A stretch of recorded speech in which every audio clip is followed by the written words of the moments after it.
Chapter 41. The World Tree Yggdrasil, the homeland of all elves. Once, tens of thousands of elves formed a civilization in this gigantic tree. That brilliant ancient civilization could not be simply described as a great nation. They were the only nation that existed in this world.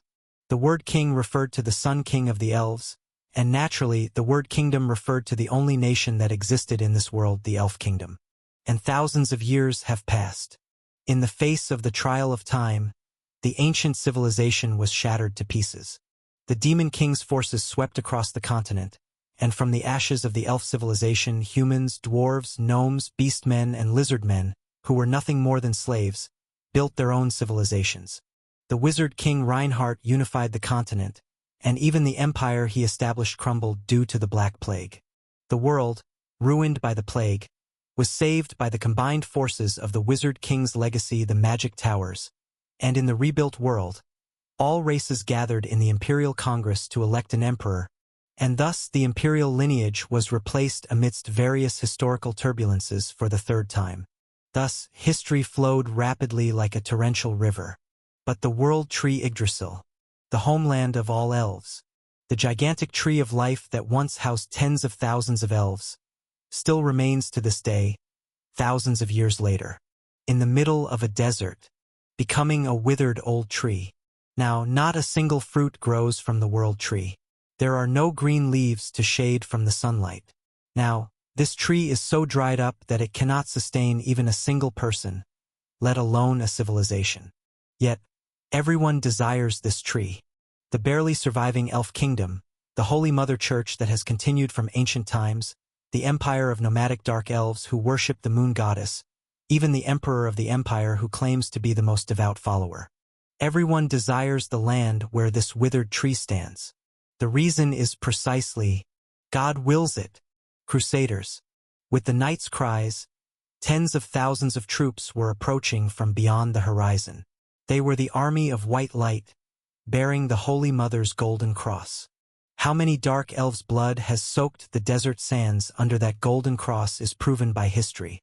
The nomadic dark elves living under the shade of the withered world tree screamed, as if they had encountered a demon and fell into utter chaos. The Crusades. The Crusades.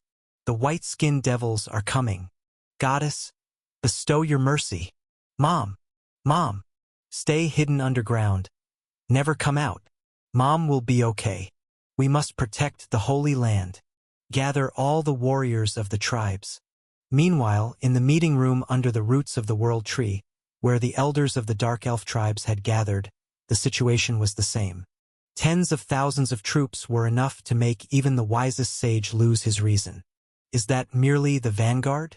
The spies from the west have told me the main force of the Crusades is crossing the sea. The great mage of the Blue Tower is calming the sea, so it's futile to hope for a typhoon or such luck. Damn it all! This mess started because an emperor, who boasts nothing but being a descendant of the 27th generation of elf royalty, has risen to power. I've said it several times, wars are started by those without legitimacy to establish it. We should have assassinated that mongrel before this war. It's too late for regrets now. We are as good as dead. There's still a way. Let's convert for now.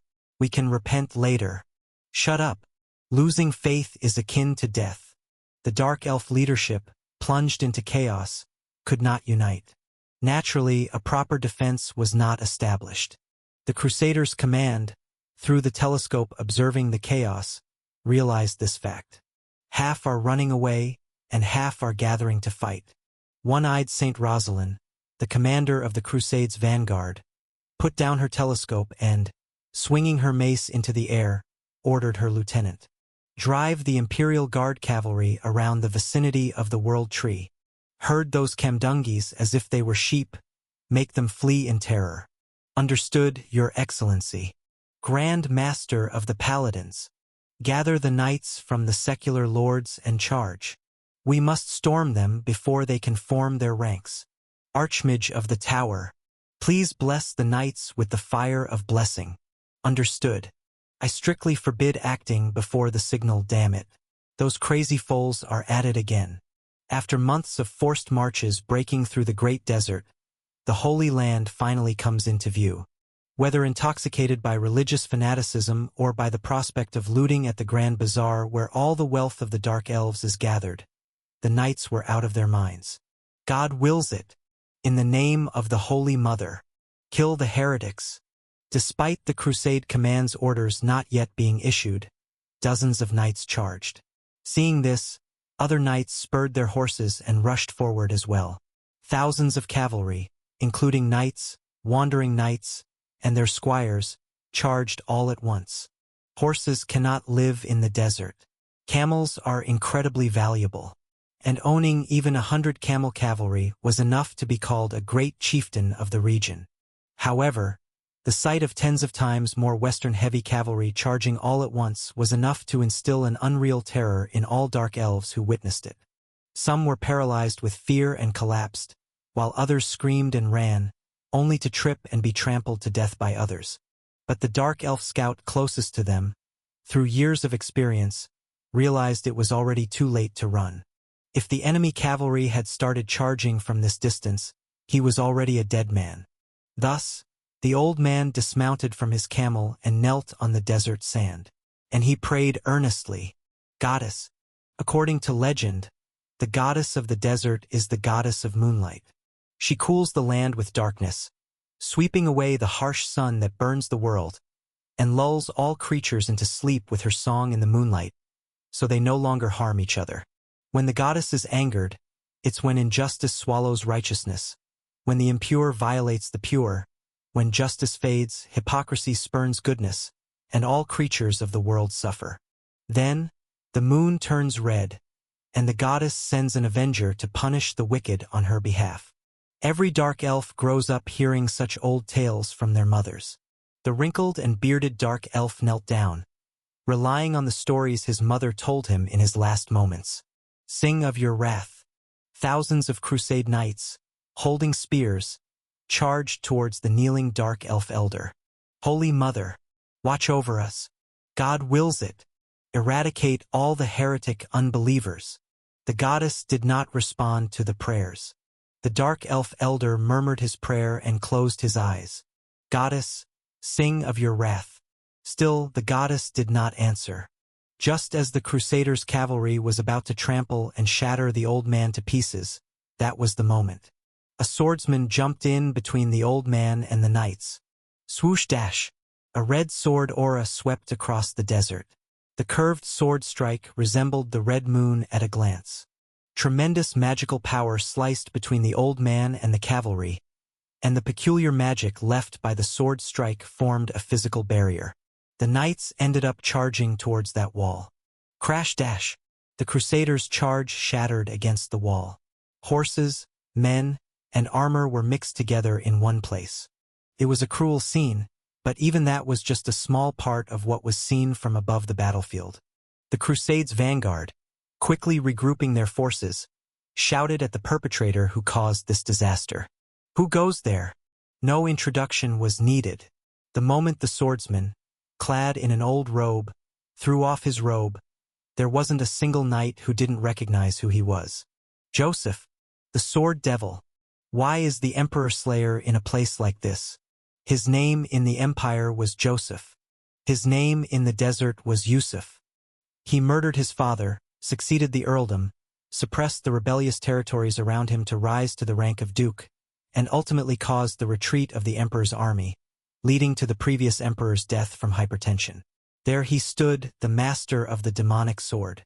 As it had been proven several times that he alone could confront an entire army, the Crusaders halted, and the one-eyed Saint Rosalind came forward on horseback to negotiate. Joseph, why are you, a duke of the empire, on their side? Before answering, Joseph consulted with the demonic sword. Demonic sword Nim? Should I really answer? It's time for you to participate in an important negotiation. How long will you keep passing everything to me? But am not good at speaking in front of others. Have confidence. Haven't you even killed an emperor? That was because emperor collapsed from hypertension on his own. And dying at that age is just natural causes. In being wronged here, being called an emperor slayer. Hurry up and answer. Isn't that saint waiting? Joseph answered the saint with a tense voice. My mom asked me to deliver a letter to my uncle, so I left the domain with my mom and came to the desert. That is, you see, my mother is from the Black Blade tribe. So, I was also invited to the Dark Elf tribe and stayed for a bit, and even though they're heretics, they're not as bad as I thought. I even met my cousin's sister. Oh? Anyway, I think harassing the Dark Elves is wrong. What are you talking about, Duke Joseph? Saint Rosalind was dumbfounded by Joseph's eloquent speech. Unable to watch any longer, the demonic sword took control of Joseph's body again.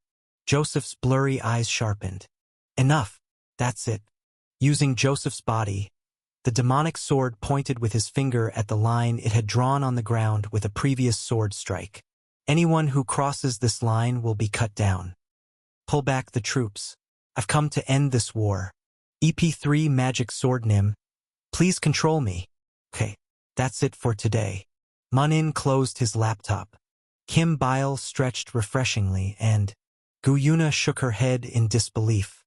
Phew, great job, everyone. To stop here? How cruel. The Pop Culture and Arts Research Club was smoothly sailing as usual. After school ended, they gathered in the club room to write one episode, and then dispersed. This routine had been established for quite some time. The kids packed their bags while chattering about what might happen next.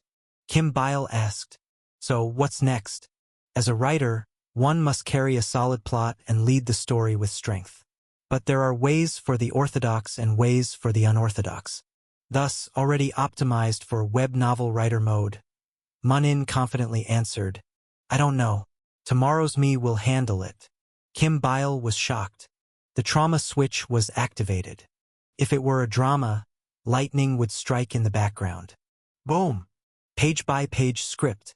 The hell starts the moment the filming catches up with the script development.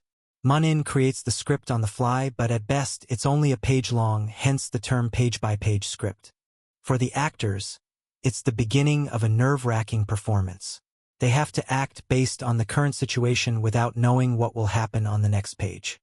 A slight misstep can lead to a mismatch in the drama's context, and the actor alone gets the blame.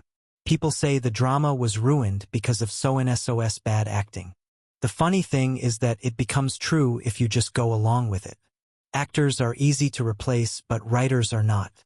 If you're not careful, you can quickly become garbage. Arg. Kim Bile snapped back to reality from a painful past, and she pointed at Moon-in Siop, yelling at him. Hey, if you're a writer, shouldn't you plan the next content in advance? Why are you suddenly getting angry, Kim Sunbae? Shut up. Don't ask. Sometimes you really have a weird personality. Kim Bile, who had tapped Munin's blanket-covered forearm with her fist, and looked at Guyuna and tried to show a worried expression. What should we do about Demonic Sword's next part? Even if the desert episode ends with receiving the title of the Great Chieftain, we've already smashed the Count, the Emperor, the Church, and everything else. We could just go back to school. Are you a genius, Yuna? Meanwhile, Min Hyo-chan, who had been staring at his phone with flushed cheeks in the corner of the clubroom, was muttering something with a dazed face. 10,000. Counting again, the result was the same. Even pinching his cheek hurt. It wasn't a dream. Min Hyo-chan suddenly stood up and yelled. Why is this novel selling so well? You scared me. Min Hyo-chan was closer to a boy group member than a rapper. He's an idol. And idols don't get paid until they've paid back all the lesson fees they owe to the company through their earnings. So, it was impossible for Min Hyo-chan, a member of a newly debuted unknown boy group member, to have earned money from idol activities. Thus, the royalties from Demonic Sword Nim were the first money Min Hyo-chan had ever earned. This is more than my dad's salary. An enormous amount, by middle school standards, had come into his hands. He could sneer at the most expensive menu at the snack bar, buy new games without waiting for a discount, and afford a game console worth hundreds of thousands of won without asking his parents. Even after splitting it 4 ways, the amount that fell into Min Hyo-chan's hands was enough to feel like sitting on a money cushion. Guys, is it really okay for me to take this money? In truth, Min Hyochan's contribution to the novel was not significant. His role was merely advisory, which became obsolete once Moon In-seop's runaway train started moving. But the other members happily shared the profits with Min Hyochan. We agreed to split it equally from the start. The one who suggested writing a web novel was Min Sunbae. I don't mind either. Guys. Touched. Min Hyochan looked around at the club members. Moon In-seop, a genius writer of the century. Kim Bile, an S-class actress, national little sister, CF star. 10 years ago, Gu Yuna, daughter of Gu Hakjun. Maybe this amount of money was just pocket change for them. Min Hyochan's emotion faded slightly. But Min Hyochan was not without pride, even if he didn't have money. Hey, we'll treat today. Order whatever you want, chicken or pizza. Wow. Gu Yuna, 13 years old, with her elementary schooler's taste, sparkled her eyes for once. But Kim Bile and Moon In-seop shook their heads. Min Hyochan asked with a crestfallen face. Why? Kim Bile answered crisply. Weight management. Kim Bile was still appearing in dramas. Although she was a supporting role with little importance, she was still an active actress. And you, In-seop? Don't tell me you dislike me, because I begged you to appear on Rapid Boys YouTube? I'm sorry. Forgive me. It's not that. I actually have something to tell you. Moon In-seop smiled awkwardly. Then shocking news was dropped. It seems difficult to continue daily updates for Demonic Sword Nim. What? Suddenly, something came up at the company. The chairman was on his deathbed. Baek Seol did not feel much sorrow at this fact. Mourning is for those you love, but the chairman had never given her love, nor had she loved her great-grandfather. However, she did wonder why he was looking for her, especially now on the brink of death. She even blushed at the materialistic thought that maybe he wanted to leave her something. The answer was simply protocol. The chairman wanted to assert his authority until the very last moment. He wished to die surrounded by dozens of relatives and hundreds of subordinates bidding him farewell. As a result, Baek Seol, who was not particularly close to many of the relatives, ended up playing a mere decorative role among them. Baek Seol couldn't even hear the chairman's will from where she stood. Protocol dictated attendance, and the place for a family of illegitimate children was on the outermost edges. Although she wasn't pushed out as far as the hallway, Baek Seol found it ridiculous to follow along with the others. Yes, and sobbing without even hearing the will. Politely clasping her hands at her navel, bowing her head, dressed in an uncomfortable black suit, she stood for hours. The chairman died. People in the middle started to wail. She heard cries of Father Dash. Baek Seol joined in the sobbing to blend in with the atmosphere. And a little while later, "You may leave now." An associate of the chairman, who was organizing the funeral, granted Baek Seol permission to leave. Given the lack of specific instructions, it seemed she was expected to just take a bus home. After being kidnapped in a limousine on the way here. And, of course, it was so early in the morning that both the buses and subways had stopped running. Baek Seol called a late-night taxi. These days, when you call a taxi with your phone, it shows the fare up front, and the cost, inflated by the late-night surcharge, made her sigh. Moths buzzed around the yellow street lamps. Whether they were moths or some other kind of night insect, it was hard to tell from a distance what they looked like exactly. Baek Seol thought irreverently that the chairman's death was like those night insects. It wasn't just the chilly weather or the dawn breeze that soured her mood. Baek Seol looked at the chairman's death from a distance.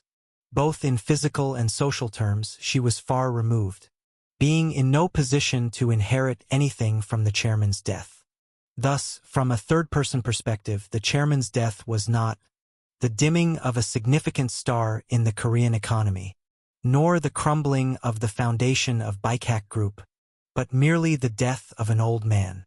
No matter how much wealth one accumulates, no matter how much authority one surrounds themselves with, eventually everyone dies. Baek Seol directly felt this fact today. All humans are just like night insects in the face of time, regardless of their appearance or how much wealth they've amassed.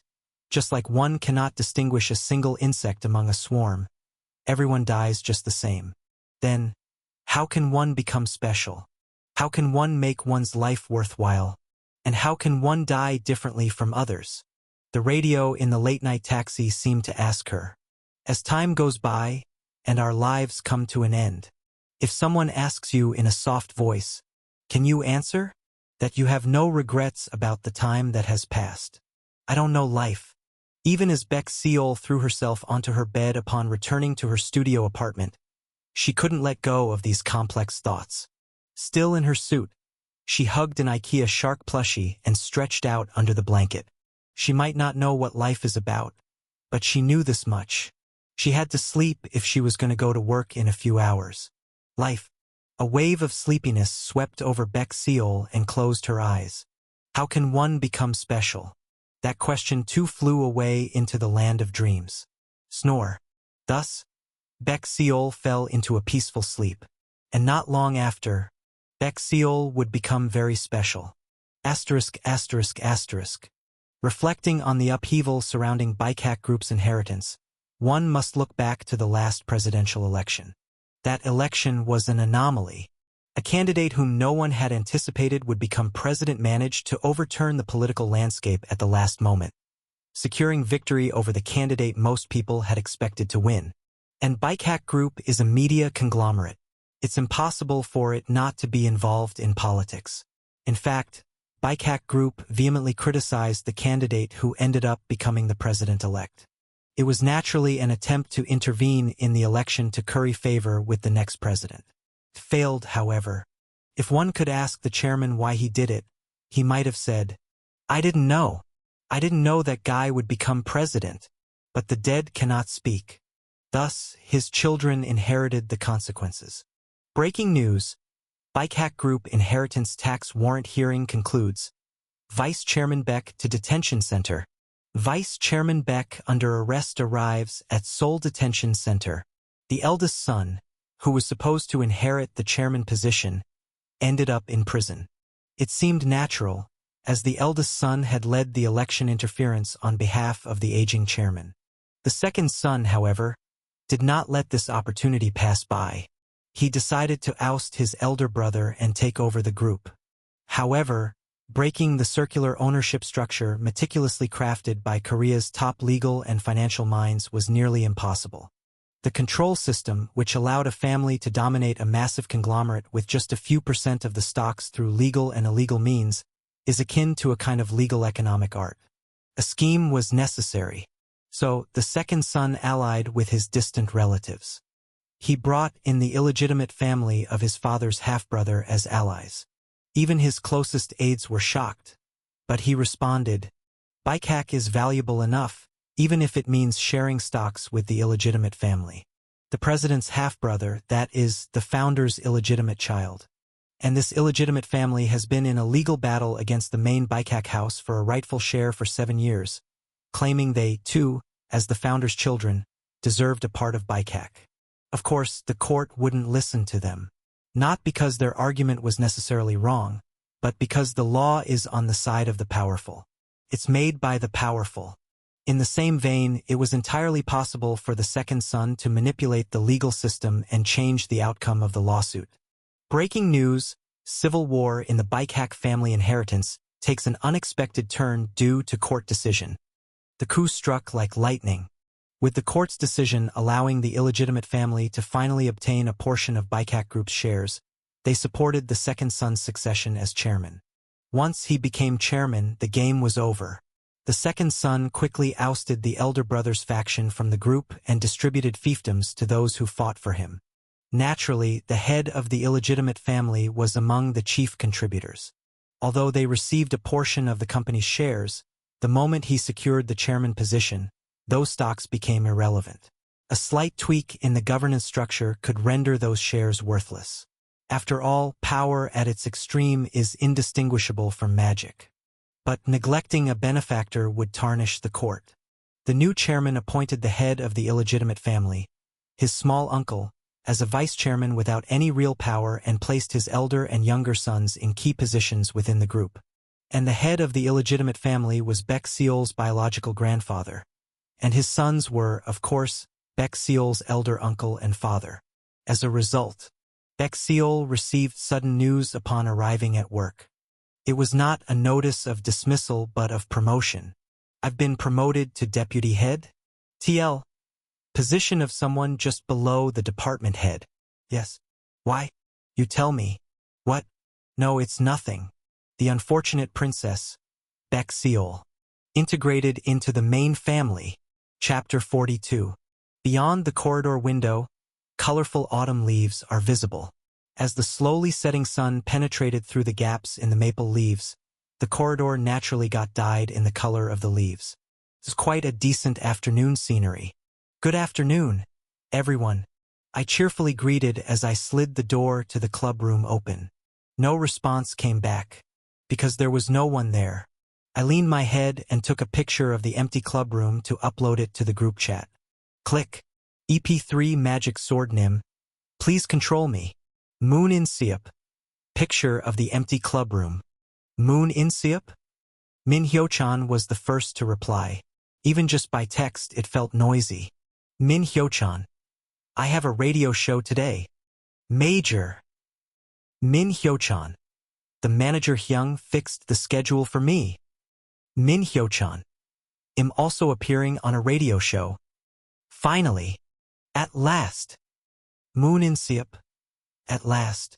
Min Hyo-chan. Kim Bile, who uses a picture of her Siamese cat as her profile photo, also replied briefly. Kim Bile. Shooting. Moon In-seop. Isn't Friday supposed to be a day off? Kim Bile. Right? Moon In-seop?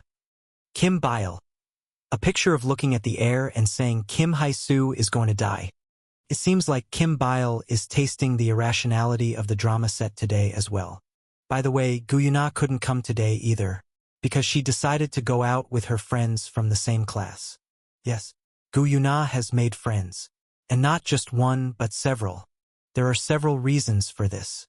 One is because Gu Hak-jun came to the school during the club presentation and distributed hamburgers to the class, and also because many parents of literature and art students fawned over Gu Hak-jun at that time. And crucially, now the literature and art students are starting to realize that Gu Yuna is not arrogant but a bit lacking, which is why she doesn't mingle much. Our Yuna might be lacking manners, but she's a genuinely nice kid. It's a relief that other people are starting to realize that too. Anyway, since no one is coming to the club time today, I ended up using this spacious club room by myself. Thinking about it, it's common for one or two people to be absent, but it's the first time all three are absent, leaving me alone. I took this opportunity to look around the club room. Traces of pink-haired Min something Sunbae are left on the sofa. Specifically, pink hair strands. In a corner of the club room is Kim Bile's treasure trove. It's also a place where she hides snacks, and sometimes when she gets called to shoot, she has to change into her regular clothes and dash out, so there are clothes as well. Books piled up by Gu Yuna are also stacked in one corner. I still can't understand why she doesn't buy a bookshelf and stacks them like that. This time, I should gaslight her into organizing things neatly. Just like that, a little exploration reveals the traces of various people in the club room. My trace is there too. My laptop, which has naturally become a fixture in the center of the club room. With 1 hour left until the end of school, I decided to turn on my laptop and kill some time. I've recently developed a new hobby. It's not the Chinese otaku game recommended by Min Hyo-chan. It's reading comments. When a web novel chapter is published, readers can immediately leave comments, and it always feels strange to see the comments pouring in right after posting the manuscript. While a paper book is done once published, a web novel feels like I'm with the readers every day as I continue to write. Enjoyed reading, happy face. Please prioritize your writing over your health. Author. This is it, ha ha ha ha. Today's chapter was delicious. Q. What exactly is the world tree? It's nothing, and it's everything. Joseph is a loser. He can't speak in front of others. However, not all comments are positive. From literary fiction to web novels, how much of a joke did web novels look like to you that you're selling your name for some no-fun stuff, ha ha ha ha. This is just elementary school level writing. Write something age-appropriate. I came here because it said it's a new work by author Moon, but it's disappointing. Too light and childish? I wonder if it's really written by the person who wrote those previous works. Were all those works ghostwritten? When you publish a novel in book form, you hear criticism face to face. Even if it's online criticism, most critics reveal their names and faces. Therefore, even harsh negative comments come through somewhat refined language. However, in the realm of web novels, everyone hides behind the anonymity of the internet. Hence, the critiques on the novel are direct, whether they are praise or criticism. And I was particularly susceptible to someone attacking my character and belittling me. Isn't that true for everyone? Everyone hurts when they're hit. Some show their pain while others do not. Sip sip, are you feeling upset? Your mother must be dead. Wow, damn. Does Sip Sip have a girlfriend? What does she look like? That loser has a girlfriend? Damn, stop lying. Does your girlfriend know you're an orphan? Hilarious shit. My hand, clutching the blanket, tensed slightly. When I'm at school, unpleasant memories often resurface because they happened there. That's why I didn't go to school much even after I returned to the past. But lately it seems a bit better. Probably because many good things have happened at school. However, I realized anew that the reason these good events feel good isn't the place, but the people. Just like the reason I feel comfortable in this club room is because of the traces they've left behind. Joseph had returned to the academy on the laptop screen. Initially, I was horrified by it, but whether this way or that, he's a character I created, so I've grown fond of him. Or maybe it's because we all created him together. Even if he goes back to academy, with all the things that have happened, he'll likely enjoy a better everyday life than before. Although it's difficult to continue daily serialization due to the schedule, the story of this character is set to continue. In this club room with the 4 authors, I smiled contentedly and posted a notice in the serialization section under the nickname given by the readers Megan Nim. Notice of serialization period change. It's Mooninsip Kim Bile Gu Unimin. As the authors are engaged in their main professions, this work will henceforth be serialized once every 2 weeks. Thank you. Asterisk. Bikehack Entertainment might get beaten up by Bikehack Publishing all the time and seem like a pushover, but it's still one of the top 4 entertainment companies. Strictly speaking, it's Baek Sung-won, the CEO, who is weak because he has to be cautious as a part of a Chaebol family branch. Not Bikehack Entertainment itself. Every time I come here, I feel it, but the Bikehack Entertainment lobby on the first floor looks as spacious as a school playground, to exaggerate a bit. And without exaggeration, it has the design of a 5-star hotel. This was testified by the company's CEO himself. Yes, that's right. When decorating the lobby interior, I asked them to make it like a hotel. Why? So that the employees can come to work thinking, this place is more comfortable than my home.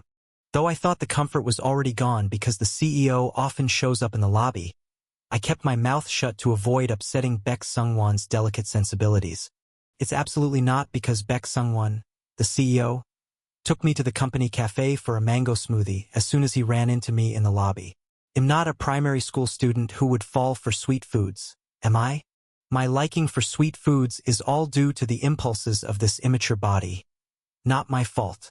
Anyway, Baek Sung-won, the CEO dressed in a striking white suit and sunglasses, casually tossed advice my way as he lounged in a chair at the company cafe, attracting the attention of those around us. You should appear on broadcasts more often. Do you know how much department head Lim is dying for it? You don't have a camera phobia, do you? It's not that, I just had some aversion to it, but it seems to be getting better lately. He'll think about it in a positive direction. That's right. Dude, do you know how much character and topicality are assets? You have to row when the water comes in to avoid suffering later. Why do you think I always go around dressed in white suits and sunglasses? It's all about creating a character. Character? You mean for the CEO? Originally, the CEO of an entertainment company is half a celebrity. You might not know it, but if we were to compare, I might be more famous than you. Do you know I have a nickname among idol fandoms? Have you heard of the factory manager? I think I've heard of it. Exactly. From my sensitive aesthetic perspective, it seemed that Baek Sung-won, who even in human relationships seemed to suffer from work-related stress, found relief by chatting about trivial matters with me. someone he found hard to regard as a business partner due to my young age. So, I continued the conversation with interjections, engaging in his small talk. After all, if I got a 7001 mango smoothie out of it, it was only natural to reciprocate. By the way, what brings you to the lobby? I came out to meet you. I don't buy that. Haha. Have you heard of Benivis? I had heard of them. They're a girl group that appears on TV frequently. Of course, I don't know the members. When I nodded, Baek Sungwon proudly pointed his thumb at himself. I raised them. That's impressive. Put some soul into it. That's impressive, right? Pleased with himself, Baek Sungwon explained why he was in the lobby. They're coming back to the company today after finishing their US tour. How happy would they be if the CEO was waiting in the lobby to greet them? I even had the staff prepare bouquets and garlands. Coming back exhausted from the tour and a flight of several hours, only to immediately participate in a celebration event organized by the CEO without rest. That sounds like a brutal schedule. Keep it down, you kid. What do you know? You are still like a baby rice cake. So maybe you'll grow taller if I drink a lot of milk in this life? Height is genetic. Don't shatter a child's dreams. Baek Sungwon chuckled for a moment, then as if he suddenly remembered something, slapped his knee and pointed at me. Ah, right. Their youngest member went to Bikehack Arts Middle School. You transferred there, right? Yes. You might meet her at school then. She is. Just then, noises mixed with cheers came from the entrance of the lobby. Baek Sungwon jumped up, startled. Ah, they must have arrived. I got to go now. Right, well. You're a main pillar of our company, you know? Thank you. All right, see you later. Take care and say some good words to Deputy Head Baek Seol. Baek Sungwon hurriedly stood up and ran towards the lobby. Then shouting, hey, our company's main pillars. Welcome. He handed out bouquets to the girls who had just entered the company building. I watched this scene for a moment, then, holding my half-finished mango smoothie, headed to the elevator. Naturally, my destination was the publishing management department. Asterisk, asterisk, asterisk. When I first saw editor Baek Seol, she was just a new employee. But suddenly, she became an assistant manager, then passed through the position of manager, and now she's in deputy department head. I may not know much about company affairs, but I do know that the position following deputy department head is department head. So, what are you looking at? I quietly observed department head Lim Yongwook. With his sleek hair, crumpled suit, he was the same Lim Yongwook as ever. Then, I turned to look at Baek Seol, the deputy department head. She was awkwardly smiling, glancing around at those nearby. Yes, I've decided. I bowed 90 degrees towards Baek Seol. Hello, department head. Kayak, don't do that. Author Nim. Baek Seol was shocked, and Lim Yongwook chuckled. Hey, aren't you going to greet me? Why should I greet someone who's about to be pushed out? This guy knows how to survive in society. I nodded confidently. It's certain that our deputy department head Baek Seol will soon push out department head Lim and become the department head herself. So I should align myself with her in advance. They'll call you department head Baek from now on. Awuf, please stop. Baek Seol blushed and deflated. Unable to watch anymore, Lim Yongwook stopped me. He grabbed my shoulder and shouted, Hey, Managing Director Baek is telling you to stop. Ah, I'm sorry. Executive Director. My apologies, CEO. I will strictly educate this young one. Forgive us, Your Excellency. Eventually, Baek Seol gave us a frosty look. Is this fun for you? Okay, that's enough. Phew. Baek Seol sighed and listlessly rested her head on the conference room table. I feel out of place too suddenly. Corporate life has become strange. Thanks to Deputy Head Baek, at least we managed to tie Kim Sang-guk's hands for a while. I heard that the man named Kim Sang-guk, who became the CEO of Bikehack Publishing, suffered a significant blow when the CEO he served was ousted. So, he discreetly contacted Lim Yongwook to negotiate a truce, and to summarize the fierce battle of wits between them. How about we call it a draw? Sign here, CEO Kim. The publishing income of Author Moon will be taken by Bikehack Entertainment. Of course, this story doesn't really resonate with me. There's something else that resonates with me. It's a shame this is the last year. Haha, I feel the same. Beck Seol is leaving the publishing management department after this year. Since it's already autumn, there's really not much time left. He'll probably go to the head office early next year during the regular personnel changes. My uncle is in the strategic planning office, and he insists so much that I work under him. That's great news. Congratulations. Haha. Beck Seol's weak laugh revealed that she didn't consider this a happy occasion. Lim Yong-wook changed the subject. Still, we have plenty of time until the end of the year, so let's all pull together and sell some books. I feel sorry for making you all suffer too much because of past connections I couldn't settle. Both Beck Seol SSI and our author Moon. I shook my head sympathetically at Lim Yong-wook. No, I feel ashamed thinking that my refusal to appear on broadcasts might have hindered our business. If I had been more famous and made more money, perhaps Kim What's-His-Name wouldn't have been able to bully. What are you talking about? That man is the weird one. You've done nothing wrong. Lim Yong-wook got angry on my behalf. Did you decide to go on variety shows because of that? Then there's no need. There are plenty of reclusive artists. I have no intention of stressing you out by forcing you in front of the camera. That's not it. I've undergone a change of heart after experiencing various things recently. The attention from people doesn't feel entirely unwelcome anymore. Are you really okay with this? Of course. Having confirmed my firm decision, Lim Yong-wook grinned and, looking back and forth between me and Beck Seol, motivated us. All right, then shall we fix the variety show schedule? Well, go full throttle until the end of the year. Be fully prepared.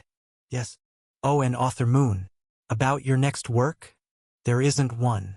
If there isn't, then come up with one. Yes. After the meeting, we stood up and all moved together to go eat beef. This time it's a departmental group meal, you know? It'll introduce you to the others. Don't just hang out with us. Try to get along with other people too. Everyone likes you. Someone appeared in front of us. A man with a bear-like demeanor was blocking the office entrance. Is author Moon In-seop here, by any chance? I knew his name. Even someone like me, who had little interest in films, could not know his name. Film director So Tae-woong. Cause of Death, Guitar, and...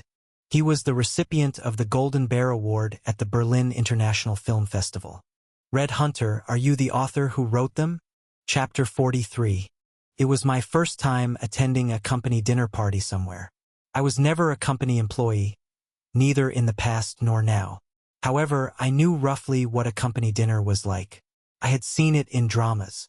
Cheers with a shout of "for us," followed by the superiors throwing risky jokes at their subordinates, and the villains openly badmouthing the ostracized female protagonist until the second-generation chaebol male lead arrives in his Mercedes to take the female protagonist away.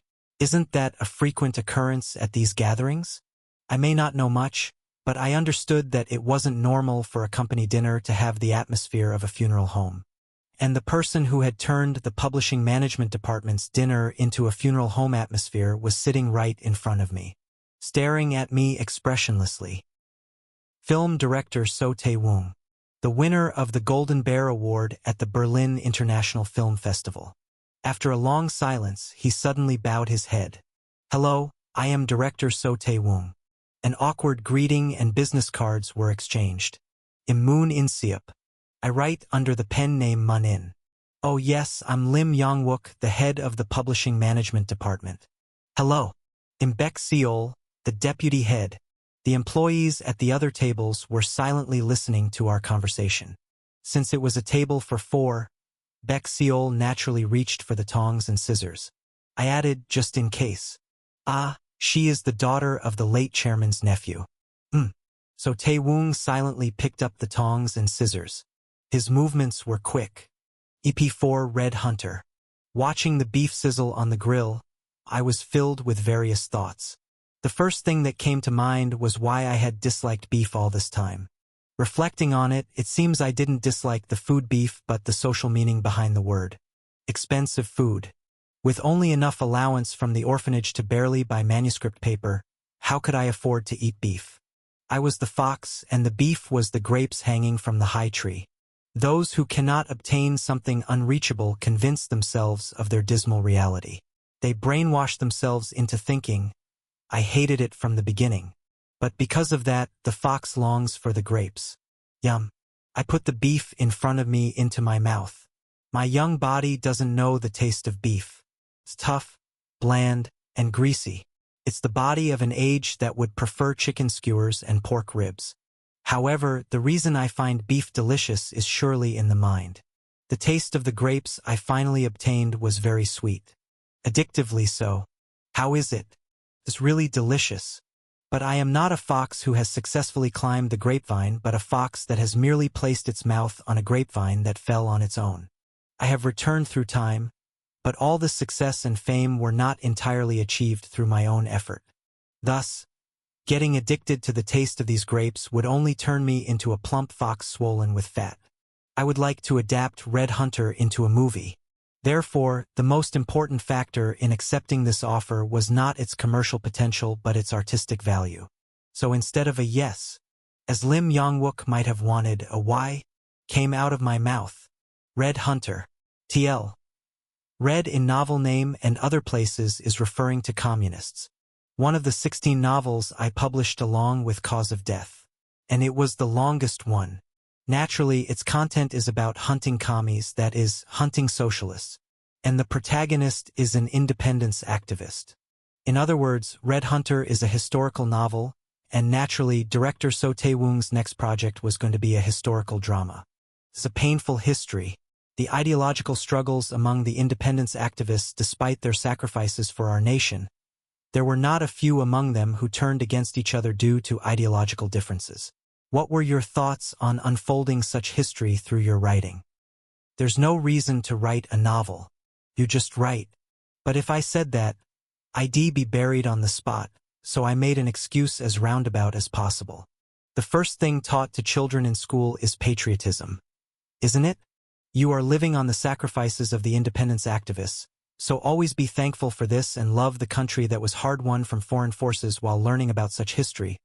I thought about shedding light on the lives of the independence activists who were sanctified. But as I studied, I realized that perhaps their stories were not solely noble and beautiful. Director So Tae-woong's admiration lasted a bit longer. It seemed like I had passed his test at this moment. A test to see if my level of intelligence was genuine or not. With a slightly brighter expression, So Tae-woong continued. You've thought about this deeply. I respect that, regardless of age. No, thank you. But that's not exactly why I wanted to make a movie. Director So Tae-woong closed his eyes for a moment, then smiled contentedly. I thought it would be incredibly fun to make it into a movie. What? What do you think? Author Moon also seems to share a similar sense. Don't you feel the same excitement? What? Did one of Korea's top directors just say, I don't really understand the significance of the independence movement, but it seems like it would be fun to make into a movie, so let's do it? Finding it hard to accept this reality, I was momentarily stunned. When director So Tae-woong started acting suspiciously friendly, even placing meat on my rice. Let's talk purely from the content perspective. Most movies about the independence movement have been heroic stories. Stories where heroes unite their strength to save the world from evil. But my view is different. The genre of the independence movement is noir. It's not about fighting a single villain but fighting against a state, a society, a system. These were anti-establishment figures. Therefore, a more vocal, stickier noir is more appropriate. Yes, and the lifeblood of noir is suspense. The tension that lies like fog on the stage floor from the beginning to the end of the story. That's what's most important. So Tae-woong confidently pulled a book from his pocket. And, like throwing a winning card on a card game table, he proudly placed the book on the table. And in this novel, naturally, the novel was Red Hunter. The suspense is alive. That's why I wanted to make it into a movie. Asterisk, asterisk, asterisk. So, what happened? What do you mean, what happened? I made some excuses and ran away. Adapt a novel about an independence activist killing another independence activist into a movie in Korea? Are you insane? What are you talking about? You have to grab that opportunity. Kim Bile clutched my shoulders as if she was looking at someone who had torn up a winning lottery ticket. She shook my shoulders wildly and bombarded me with questions almost like threats. So Tae-woong. So Tae-woong. You don't know Time of Massacre? Murder Performance? Haven't you heard of Leviathan Wawa Bias Polarization? I don't know any of those. Then go watch them right now. If Kim Bile were a dragon, breath would have come out of her mouth. But since Kim Bile was human, saliva did instead. I stared at her with a face now damp with spit. Ahem. Maybe I got too excited. Sorry. Kim Sunbae hasn't forgotten the emotion of shame. I see. I said him sorry. Kim Bile awkwardly smiled and handed me a handkerchief. By now, I was getting used to her volatile emotional swings and facial expressions, so I wasn't particularly surprised.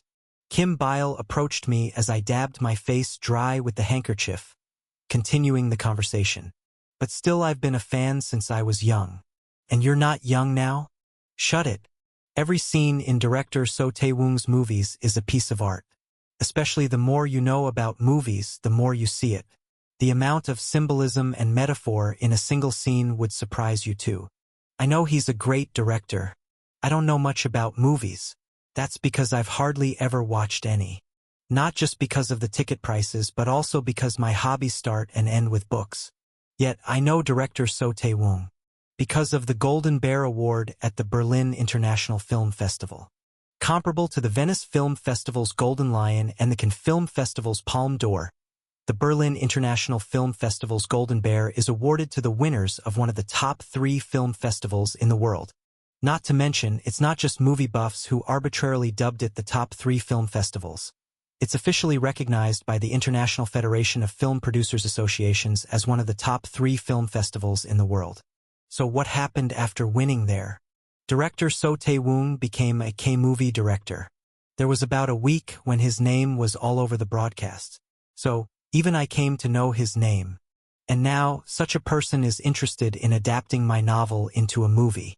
I'm very aware it's an incredible opportunity. Then why did you refuse? I didn't refuse.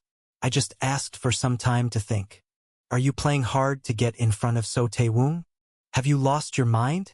Go and cling to his ankles and beg him to adapt it. And mention there's a good actress named Kim Bile. See what he thinks. Finally revealing your wicked intentions. Setting aside Kim Bile's terrifying and wicked plans, there was a bit of hesitation in handing over Red Hunter to director So Tae-woong. The problem wasn't with the director, but with the novel itself. Red Hunter, a dark, sticky, bloody noir novel about the ideological struggles among independence activists. It's one of the heaviest topics I've dealt with in my novels. The problem is, I wrote this novel with a very light heart. Everyone has desires. The desire to be different from others, to be special. Sometimes this desire twists, effortlessly stepping over what others consider sacred. Here are some examples. Love songs are boring. Listen to my rock spirit. Hip-hop the only drug allowed by the country. Do you find pine bud drink bitter? I find it sweet. TL. Pine bud drink is a Korean drink. Usually, this terrifying desire visits around the 2nd year of middle school, and I wasn't exempt from that curse. Yes. The literary attempt to ruthlessly destroy the sanctity of the independence movement, to shed light on the individual circumstances of independence activists, and to depict the desperate struggle of individuals against a society. Ridiculously, it wasn't my work. It was a piece written by Moon In-seop of the Shadows, who found out his parents were alive while being bullied. Asterisk, asterisk, asterisk. If I had known it would come to this, I would have buried that novel forever in the annals of time, but I was swept up by Lim Yong-wook's momentum and brought it back to the present, a decision I bitterly regret. I blame director So Tae-woong. Why did he have to fixate on that novel of all things? Is it okay to handle heavy history with such a light heart? And what would the public reaction be? But time mercilessly ticked away, and I was thrown into the gaps of my schedule without a moment to ponder. Author Moon has arrived. Hello, PD Nim. A BMB variety show PD, whose face I had grown familiar with after a few meetings, greeted me with a bright smile. Today is the first meeting day for the new variety show I'm joining. It's a show where intelligent people come together for a trip. If it feels like you've seen something like this before, you're not mistaken. After all, when one variety show format succeeds, it's common for others to follow suit. Lim Yong-wook decided that proving my level of knowledge through broadcasts repeatedly would be advantageous for gaining popularity. And as a result, he placed me in a variety show where I could flaunt my intellect. And there was another advantage. Author Moon. Welcome. Hello, Author Nim. Haha. It's nice to see everyone here. Welcome. Gu Hak-jun was a regular member of this variety show. He warmly welcomed me, placing his hand on my shoulder and introducing me to the other members. The first meeting occurred in a respectful atmosphere, as all the members were of considerable age.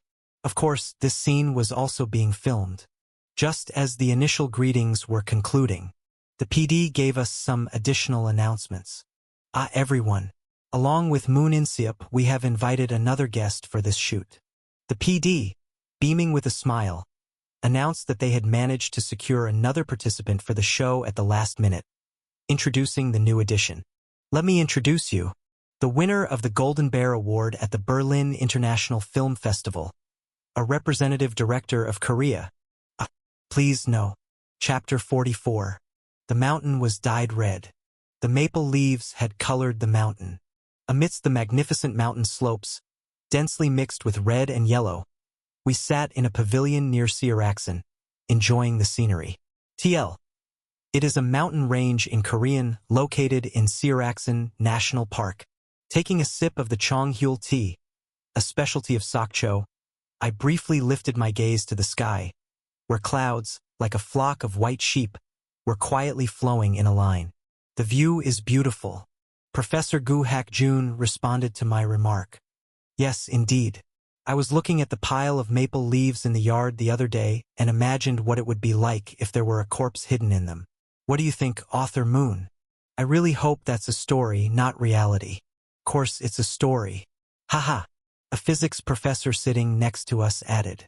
Actually, the maple leaves turning colors is due to the destruction of chlorophyll and the process of autolysis. In a way, it's deeply related to death. That interpretation. Director So Tae-woong, who was looking at the maple leaves, suddenly spoke. Red maple leaves red. One of Korea's leading directors stroked his beard, deep in thought. All cameras were focused on him. And finally, So Tae-woong turned his head sharply to look at me. Author Moon, have you given enough thought to the film adaptation of Red Hunter? I silently sipped my tea, gazing at the distant mountains. Director So Tae-woong glared at me. Have you thought about it enough? EP4 Red Hunter. I should have realized sooner that the person was crazy about the movie. At the first meeting with all the actors for this shooting, Director So Tae-woong boldly declared, "What made you decide to participate?" Even on the bus heading to Sokcho, the shooting location, Director So Tae-woong stubbornly tried to sit next to me. Professor Gu Hak-jun, could you please give up your seat? I have something to discuss with Author Moon. Oh, really? That shouldn't be a problem. Please have a cozy chat. Suddenly complaining of a headache, I muttered. Ugh, my next work, a web novel. Guess I can't give up my seat then? Even when we were divided into pairs to explore Sokcho City, Director So Tae-woong quietly approached me from behind and grabbed my shoulder. As a massive shadow was cast behind me, his hairy hands landed on both my shoulders. I'll go around with Author Moon. Professor Gu. I'll go with Professor Gu. Shocked, I ran away and hid behind Professor Gu Hak-jun, gasping for breath. Professor Gu Hak-jun seemed quietly pleased, while So Tae-woong licked his lips looking at me. At this point, it feels more like shooting a horror movie than a variety show. But the BMB Variety Department's PD was laughing joyously, watching me suffer. It seems the entertainment industry is full of crazy people for ratings. Fortunately, I was able to get away from Director So Tae-woong for a while as we toured Sokcho City. While eating sayat hotteok with Professor Gu Hak-jun, various stories were exchanged. Author Moon, how did you come to know Director So Tae-woong? Would you believe me if I said it hasn't been long since we became acquainted? He must be really fixated on you.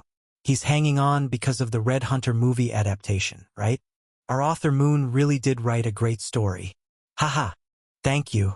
Professor Gu Hakjun, who had insisted on using formal language, now uses a vague mix of formal and informal speech with me.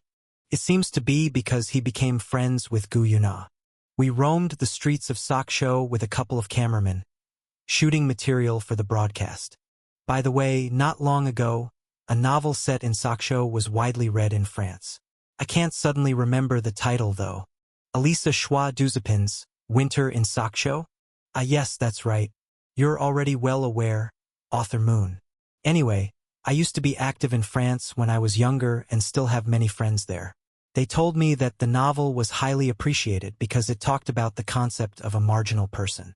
I understand the author has a French father and a Korean mother. That's right. Biracial.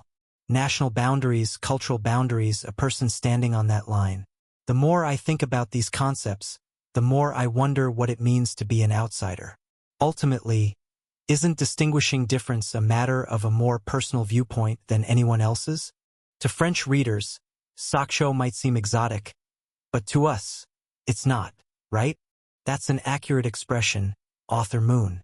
So, a being different, otherness, and the elements needed for otherness to arise, the common cultural codes shared by a society. Its existence cannot be denied. But ultimately, recognizing difference, rejecting difference, and longing for difference are all matters of perception. Then, what exactly are the emotions that arise from the differences in skin color, language, and culture that we often discuss? In the end, the monkeys that like to learn new information survived, and those that didn't went extinct. Isn't that where all the differences come from? In the end, hating because we want to hate, and liking because we want to like, but using being different as a subjective excuse, isn't it? Right? That's it.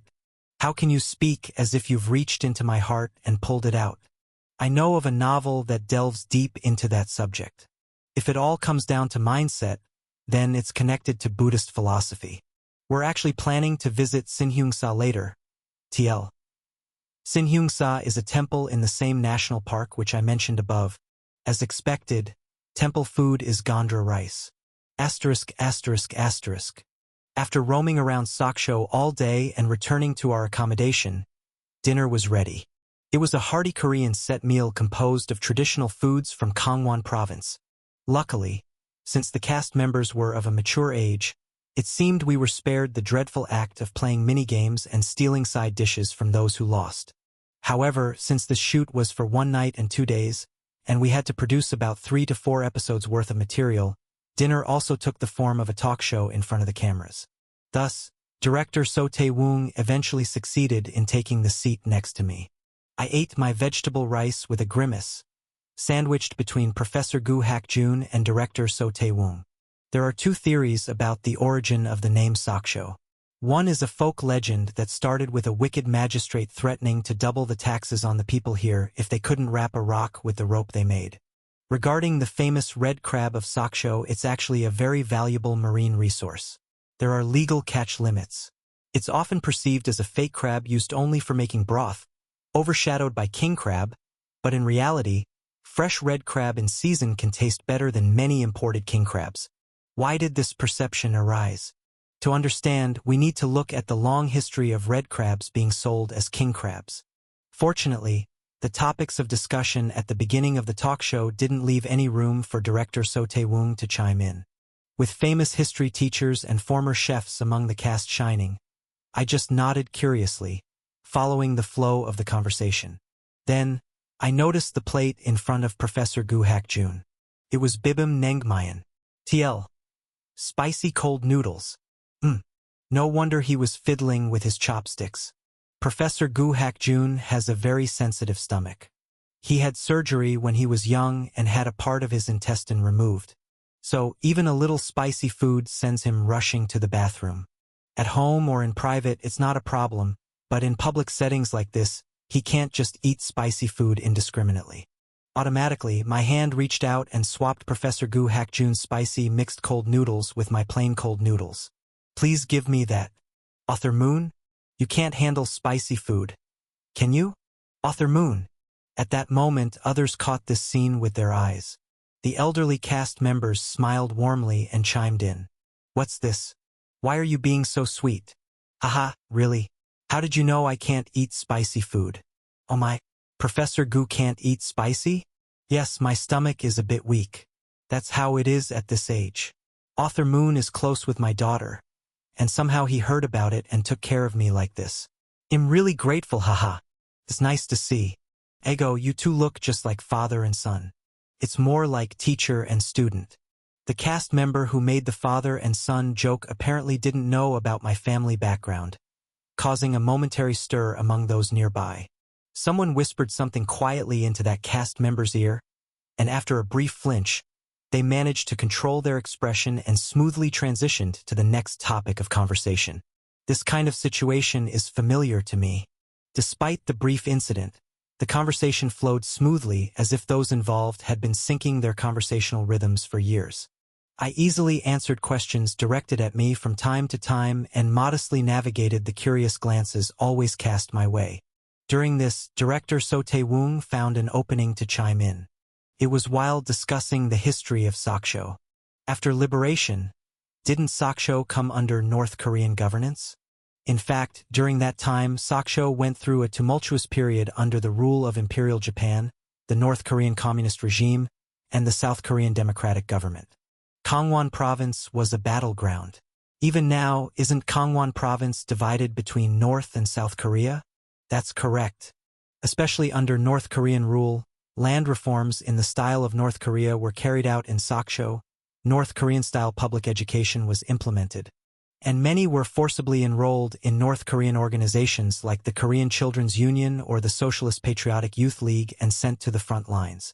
Even under the military administration of the South Korean Army, the people of Saksho suffered a lot. It's a regrettable history with deep scars left by ideological conflicts. Then, director So Tae-woong interjected. The novel Red Hunter also portrays such aspects very well. Wow, that's a terrifying title. Wait, is that possibly? Yes. It's a novel written by author Moon here. Damn. So it's come to this. I had been avoiding So Tae-woong's grasp all day, but in the end, he caught me. So Tae-woong, with a seriousness unmatched by anyone else, passionately spoke about my book. It's a historical novel dealing with the ideological conflicts among independence activists. Instead of portraying independence fighters as heroes who defeat evil, it shines a light on the predicaments of individuals opposing a regime. It's a novel that depicts the tragedy of fighting against a common enemy but doubting and even killing each other over ideological differences. Wow, that's really heavy content. Yes, it's very heavy. And the narrative is heavy for a reason because it's the truth. That's why no one can doubt the authenticity of a historical novel. It has a depth, tension, and suspense that deeply affects the reader. I highly recommend reading it. The cast members, who were previously unaware of the specifics of what I had written, were taken aback and turned their attention to me. Then, director So Tae-woong shifted the perspective. With all eyes of the cast and crew on us, So Tae-woong asked me, from a creator's perspective, what's truly admirable is, how did you manage to write such a story at such a young age? The national scars, ideological conflicts, and shadows of the independence movement insight into these aspects and weaving them into a narrative suggests that there's a profoundly deep world within the creator. More than just making this novel into a movie, I'm incredibly curious about author Moon's world. I looked at Gu Hak-jun for help with a pleading look in my eyes. But even Professor Gu Hak-jun was looking at me with a meaningful smile. Wasn't he? After glancing at me, Gu Hak-jun said, in fact, historical novels are very difficult. Doesn't everyone know the beginning and end of the story?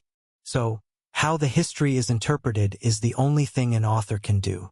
For example, with Namhan Sanseong, TL? It is a fortress. The Qing dynasty invaded, and the king kneeled and surrendered. Everyone knows these historical facts. But the story took a step further by not depicting the internal conflicts of the Joseon court as good versus evil but as patriotism against patriotism. Gu Hak-jun looked at me and smiled playfully.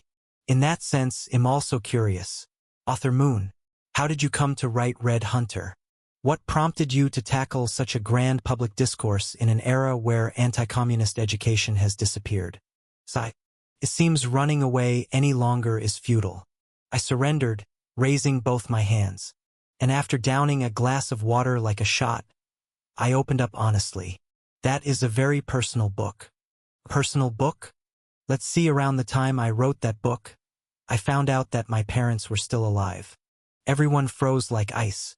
I know exactly where my parents are and what they're doing right now. Chapter 45.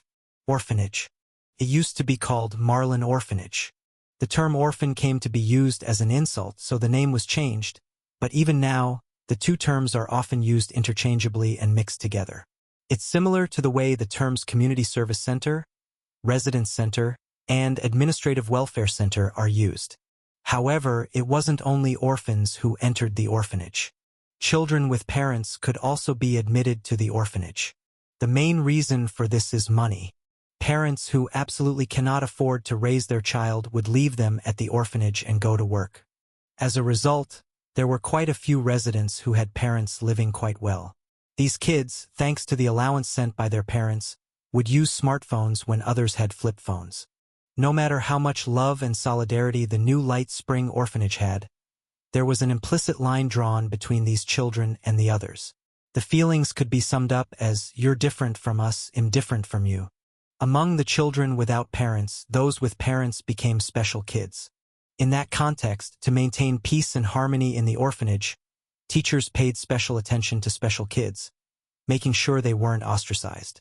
Therefore, it was necessary to carefully understand the personal details of the children, remembering which children had parents. So, it wasn't all that strange for a slip of the tongue like this to happen. In this class, you need to pay special attention to Hyungjin, Minji, and Insip. Their parents are alive.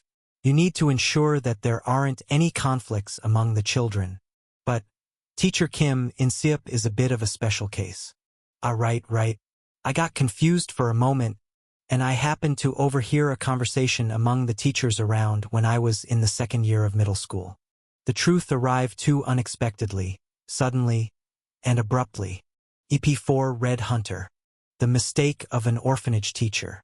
The curiosity of a teenager going through puberty.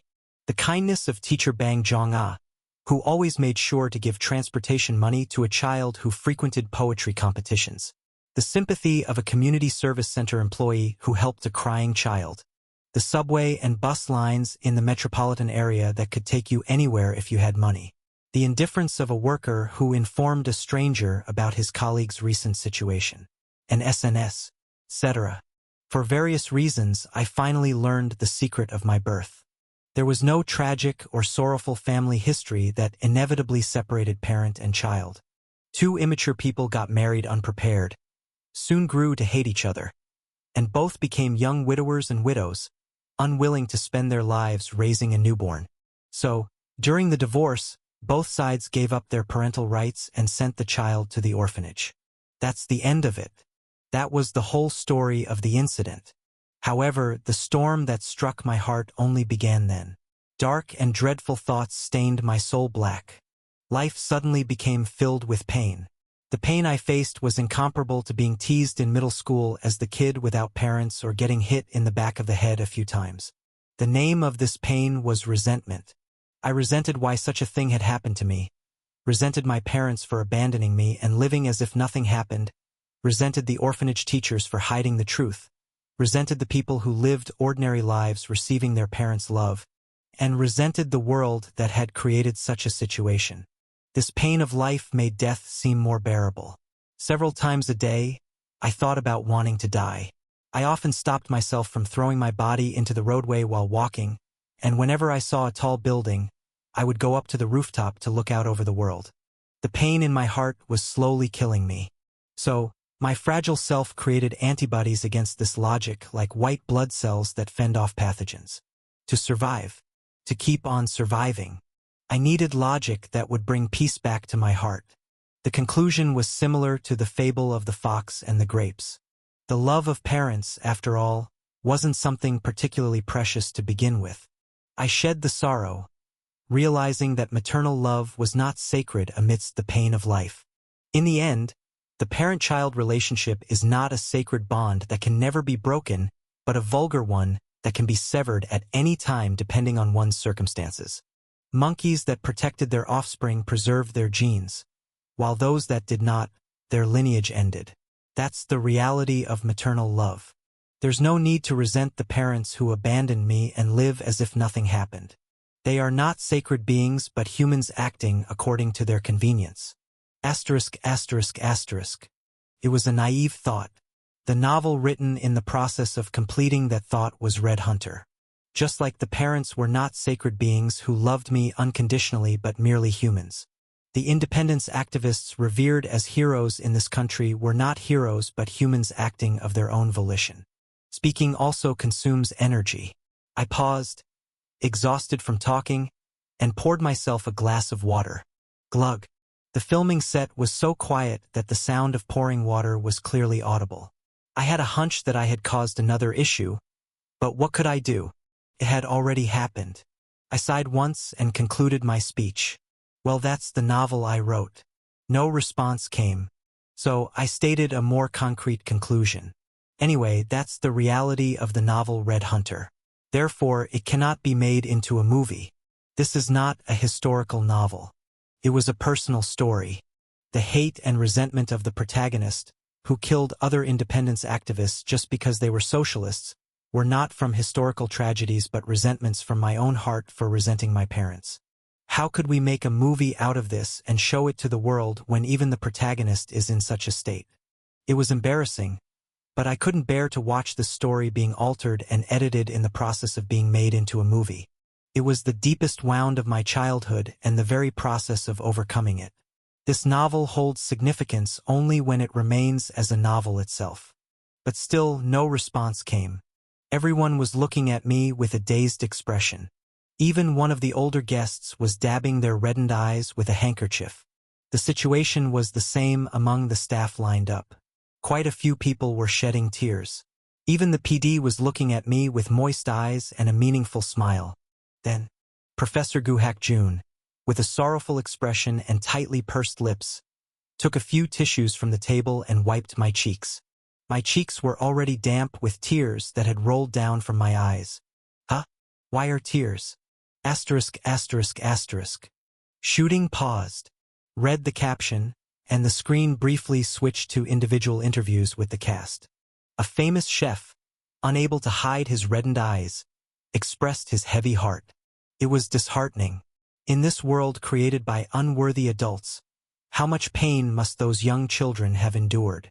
The physics professor also spoke with a sorrowful expression. What can I say? I find it hard to see this as just an individual issue of Author Moon. How many children must be bearing such wounds? It was truly regrettable. Then it was director So Tae-woong's turn. He stared at the camera for a long while in silence. I regretted it. After another moment of silence, as if he had organized his thoughts, he calmly expressed his reflections. I approached Author Moon with the desire to adapt a good work into a movie, but in the end, I ended up probing into a child's deepest wound as an adult, as a human being. I truly felt sorry. The screen captured the moment director So Tae-woong apologized to Author Moon during the shoot. Moon In-seop tried to laugh it off and decline, but So Tae-woong bowed deeply as he apologized. After that, Gu Hak-jun's interview followed. He spoke to the camera with a troubled expression. My daughter is the same age as Author Moon. They're actually school friends as well. Hearing this story really makes me uneasy. However, Gu Hak-jun did not stop there. He continued with a statement of his beliefs. But Red Hunter is not a mediocre novel, as Author Moon says. The scene then shifted to an interview with director So Tae-woong. People tried to ignore and cover up the internal conflicts and divisions, saying we should first drive out the Japanese colonialists. Didn't it eventually come and split this country in half, creating scars that still haven't healed to this day? That's exactly why I was drawn to the novel. So Tae-woong confessed. In fact, my father was from North Korea. So Tae-woong briefly let go of his remorseful demeanor and returned to his stance as a creator to speak his mind. Why did this happen? I pride myself on having studied this more deeply than others. That's why I'm convinced that the ideological conflicts during the independence movement, despite their historical significance, are not well known. Yet, that's where all the tragedy began. The scene returned to the shooting location. So Tae-woong was kneeling on one knee, making eye contact with Moon In-seop, and talking about something. What they were discussing wasn't audible, but soon after, So Tae-woong's interview continued. But author Moon's novel precisely highlighted that aspect. I started reading it on a junior's recommendation, and it felt like it pinpointed thoughts I didn't even know I had. Now that I understand the reason, throughout the reading, it felt more like a story about people rather than history. About people who were hurt, fought, hated, and tried to mend. It was a story about people struggling against the world. Not about heroes driving out a great villain, but about people enduring a cruel reality while endlessly suffering. In the scene, So Tae-woong was persuading Moon In-seop. Goo Hak-joon occasionally patted Moon's shoulder and made gestures to protect him from So Tae-woong's obsession. But their conversation continued for a long time in the middle of the paused shooting. Eventually, Moon In-seop shook his head and walked out of the lodging that served as the shooting location, sitting on a bench in the yard and deeply pondering for a while. The camera captured Moon In-seop pondering alone. The boy thought deeply by himself for a long time. Then So Tae-woong approached him and took the seat beside him. I said no to making it a movie. Director So Tae-woong awkwardly approached and quietly took a seat beside him. It was a truly obsessive persistence. Just when I was wondering what made this person act so crazily, So Tae-woong spoke up. Hey. It was the first time he had spoken informally to me. So Tae-woong continued, looking at me with a stern face. To be honest, let me tell you, I am quite a famous film director. It wouldn't have been surprising if he followed that with a warning about how unwise it would be to cross him. But So Tae-woong didn't seem like that kind of person, so I just stayed quiet. From a young age, I was lucky enough to gain fame, knew how to produce a few works that looked good to foreigners, so I had some luck with awards. Then I won a very famous award and became a celebrity. I don't really worry about movie funding, and there's hardly any worry about not being able to cast the actors I want. So, there's only one thing I really worry about. So Tae-woong confessed earnestly. Fun. He was someone half mad with the desire to create entertaining stories. Upon closer inspection, his gaze wasn't really on me but on something else entirely. The movie, Red Hunter. It had already been completed in director So Tae-woong's mind, playing right before his eyes. Thus, he promised me with a near-mad certainty. I can't guarantee commercial success since the film industry is in shambles these days. But I promise you this one thing. It'll create a truly, truly entertaining story. It'll make it so fun that you won't regret it. Just give me permission once. What? Please.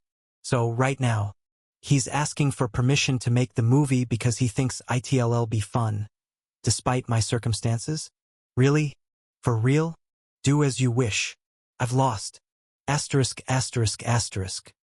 the day of the broadcast, the whole country was turned upside down. Chapter 46. There was a time when the whole nation would sit in front of the TV at the same time to watch dramas and variety shows. The lead actors of such hit dramas would become superstars overnight, and the entire nation would giggle and repeat catchphrases created by comedians. That era has now ended.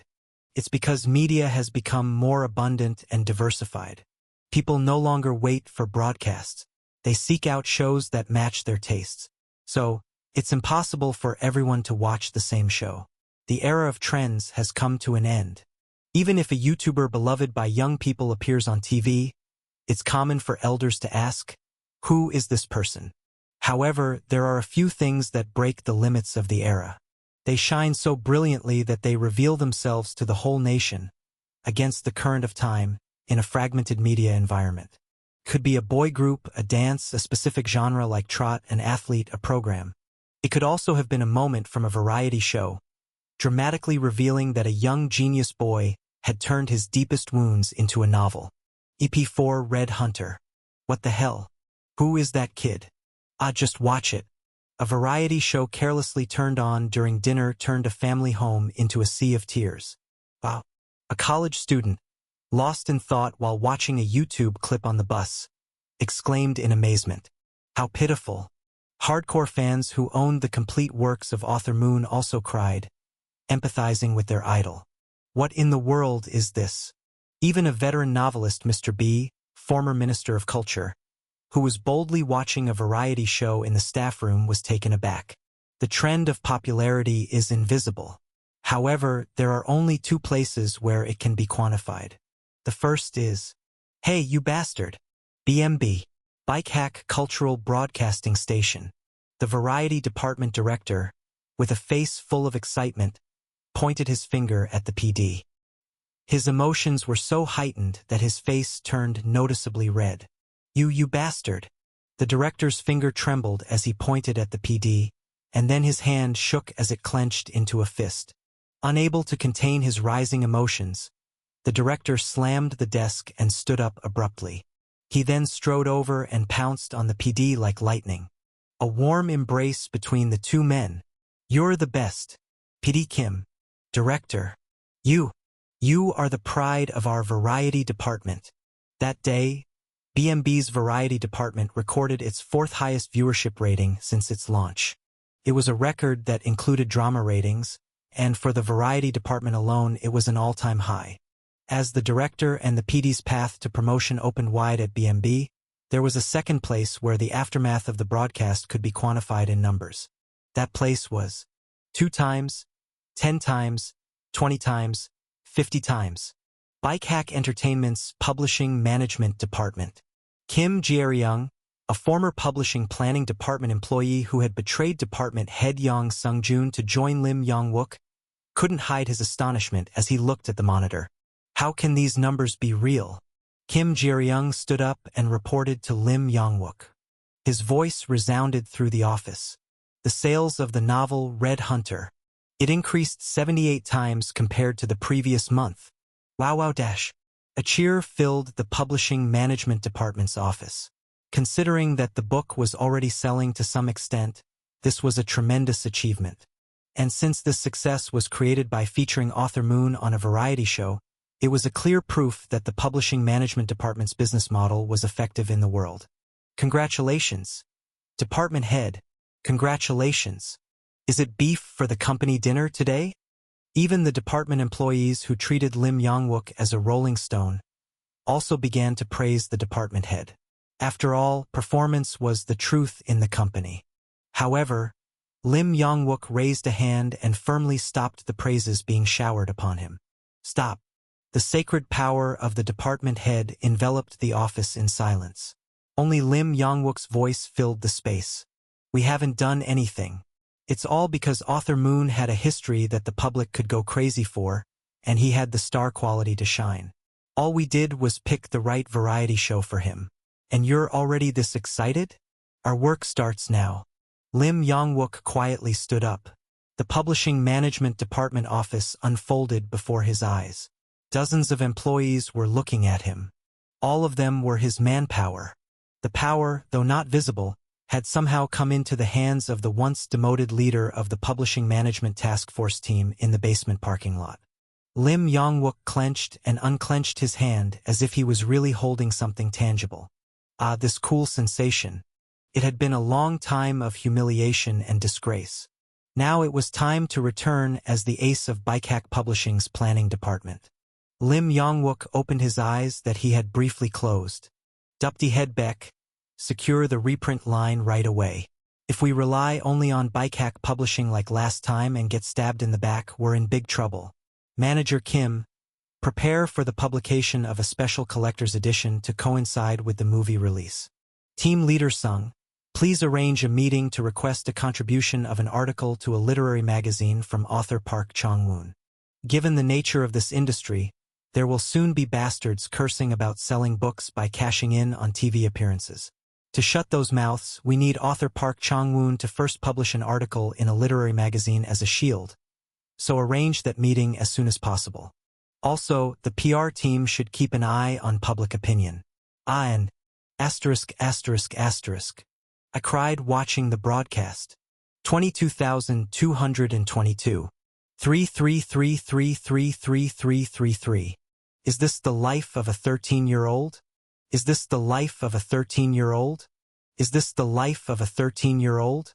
Really bad people. They're really bad people. Really. Why give birth if you're going to abandon them? The genius blossomed too early, learning things at that age that he shouldn't have. And to even write a novel about it. It's not just surprising. It's shocking and moving. Author Moon's life story shocks so Taewon.jpg. I'm also from an orphanage, so I've had a similar experience. It was really tough when I was young, and watching the broadcast brought all that back, making me tear up. Bought the book after watching the broadcast and was shocked at the first page. Why? A shootout started in the back alleys of Shanghai. Today's Living Point, Red Hunter is an adult-rated historical novel about independence movement noir espionage crime political action. Amid the rising issue of author Moon both online and offline, there existed a place that was a step removed from the frenzy. This place, engulfed in a chilling silence, was none other than New Light Spring Orphanage. Dear New Light Spring Orphanage educational family, Principal Moon Chung-jae declared to the teachers gathered in the staff room. Be honest with me, and I will forgive you. Who the hell told In-seop about his family history? Of course, no answer came back, because it hadn't happened during this time frame. Yet, Principal Moon Chung-jae was on the verge of bursting with rage. Or, did anyone make a slip of the tongue in front of the kids? Did you show them documents you shouldn't have? That's impossible, Principal. You know how careful we are about the children's parents. Then how did In-seop find out? We don't know either. Oh dear God. Eventually, Principal Moon Chung-jae managed to compose himself with a dry face wash. TL. I don't know what this action is called in English I have done a literal translation here dry face wash, but below GIF should explain the action. Then, he pointed at a teacher known for gossiping around the orphanage and pressed for answers. Teacher Kim, have you ever mistakenly mentioned parents in front of the kids? Me? For reference, this person was the reason why Moon In-seop found out about the fact that his parents were alive. So, in a way, Principal Moon Chung-jae had exercised a kind of miraculous intuition to arrive at the correct answer, but unfortunately, in this time frame, it was the wrong answer. There's no way I would do such a thing, Principal. But let me say again, this person is the culprit. Look how good I am at keeping my mouth shut. This person is the culprit. I never discuss sensitive topics near the kids. Isn't that a principle for a teacher at an orphanage? To suspect me of such a thing. Really? I'm disappointed. Sorry, really sorry. Humph. I said I'm sorry. Thus, the staff meeting was awkwardly concluded without any outcome. Everyone returned to their daily routines. Only teacher Bang Jong-ah seemed to be worried about Moon In-seop's feelings. Her expression darkened. But after the day at New Light Spring Orphanage ended. Ahem. The administrative officer, who also served as a caretaker, quietly left the orphanage. He was someone who was usually referred to by the children as Bastard, that guy, known for his vile nature and narrow-mindedness, partly because his embezzlement was an open secret. Inside his bag was a brown envelope containing personal information about Moon In-seop's parents. He headed to the underground parking lot of a nearby building, holding the bag with confidential documents, because he had arranged to meet a reporter there. Upon reaching the meeting place, he made his presence known with a cough in the quiet underground parking lot. Ahem. At that moment, one of the cars in the parking lot rolled down its window. Here you are. Reporter Nim. The administrative officer approached the entertainment reporter. He was a bit puzzled since it wasn't the person he met before, but the officer, blinded by money, didn't have the leisure to care. How much should I give you? Didn't I say 15 million won? You're not trying to lower the price here, are you? Well, I don't know if I'd call it cheap or expensive, but it's definitely a low price considering it's ruining the lives of several people. Reporter Nim? I'm not a reporter. What? Baek Seol snapped her fingers. Security guards from Bikehack Entertainment and a few bulky road managers who thought it might be fun to tag along poured out of the vehicle. Heek dash. The administrative officer tried to run in terror but stood no chance of escaping from the sturdy men. He was quickly caught, subdued, and pinned to the ground, and Baek Seol looked down at him with a cold gaze. The envelope. Hand it over. I will give it to you. On second thought, I don't need it. I've already reported it to the police. Keep it as it will serve as crucial evidence. You can discuss the rest with our company's legal team. Baek Seol, leaving the screaming and apologizing administrative officer behind, walked back to her vehicle with dignity. She then relaxed, returning to her slightly clumsy demeanor, and sighed deeply. She picked up her phone to report to her superior. Yes, Department Head Lim. We caught him. See? Didn't I tell you something would definitely happen at the orphanage? It was good to keep an eye on it.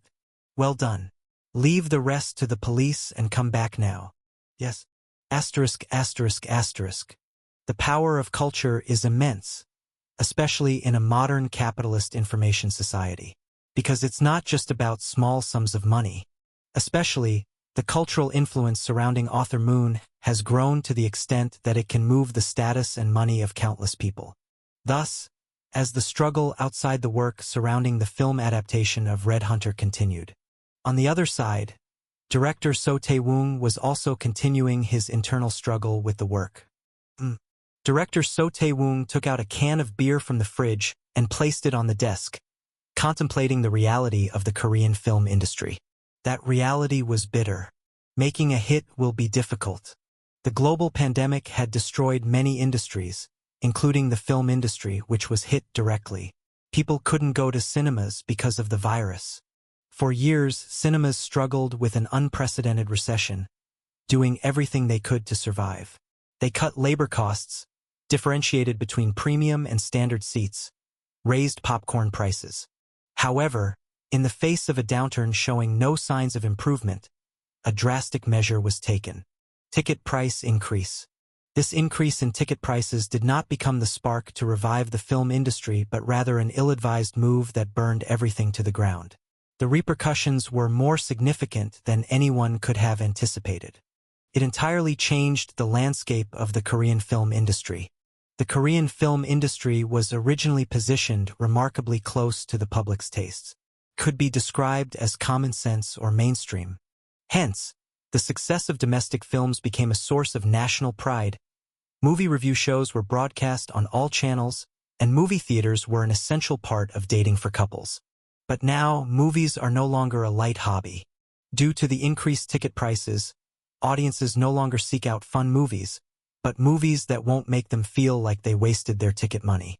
This issue is not just about the survival of movie theaters. It also affects directors who make movies to be shown in theaters, staff, actors, and investors. No matter how artistic a movie is, audiences no longer watch it, because it's serious and boring. Now, only standardized works that guarantee a certain level of entertainment for the 1 hour and 30 minutes worth of ticket price can survive in movie theaters. Within this movie landscape, director So Tae-woong was in deep thought. Box office success is out of the question. But thanks to his reputation, there was no problem with investment and casting. There was no issue in making the movie. Then, maybe I should just make what I want? Director So Tae-woong grinned like a villain, and he typed into his phone's notepad, "Resistance. The Red Purge." The poster of the work vividly came to mind. A freedom fighter wearing sunglasses, holding dual pistols. Asterisk, asterisk, asterisk. The next day, Moon In-seop went to school. Reporters had blockaded the school gate. Chapter 47. I woke up suddenly to find that it was dawn.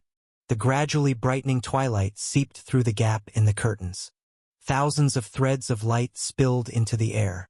I woke up from my sleep at the sight of that radiance. Murakami Haruki says he writes as soon as he wakes up in the morning. I wanted to be like him, so I tried imitating him, but all I managed to do was grope for the notebook I left by my bedside and jot down a few keywords that came to mind. When I lived in the orphanage, I would wake up sharply at 6 a.m. I would make my bed, go to the dining hall for breakfast, and then head to school. And at school, I endured painful times. None of it included my own will. Maybe as a compensation for those painful times, even if I woke up automatically at 6 a.m., I would roll around in my blanket for hours. Despite sitting on a mountain of debt to secure my rent, I finally secured a nest of my own. But today I can't afford such luxury, because it's the day of Professor Gu Hak-jun's class. He's the person who even paid for my tuition to let someone like me attend school, so I mustn't miss even a single letter of his teachings. Thus, I threw off the blanket wrapped around me like a cocoon and got up, limping. But the room I knew wasn't the same. It was just as devoid of furniture, but felt much wider and cleaner. What? Have I ever lived in a house like this? Only then did myself, wandering through the gaps of time, return to reality.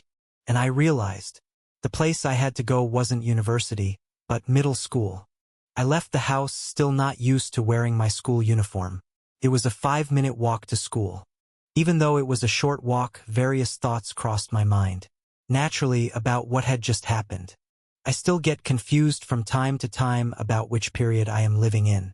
My physical body exists in the present, of course. Then what about myself? My memories? My soul? I still can't let go of the things I left in the past, and I am burning my present for a future that will someday come.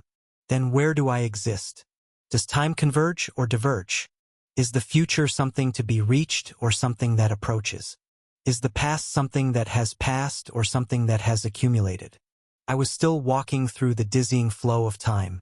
Thinking such thoughts, I reached the school gate. Numerous reporters were looking at me, their eyes shining. EP4 Red Hunter. Teacher. Insip hasn't come. Insip has an interview, so he'll be a bit late. The homeroom teacher smiled brightly, even though a student was absent from the morning assembly due to personal reasons. The success of Author Moon was naturally the teacher's success. A private school teacher is not a civil servant but an employee. Without performance, one could be fired or not have their contract extended, and with sufficient performance, one could receive a better salary or transfer to a better school. This trickle-down effect also poured over to the students. As the reputation of Bikak Arts Middle School's creative writing department increased, so did the future prospects of the students who would graduate from there. After the teacher left, cheers erupted among the students. Yay! No more shrinking in front of idols, Youth World Cup participants, and international competition winners. Our creative writing department is finally getting media attention. Teacher Park Chong-woon once invited a presidential candidate. Right? Shut your mouth. You. Never mention that incident again. The kids were happy about Moon In-sip's success as if it were their own, because it was partly their business.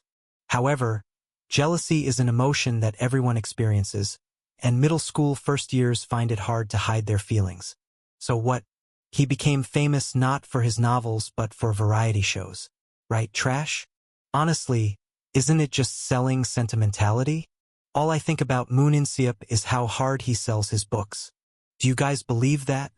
The stories on variety shows are all written by the scriptwriters. That too is all scripted. Opinions were divided, but no conflict arose. Just as everyone today only looks at media that suits their taste, all the kids talked only with friends who shared their opinions. However, there was someone who was not afraid of conflict. Among the rebels, Gu Yuna was the most rebellious and approached the students who were making cutting remarks. Do you feel special by insulting Moon In-sip? What are you talking about? Do you feel stronger by mocking someone's sad family history? Gu Yuna was born early, making her physically a year younger, and regardless of age, she is very small in stature. However, the other kids didn't even think to intimidate Gu Yuna by bumping shoulders with her. Just as one wouldn't run from a chihuahua dripping with saliva because of its size. This kid, there's something eerie about her eyes. Gu Yuna's gaze emitted a cold, murderous intent. As Gu Yuna, who had proven her combat power on numerous occasions, silently roamed the classroom like a shark searching for prey, the critical public opinion towards Moon In-sip magically ceased. Even the big bullies closed their mouths and became obedient when Gu Yuna, with crazy eyes, approached them like a ghost. Thus, with Gu Yuna establishing discipline, Moon In-sip finally entered the classroom, half dead. Phew! Gu Yuna, who had turned the classroom genre from a school story to a horror story, stopped roaming the classroom and took her seat when she saw Moon In-sip. The kids cheered with emotion. Welcome, In-sip. You've done well. You're a hero. Moon In-sip.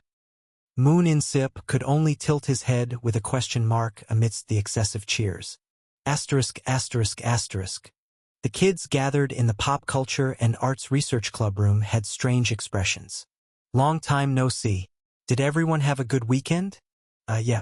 Yeah, it was good. They had seen the broadcast but felt awkward to congratulate him for becoming famous. And it was also awkward to suddenly ask if he had been through a lot and offer comfort. Of course, Gu Yuna immediately listed the flaws of Red Hunter to me as soon as we met in class. It can be interpreted that she liked everything else except for that. To break the awkward atmosphere, I brought out a gift. The gift was a piece of paper. Kim Sunbae. Here, take this. Huh? What is this? Dash. To actress Kim Bile. I look forward to your continued great performances. From director So Tae-woong. As soon as Kim Bile received the paper scribbled with these words, she shrieked with joy like a dolphin. The high-pitched sound of a famous child actor, though it's becoming slightly awkward to say, was different. The accurately emitted high frequency vibrated the eardrums. Gu Yuna calmly covered her ears, and Min Hyo-chan looked a bit disenchanted. Kim Bile, too excited to notice how others were looking at her, gasped for air and hugged the paper. It's real, right? It's really director So Tae-woong's signature, right? Really? Really? Genuine, right? Ha! Yes. Kaiweok dash. Kim Bile's dolphin show resumed for a moment. After bouncing her feet on the sofa, Kim Bile finally calmed down and spoke like a human, not a dolphin.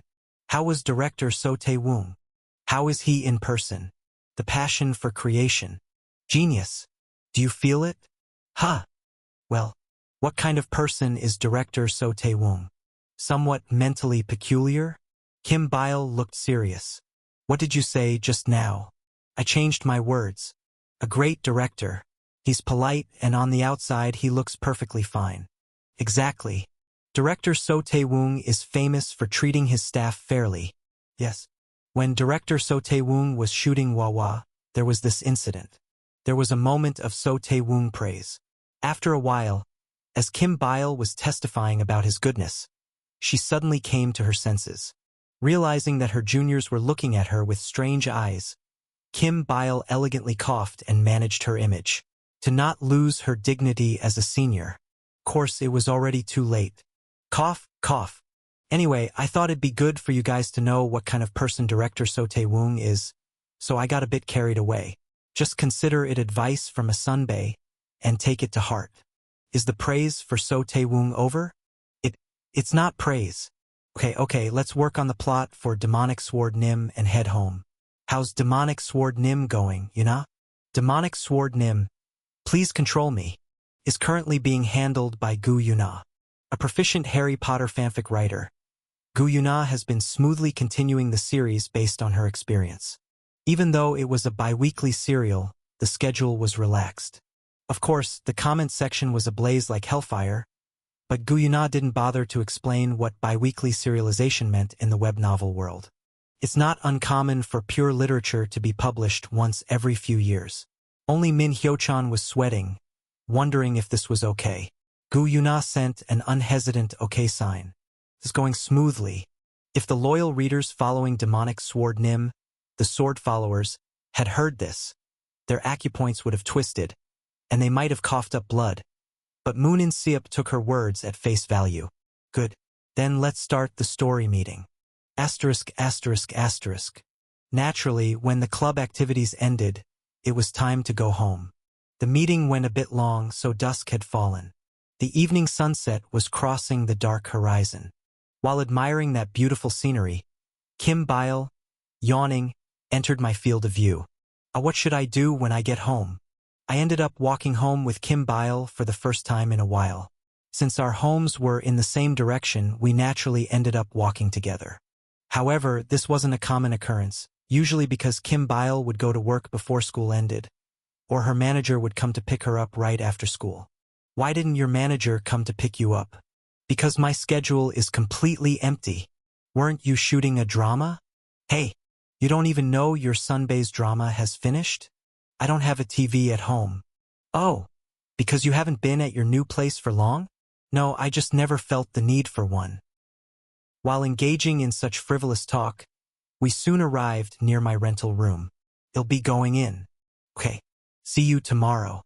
Just as we were naturally saying goodbye, a middle-aged woman approached us. "Mom?" Kim Bile called her mother with a voice mixed with a little joy, a little bewilderment, and a little fear. Kim Bile's mother, smiling gently, quickly approached and grabbed my hand first, not her daughter's. "Oh, aren't you Author Moon?" "Yes." "Hello." Kim Bile's mom. "I came to pick up my daughter, but I didn't expect to run into you here. Nice to meet you." "Nice to meet you too. I'm such a fan of your books. I couldn't believe it when I heard you were my daughter's friend. But meeting you like this is really surprising and pleasant." Kim Bile's mother looked very sociable and sophisticated. It could be felt from her manner of speaking and fashion. She naturally led the conversation, tying Kim Bile and me together according to her intentions. "Oh, our school doesn't serve dinner. You both haven't eaten dinner yet, right? Since we've met like this, it must be fate. They'll treat you to something. You like sushi, right? I was just about to take my daughter to our favorite sushi restaurant." "Ah, that's... Haha, don't be too burdened. A friend's mom can treat you to a meal. Especially after my daughter filmed the movie Cause of Death. I watched that film and promised myself I must meet the author one day. How did you manage to write such a masterpiece?" Throughout her talk, Kim Bile couldn't say a word, trapped like a butterfly in a spider web. Eventually, we headed to a nearby sushi restaurant, as she intended. From the outside, it looked indistinguishable from a residential house. Even as the chef prepared each piece of sushi and placed it in front of us, and the absence of a menu with prices indicated, it was clear this was no ordinary restaurant. And her intention in bringing me to such a restaurant didn't seem to be for an ordinary reason either. After lavishing me with compliments for a while, Kim Bile's mother brought up what seemed to be her main agenda towards the end of the meal. By the way, I heard your novel Red Hunter is being adapted into a movie. Is that right?" "Yes." She seemed to already know and asked as if she just remembered, clapping her hands in feigned surprise. "That's right. That's right. Director So Tae-woong." Bile has been a fan of director So Tae-woong since she was young. I could have mentioned something that happened at school and made a joke, but glancing at Kim Bile's expression, I couldn't bring myself to joke. Kim Bile had her head slightly bowed, biting her lip tightly. Noticing my gaze, Kim Bile changed her expression as if nothing was wrong, and she blinked innocently, as if asking why I was looking at her. That skilled act could make an average person think, did I just see something wrong? However, the expression Kim Bile just had was vividly imprinted in my mind, as observing people is a hobby of mine. It was humiliation. She was feeling distressed in this situation. Kim Bile's mother was about to continue speaking, maybe to director So Tae-woong.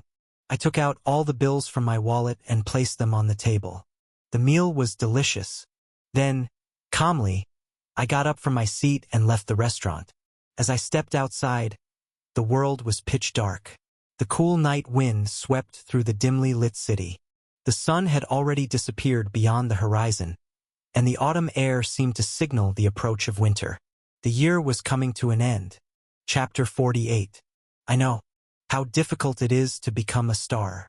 How hard it is to succeed in the entertainment industry. Kim Bile knew it painfully well. In the dim room, sitting crouched on her bed, Kim Bile's thoughts sank into the past.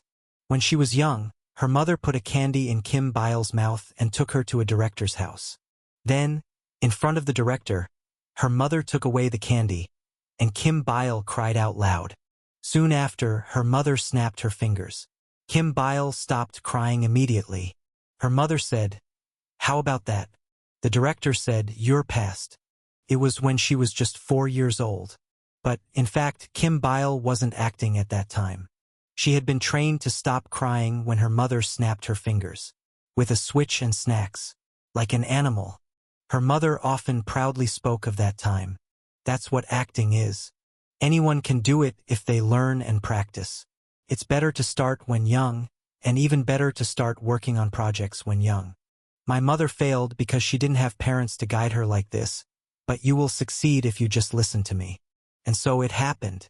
While acting as a child actor, Kim Bile earned enough income to not worry about money for the rest of her life. What could be a better proof of success in a capitalist society? The mother proved her philosophy with results. This success was all thanks to her mother. Her mother signed contracts with companies, chose the projects, and signed her up for academies. So, mother must be right this time too. It's correct to try to seize the opportunity when it comes. Even if it's desperate, it's right to push forward in any way possible. Her mother's method wasn't wrong. If you don't rebel, you can keep peace. If you don't rebel, you can eat the meals mom makes, wear the school uniform mom irons, and go to school. You can keep the life you have now. Yes, that's enough. Kim Bile finished pondering and got up from her bed with a haggard body, and turned on her phone screen to check the time. Behind the numbers indicating 4:32 a.m., there was a photo taken with her club friends. Kim Bile stared for a long time at the boy covered with a blanket, making a V sign with an expressionless face. She just thought that he was too precious a friend to lose like this. That was all. EP4 Red Hunter. It's late. Autumn is coming to an end. The splendid autumn leaves have all fallen, and the trees are slowly revealing their bare branches.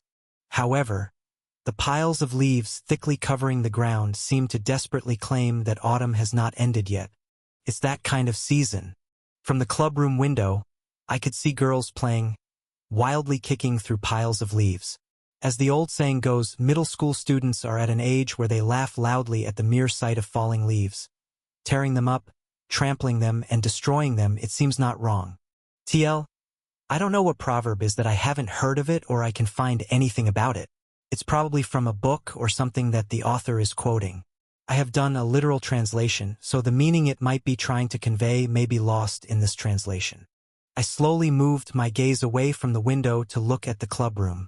Gu Yuna and Min Hyo-chan were talking worriedly. Is Bile Uni not coming today either? Yeah. She didn't come to school at all today. Is she sick? Gu Yuna hugged the pillow on the sofa tightly with an expressionless face. To me, it seemed like loneliness.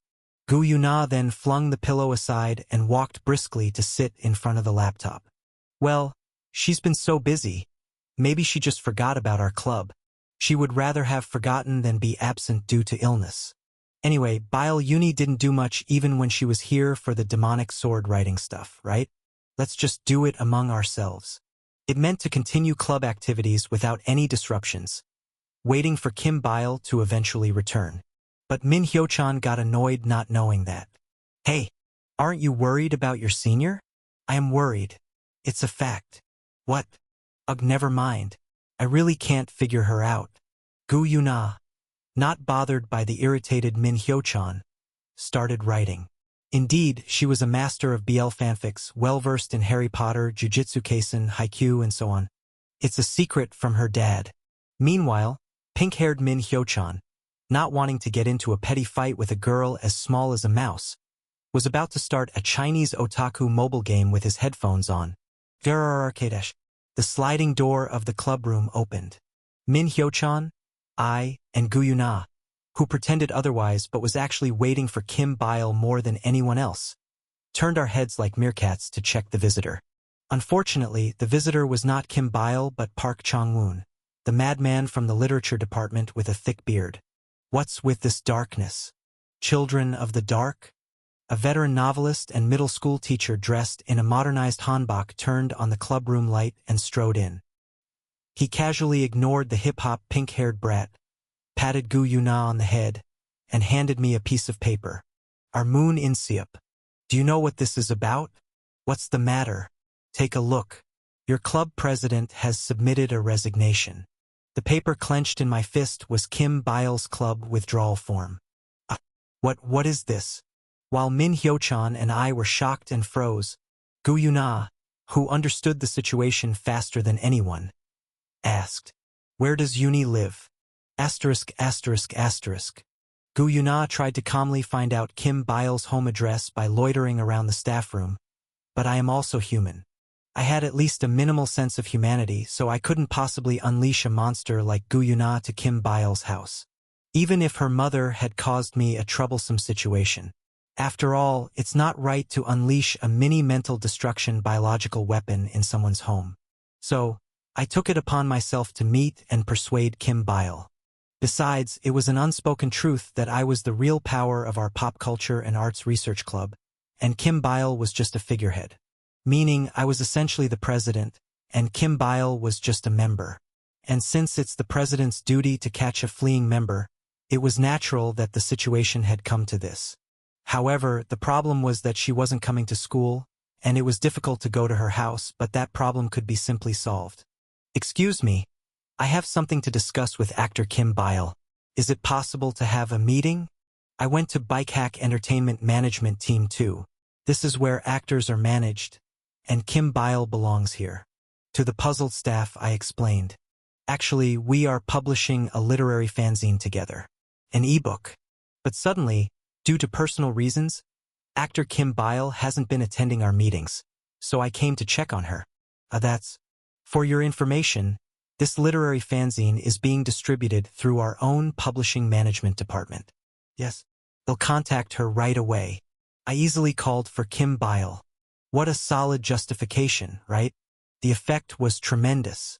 Hey, what are you doing here? Kim Bile appeared. I waved at her. It's been a while since we've seen each other at the company. Kim Sunbae. You. Let's talk for a moment. Stop this here and come with me. Kim Bile, filled with rage, grabbed my wrist and dragged me away. Since girls grow faster during the growth period, I couldn't overpower her with strength and was dragged along. She dragged me to a dark emergency staircase, checked for the absence of people, then pushed me against the wall and yelled, "What do you want? What are you trying to do with me? Why aren't you coming to the club? Would you go if you were me?" Kim Bile's fingertips were trembling. Since there was no clue whether this was an expression of her confused emotions or an act, I focused on the conversation. Everyone is worried, so how can I go to that club? You are there. Kim Bile cut me off harshly and looked at me with resentful eyes. Being skilled at expressing emotions, her gaze was conveyed to me more clearly than ever. You looked down on me. At that restaurant, in front of the mother and the chef, you left the meal money as if throwing coins to a beggar and just left. The eyes of Kim Bile, who was looking at me resentfully, gradually became moist. Then, a tear rolled down her cheek. Kim Bile hastily wiped away the tear as if she didn't want me to see it, then glared at me with a venomous look. I know, I must look pathetic in your eyes, groveling like this just to get a role. Silence swirled between us for a moment. I had glimpsed into her depths, and she had inadvertently exposed her vulnerabilities. Despite having wiped them away earlier, Kim Bile's eyes were overflowing with a self-loathing that couldn't be wiped away. After pouring out all her emotions, Kim Bile finally returned to a blank expression and said weakly to me, "So please just go. Don't make me feel more miserable. People who aren't geniuses have to do it this way. You wouldn't understand." With that, Kim Bile trudged down the stairs. I looked down at her retreating figure and said, "That's right. I really don't understand." Kim Bile stopped in her tracks. "Then why don't you beg me to put in a good word for you to Director So Tae-woong? Stop it. You said living humbly is also a way of life. Then try begging humbly for once. Ask me to speak well for you to Director So Tae-woong. Were you always this kind of person? Do you enjoy mocking people? You can't do it. Can you?" Kim Bile turned back and strode up to me. Then, she grabbed my collar and thrust her twisted face close to mine. "Please just stop. What I see is not the reason for your suffering, Kim Sunbae." I flicked away the hand that was grabbing my collar. Her frail grip fell away hopelessly. I sat down on the emergency stairs going up and patted the seat next to me, inviting Kim Bile to join me. "Let's sit here and talk, Kim Sunbae. Don't be so serious. TSK. Geez." Although I unintentionally used the tone I had with Gu Yuna, it seemed to work on Kim Bile as she hesitantly sat down next to me. I patted her back and soothed her gently. "I'm not a genius either. There are so many people in the world who write better than me. I've written plenty of pieces just trying to please others to somehow float to the top. And begging? I chuckled. Kim Sunbae, you shouldn't talk to me about begging. Children in the orphanage beg volunteers by acting cute. They supplement their meager allowances with begging. That was our daily life. I wasn't an exception in the past either. You? How do you buy paper, pay for transportation, and get writing materials with just allowance? Of course, there was one teacher who took good care of us. But that wasn't enough. I really lived humbly too. Please give me some money, please think well of my writing, please give me an award. But hey, race the problem. Even if I have to bow my head, I have to do it myself. Even if I have to grab someone's ankles, I have to be the one to do it. Even if I have to beg humbly, it has to be me. That's the only way to have dignity. But if a friend begs on my behalf, if a parent begs on my behalf, then you lose your mind. That's exactly the situation you're in now, in my view. You're not fully owning your life. Suddenly, Kim Bile bowed her head deeply and began to tremble slightly. I pretended not to notice and continued speaking calmly. I've lived like this too, so how could I dare to look down on Kim Sunbae? I apologize for what happened in the restaurant. I left in a hurry because it seemed like you were suffering, but I didn't realize it would hurt you this much. A slightly sobbing voice came from the clump of hair bowed down. Really? Actually, I'm also running away. When I see kids in school uniforms being bullied and beaten, it feels like a chokehold around my heart. It feels like it's happening to me. I was beaten up a lot in the past, and the aftereffects lasted a long time. It was too hard for me to watch you suffer there. So I ran away.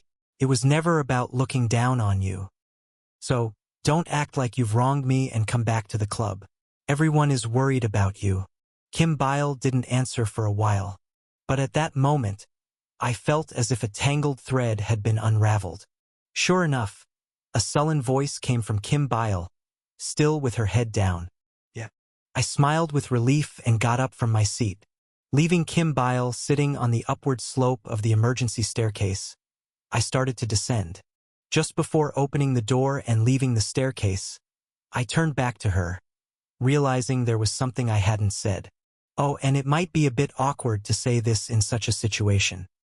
Why do you think I brought back an autograph from director So Tae-woong without being asked? There was no need to add that while getting the autograph, I mentioned having an actor friend, and because of that, director So Tae-woong is already aware of the actress Kim Bile. Seeing Kim Bile's eyes widen as she looked at me, it seemed she understood what I meant by saying this. I just smiled awkwardly and quietly left the emergency staircase behind, leaving Kim Bile alone, hoping she would return to the club. Asterisk, asterisk, asterisk. However, Kim Bile never returned to the club. Every time we gathered for club activities, we had to feel the emptiness of Kim Bile's absence. Well, takes about half a year. Really? Making a movie isn't an ordinary task. Kim Bile eventually broke through the audition for Red Hunter. I don't know how much my help contributed to that. But what's certain is, this place values results over the process. And that result is not yet completed. Now, it was the time for the director and the actor. Chapter 49. It's a gray sky today. It's just that the clouds are overcast. But on days when the sky is gray, it's hard to kill people. Killing people requires courage. Pulling the finger on the trigger is easy, but mustering the courage to actually pull it is difficult. This courage seems to come from the sky. Humans have revered the sky since ancient times.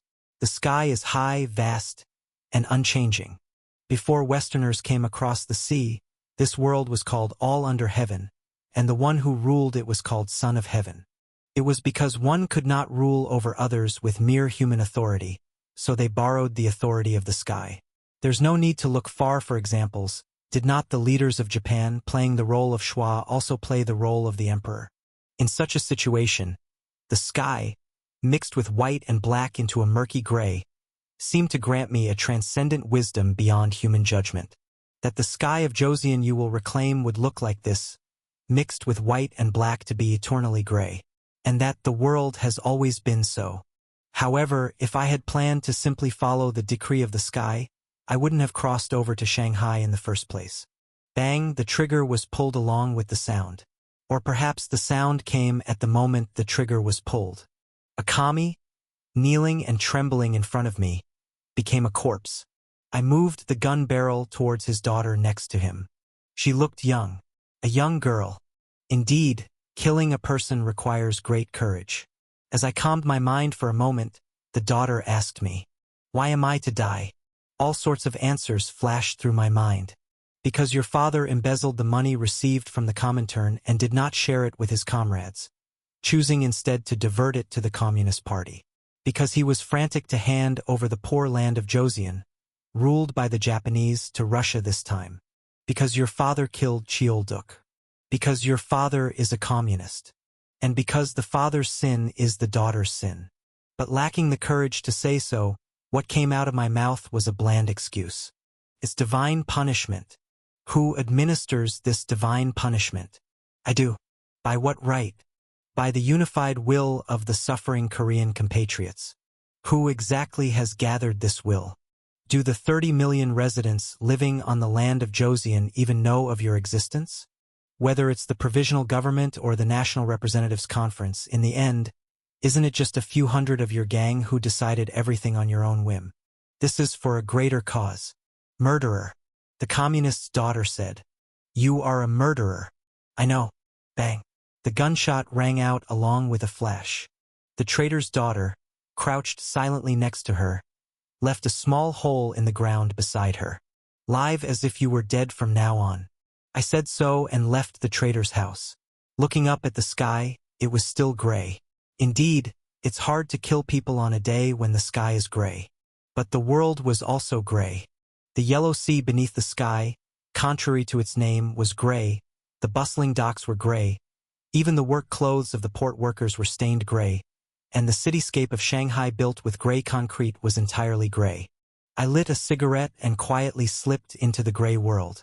There were still many communists left to hunt. EP4 Red Hunter. The line murderer seemed to be the most important. It succinctly reveals the perspective of a victim of history, especially considering that this scene is the introduction to the movie.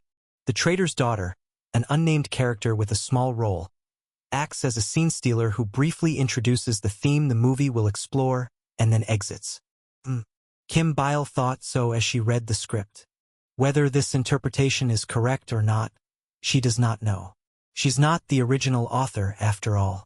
But she could ask the original author. I contemplated sending a text to the Charmless Jr. for a moment but soon shook my head vigorously, abandoning the thought.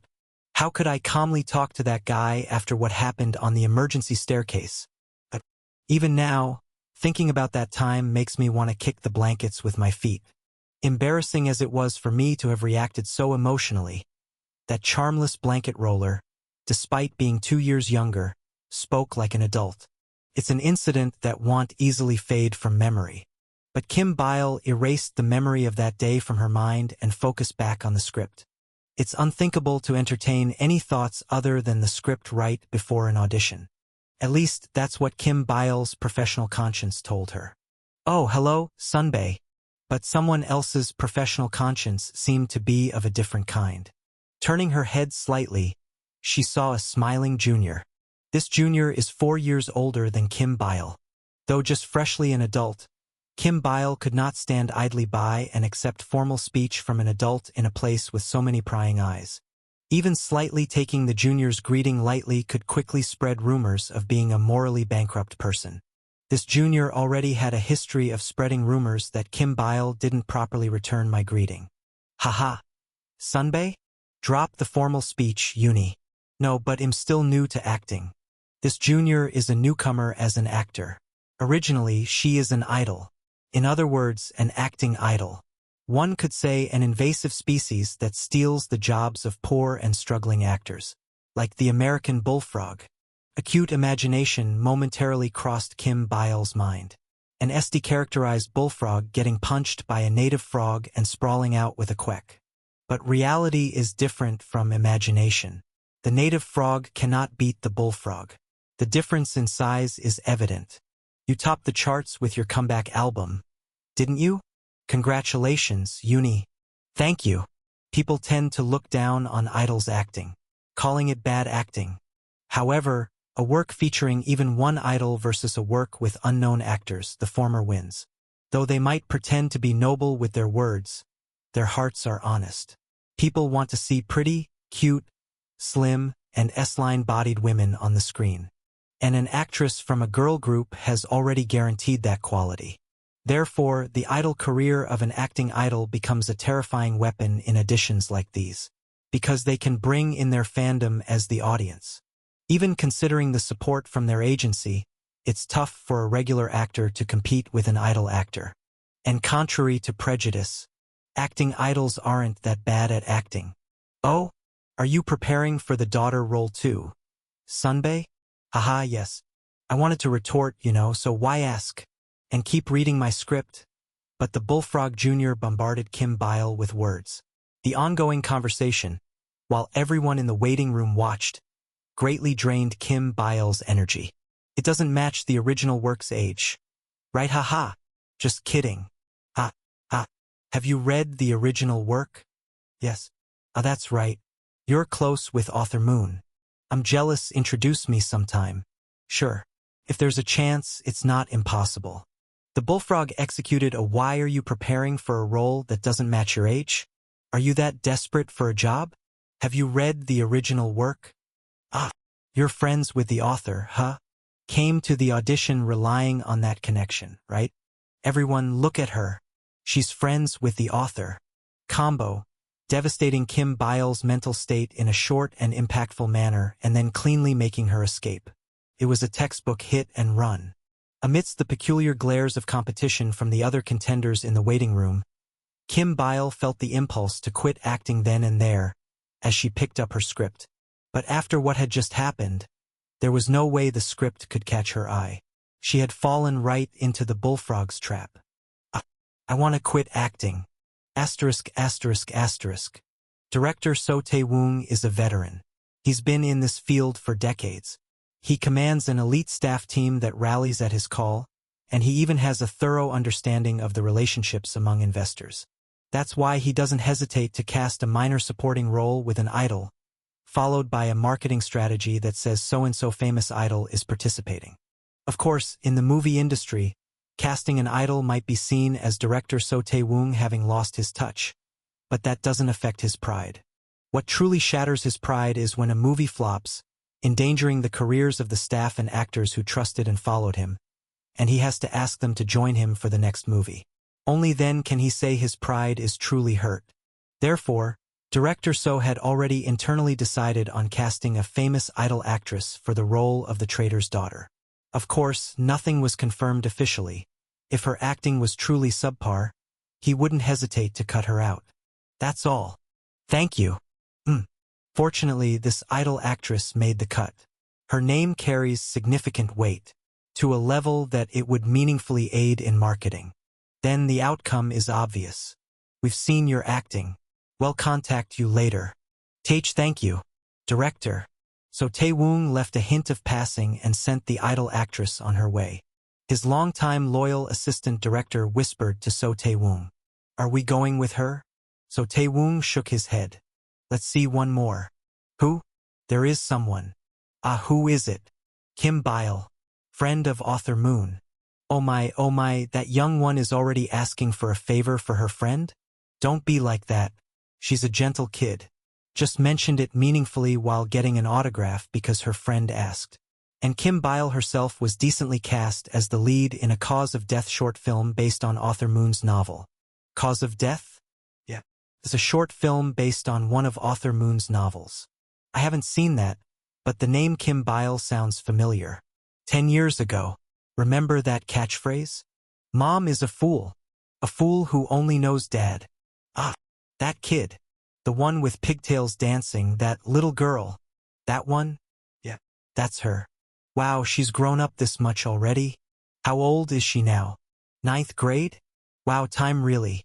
Just before Kim Bile's turn began, her golden days were reminisced about unknowingly by the judges, giving her a small advantage. But reality is harsh. Kim Bile's popularity is a thing of the past, and the idol actress popularity is current. If Kim Bile can't show acting skills to overturn this, she cannot be cast. Under such an unspoken standard of judgment, Kim Bile entered the audition room, trying to hide her nervousness, and greeted them. As soon as she saw director So Tae-woong's face, her heart fluttered for a moment, but she wrapped herself in as gloomy and haggard an atmosphere as possible and calmly greeted. Because that's the atmosphere that suits this role. Hello, I am actress Kim Bile. Director So Tae-woong fired the starting shot. Let's see your acting. Kim Bile's race began. The spurt started with her not holding back and flopping onto the floor. Kim Bile wriggled on the floor pretending her eyes were covered and her hands and feet tied behind her back. At first glance, it might seem humorous. However, Kim Bile had the technique to turn that humor into desperation. A face trembling with pain and fear, and beyond the wriggling, her body slowly started to convulse. And even though her mouth was gagged, making her unable to speak, the frustrated voice that seemed to desperately want to say something. As Kim Bile unabashedly showcased from the start that she indeed had acting skills, the judges, recognizing her substantial inner strength, quietly smiled and were drawn into her performance. Kim Bile's techniques flowed smoothly like water. When her father was shot, gagged, she let out a bizarre scream, twisting her body to express shock and fear, and banging her head on the ground. She expressed sorrow and anger, and finally, when an imaginary someone removed the gag from her mouth, she gasped for air, drooling in a pitiful state. The most surprising aspect was that there was no mention of a gag in the original script. The judges murmured quietly among themselves. This is a reinterpretation. Bold. Has that little kid from 10 years ago grown up like this? To mime to this extent without props. Though a positive atmosphere seemed to swirl among the judges, Kim Bile felt none of it. She was already deeply immersed in her performance. The Traitor's Daughter. A character who, labeled a communist, kills fellow independence activists and is killed by them, uttered her first line. Why am I to die? Anger over her father's death, fear of her impending death, and the bewildering disbelief of this reality. Three emotions mixed in just the right proportions created a voice filled with tension, and the imbalance between her delicate, youthful tone and her stiff manner of speaking. Diction passes. Thus, without even realizing, Kim Bile passed director So Tae-woong's first round of auditions. Her performance intensified. Who decrees this divine punishment? I do. By what right?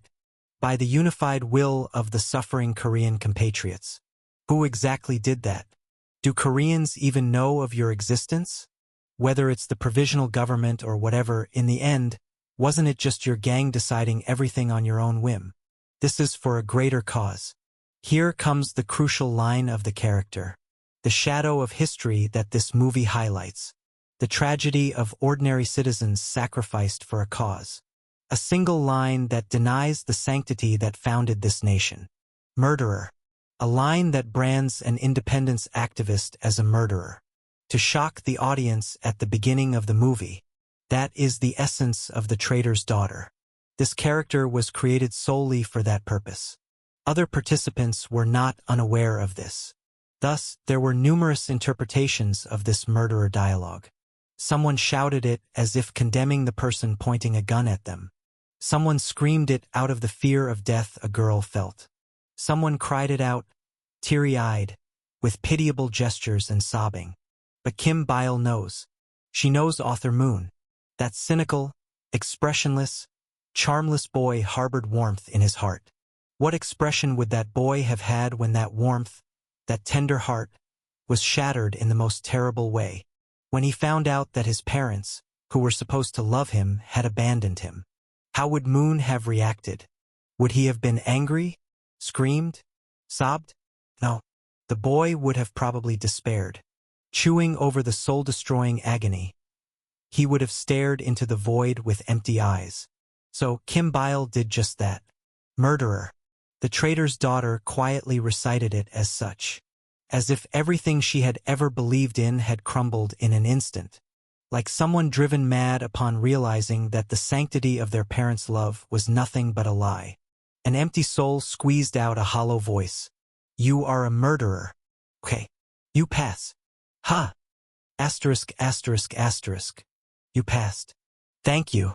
An emoji of a white rabbit with its arms crossed, huffily turning its head away with a humph. Even as a series of welcome messages poured in, I couldn't muster a smile. I didn't have the energy to congratulate Kim Bile. All my mental energy was consumed elsewhere. Lim Yongwook cautiously asked me, noticing my distraction. What's the matter? It's nothing. Just got a text. I pocketed my phone and focused on my conversation with Lim Yongwook. In the underground parking lot of Bikehack Entertainment, in the front seat of Lim Yongwook's car, Lim Yongwook, who had summoned me to this most secretive place, brought news that couldn't be ignored. Trying to suppress my shock, I asked him, which of the two is it? Lim Yongwook calmly replied. Both of them. Both of your parents, they've contacted the company wanting to meet you. Chapter 50. How did this happen? The story goes back to some time ago. Right after it was revealed through a broadcast that I was aware of my parents' existence and had identified them, the company received a significant call. They were asking if the content aired on the broadcast was true. Lim Yongwook explained with a serious expression. The call wasn't directed to our department but to the PR team. They handled it internally and didn't think it was necessary to inform us, considering the question seemed trivial when taken out of context. So what was the response? Of course, yes. Who would claim it's fabricated? Especially when it was a fact this time. Bikehack Entertainment confirmed it as true. The first contact ended there. And then, not long after, the second contact was made. The second contact was from someone different from the first caller. This person revealed from the start that they were your parents. They requested to meet you. Only then did our PR team realize that the situation was getting serious. They contacted the individual from the first call again, confirmed that person was indeed your parent, and shared this information with our department. I cautiously raised my hand to interrupt Lim Yongwook. I didn't care about the details. What do these people want from me? They want to meet. I felt all my energy draining. My strength seemed to seep out from my spine, and my head listlessly fell back. Leaning against the passenger seat listlessly, Lim Yongwook cautiously spoke up. For now, the company has been coordinating with both parents for a meeting in an undisclosed location. Well, to be precise, it's still under negotiation. We haven't asked for your opinion yet. What happens if I say I don't want to meet them? What would happen? It would be the end. You'll go to them in your place, explain things well, and send them back. So, do whatever you feel comfortable with. Though I know it's not exactly a comfortable situation. I pondered deeply before throwing a question at Lim Yongwook. What do you think, Department Head Nim? Me? Lim Yongwook paused to stroke his chin before responding. As the head of the publishing management department, I'd say meeting them is the right move. If you're to continue as an author and a public figure, it's best to tie up this issue sooner rather than later. In any manner. I guess that makes sense. Just as I was trying to accept this with a heavy heart, Lim Yongwook offered a twist. However, as a senior in life, I think it's also okay not to meet them. Why? It's not like the world will end if you don't meet them, right? I waited for him to continue, but Lim Yongwook naturally closed his mouth. Is that it?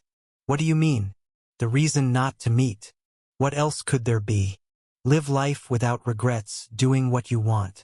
Hearing Lim Yongwook's words made me spontaneously laugh. It felt slightly absurd given my situation of living life a second time. I told Lim Yongwook, who was looking at me with a peculiar gaze. Okay, let's meet them just this once. That's the spirit. You've mustered a lot of courage. Want me to come with you? No, it's okay. They'll go alone. It wasn't the first time meeting them, after all.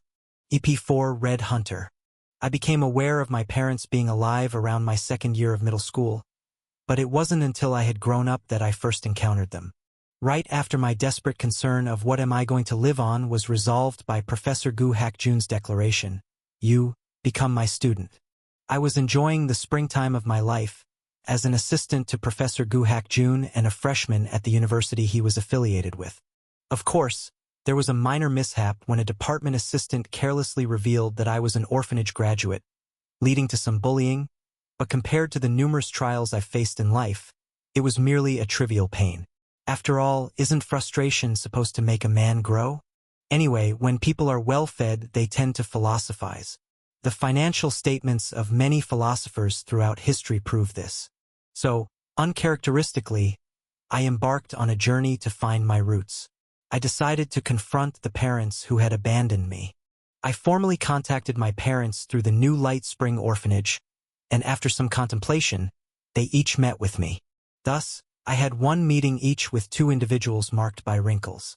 Both had remarried and had 1 or 2 children each, and they faced the biggest mistake of their youth with varying expressions. However, the difference in their expressions stemmed from their personalities, but the emotions behind those expressions were the same. Upon seeing me, they cried, felt ashamed, and were frightened. The karma of foolishly believing in everlasting love during their youth had suddenly caught up to them. My existence, which they had tried hard to forget, seeking their own new happiness and peace, was a painful but undeniable wound to them.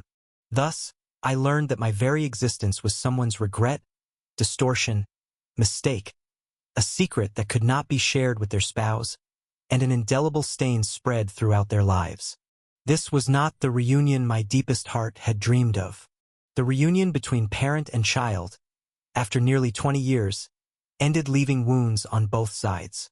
Nonetheless, looking back at that time, there was at least a minimum level of dignity between us. That dignity was the etiquette between human beings. We respected each other's lives. They acknowledged the pain caused by their mistakes and tried to apologize with tears, offering alimony. I refused the money for the sake of my dignity. On the other hand, I acknowledged that they were not demons but humans, and I decided to quietly disappear to protect the peace they had earnestly achieved. The long-standing bad karma thus ended.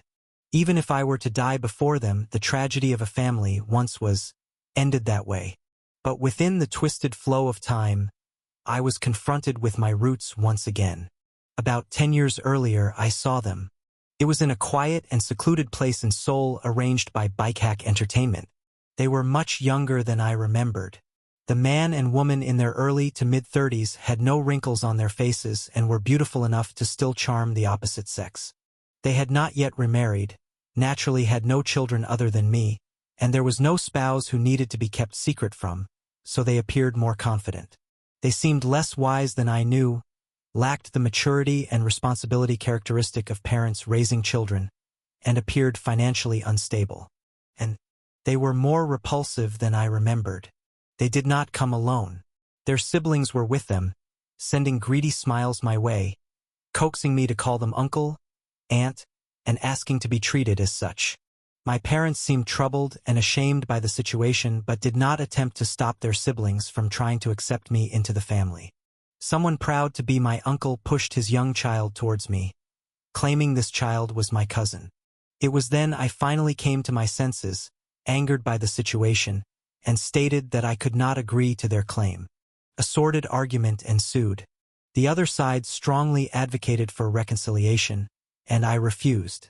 I declared that there was no way I would reunite as a family and serve them as parents when they chose not to raise me but to leave me in an orphanage at the time of their divorce. However, it seemed that the other side had already prepared legally, pressuring me with the complex concepts of parental and custody rights. But there's no one who understands these issues better than someone from an orphanage. I warned them that I could file for the loss of parental rights in family court and that I could hire a lawyer to protect my integrity, mentioning my advisors who were ready to help me at any moment. Director Moon Chung-jae, Department Head Lim Yong-wook, Professor Gu Hak-jun, CEO Baek Sung-won, Deputy Head Baek Seol, Author Park Chong-woon, and so on.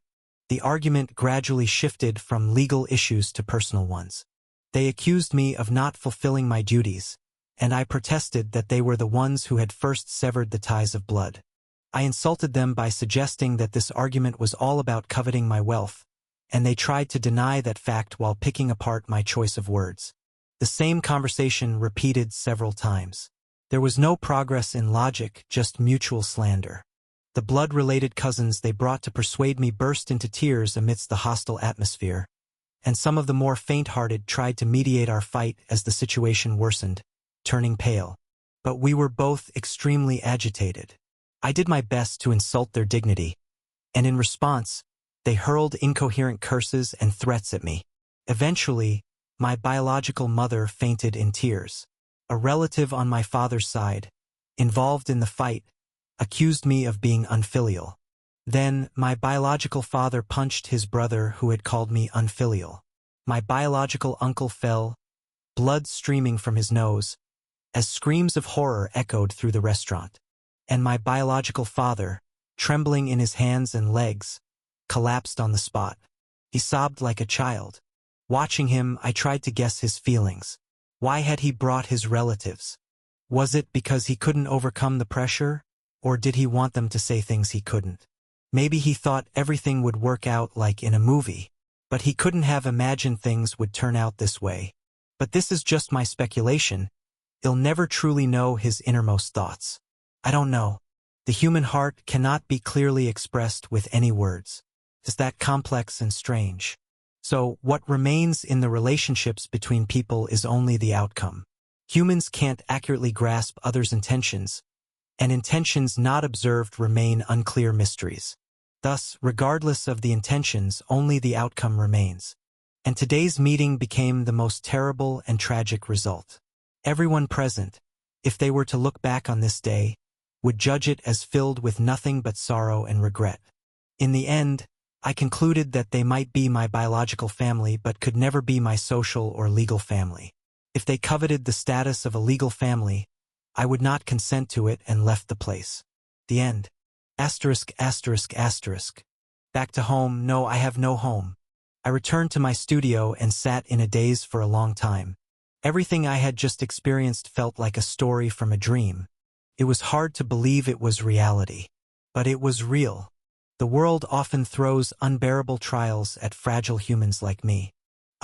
Having caused a scene at a dinner that was supposed to be a peaceful gathering, there was no way I had eaten there. I hadn't eaten dinner, and after sitting idly in my room for a while, my stomach started growling as if it would starve to death. Right? I should eat something. I have to eat to live. But when I opened the refrigerator, there was nothing in it. Only trash that I had been too lazy to throw away, like empty coffee cans, chocolate wrappers, and kimbap wrappers rolled around. Fortunately, amidst the graveyard of empty coffee cans, I found an unopened can of coffee and quenched my hunger to some extent by gulping it down. Then, sitting on a child-sized office chair, I blankly stared up at the ceiling of my room. After a while, I quietly closed my eyes and looked into my heart. A storm was raging inside. Why do these things only happen to me? Why wasn't I born into a normal family? Why didn't I meet parents who would love me? Did I commit some sin in a past life? Upon reflection, I did kill someone. Myself. What's the difference between the parents in my memories and the parents in reality? Are they the same people or different? Is time linear or planar? Does humanity grow or does it devolve? How should I accept them? What if they harm me? Why did this misfortune happen? Why am I suffering? These unresolvable questions tormented me until dawn. After suffering for a long time, I suddenly noticed a book on my desk. Red Hunter. An autobiography I had written as if vomiting out after enduring terrible agony in my childhood. Looking at it, I found courage. Should I wait quietly until the storm inside me passes? No. I already knew how to move forward through the storm. And it was already in front of me. Paper and pen. With just these two, I could momentarily escape the painful reality. And leave all my sorrow in that world. That was my literature. Asterisk, asterisk, asterisk. What? A week? Technically, it's been much more than a week. There was a holiday in between. Min Hyo-chan scratched his head irritably. Kim Bile listened quietly, shocked by Min Hyo-chan's words. Anyway, that guy Moon. It's been quite some time since he came to school. I thought he was on some variety show, but when I asked the teacher, there was no particular contact from the company. Its unexcused absence by sheer willpower.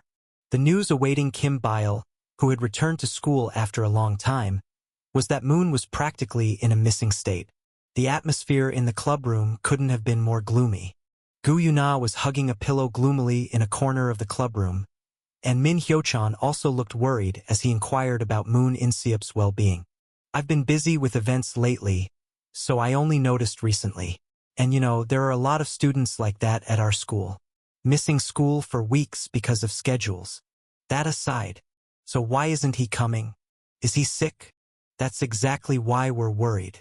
It seemed that something had happened while Kim Bile was filming the movie. The trio in the club spent a few more days filled with worry. But Moon never showed up for school, and their patience eventually ran out. They'll check it out myself.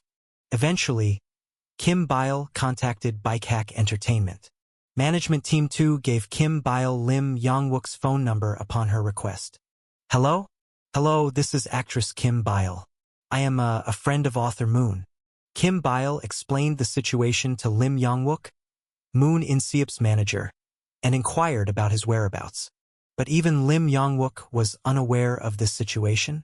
What? He's been missing school? How could you not know about this? Kim Bile couldn't help but retort sharply, astonished by the situation. Kim Bile regretted it immediately, flustered because there was no taking back what had already been said. Fortunately, Lim Yong-wook seemed just as taken aback and didn't have the time to point out Kim Bile's rudeness. No, I mean, he does tend to skip school on his own accord, but it's odd he didn't tell me about this in advance.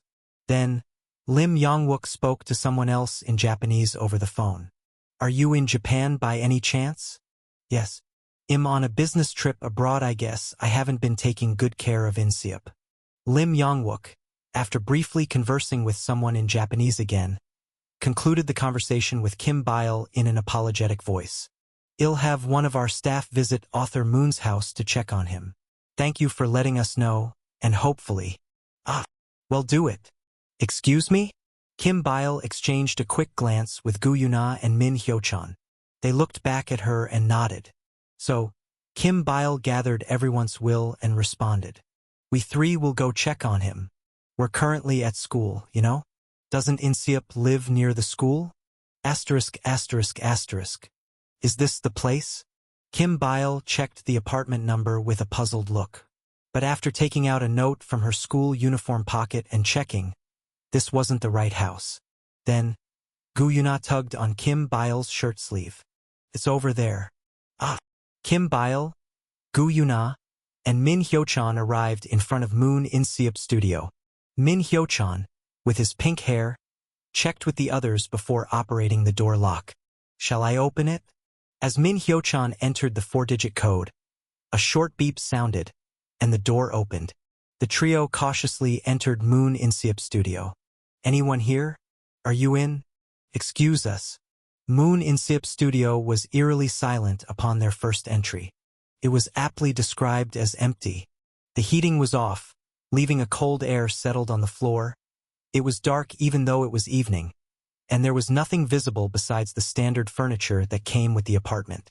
Shoes and a bag at the entrance, along with a school uniform, were the only signs that someone lived here. Kim Bile entered the studio with a feeling of eeriness. The quiet, dark, and chilly interior of the house. A living room devoid of any furniture. There was one closed door, likely leading to the main bedroom. Are you in there? Kim Bile cautiously opened the door.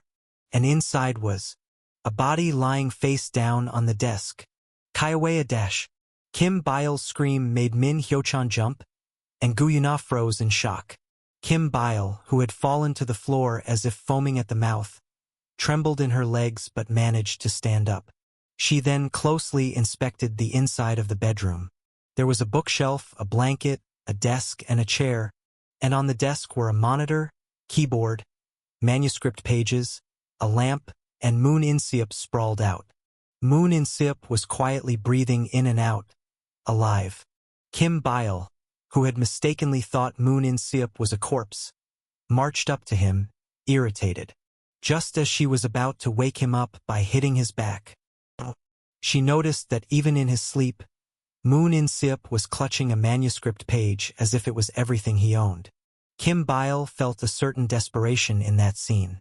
So, she quietly closed the bedroom door and walked out. Gu Yuna and Min Hyo-chan, who had come close, asked with their eyes if the boy was okay. Yeah.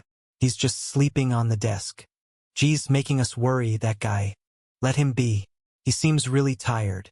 Kim Bile sat down with a thud on the living room floor, where there was no sofa, so they had to sit on the floor. Min Hyo-chan and Gu Yuna sat down on the floor next to Kim Bile. The cold floor felt chilling. Doesn't he even turn on the heating? Seems like it. The three of them gathered to share a moment of relief that Moon was safe. Their feelings exchanged through looks rather than words. For a moment, they sat together, calming their startled hearts. Then a playful thought seemed to strike them. Min Hyo-chan grinned. Well, we should at least get a meal out of him, right? Of course. At Min Hyo-chan's suggestion, Kim Bile crossed her arms and nodded agreeably.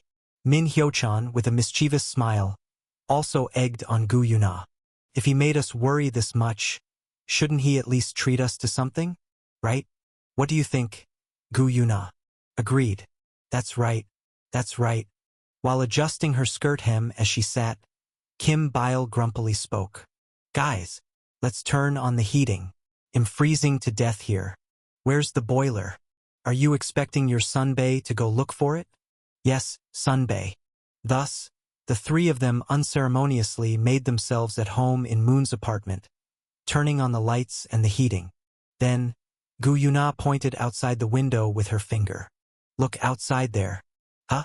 The snowing? White flakes began to gently fall outside the dim window. The white snow slowly covered the dark city. Countless snowflakes fluttered against the black sky. Captivated by the beautiful scene, the three of them gazed out the window in a daze for quite some time. It was the first snow of the year. Chapter 51. But I had a bizarre dream. I can't remember what it was about. However, I do remember it seemed like a dream where I could hear a woman's terrifying scream. The scream was so loud and horrific. It was as if someone had seen a corpse, producing a strange and shocking noise. Iugiha is something I always feel when I sleep slumped over my desk, but it feels like my back is gone. My whole body felt bruised, as if someone had beaten me up. I guess this is what they call aching all over. Phew. Then why not just sleep on the floor? It's not that simple. There are times when I have to write to my limits. No, there are times when I can only squeeze out the writing by doing so. At those times, I have to write until I'm about to fall asleep from drowsiness. If I miss that opportunity, it never comes back. There's a minor problem of day and night getting reversed, but it's nothing. The simple. You can sleep when you're dead, but if you can't right now, there's no next time. The inspiration that comes next will be different from the inspiration that comes now. It's similar to why people get hooked on fishing, like worrying about what kind of fish will come out of the water, worrying about what kind of writing will come out of my mind. It's like being addicted to the feeling of pulling up a big fish, addicted to the thrill of producing a masterpiece. So, it was worth the trouble of sitting at the desk until I was about to collapse from sleepiness. Moron. Why are you swearing at me? No, I mean, you're going to become a moron if you keep this up. Yuna always used to criticize me like this when she sees me in such a state, calling it a perverted act of indulging in the dark pleasure of abusing one's health by being engrossed in one's own writing. It means to take care of your health because I'm worried about you. Every time I hear such advice, I used to infuriate UNAS patients by saying, I don't listen to people who can't write better than me. But seeing that I was diagnosed with lymphatic cancer at 22, maybe Yuna wasn't wrong after all. Letting my thoughts wander like this, I woke up. I stretched and covered myself with a blanket to keep warm. But then, I heard some rustling noises from the living room. It's supposed to be my studio where I'm the only one living. A thief. Is it a thief? Maybe it's a stalker fan. Or perhaps a robber tempted by my money, or could it be people claiming to be my relatives, harboring grudges over past events? All sorts of bad thoughts flashed through my mind. Fortunately, it seems they haven't entered this room. I locked the door quietly, trembling, holding back my breath. Even when I was physically 23, I would have knelt down and begged if I had to fight a thief one-on-one, let alone at 13. Unless I'm a human weapon like Macaulay Culkin. I grabbed my phone, ready to call the police, and carefully listened to the noises coming from the living room by pressing my ear against the door. Why is this place such a mess when he has so much money? It's cold, so let's turn up the boiler temperature. What if we get hit by a heating bill bomb? Well, that would be regrettable. Acting like it's not even their house. Ah, the voices sound familiar. EP5A love story. Ha ha ha ha ha.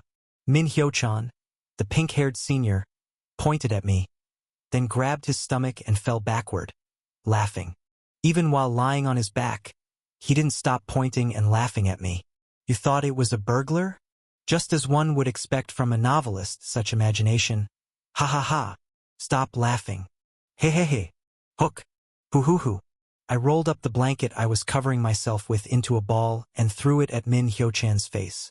Unfazed, Min Hyo-chan caught the blanket and wrapped it around himself, saying, "Actually, I wanted to cover myself with this," and snatched my blanket away with an air of nonchalance. Then, suddenly, Gu Yuna kicked Min Hyo-chan in the ribs. Gahak! To be precise, it was more of a jab than a kick. Gu Yuna's big toe precisely pierced between Min Hyo-chan's ribs like an awl. With an expressionless face, Gu Yuna snatched the blanket away from Min Hyo-chan, who was rolling on the ground in pain. So, naturally, thinking she was going to give it back, I reached out my hand towards Gu Yuna, but she covered herself with my blanket instead. You're not giving it back? Spoils of war belong to the victor. Right.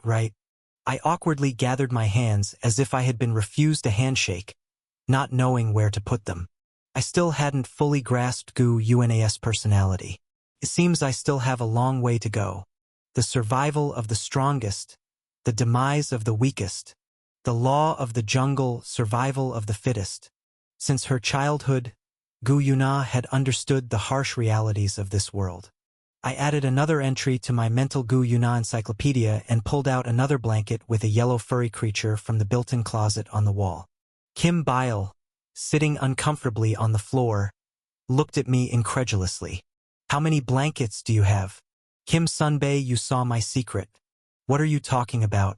Give me one too.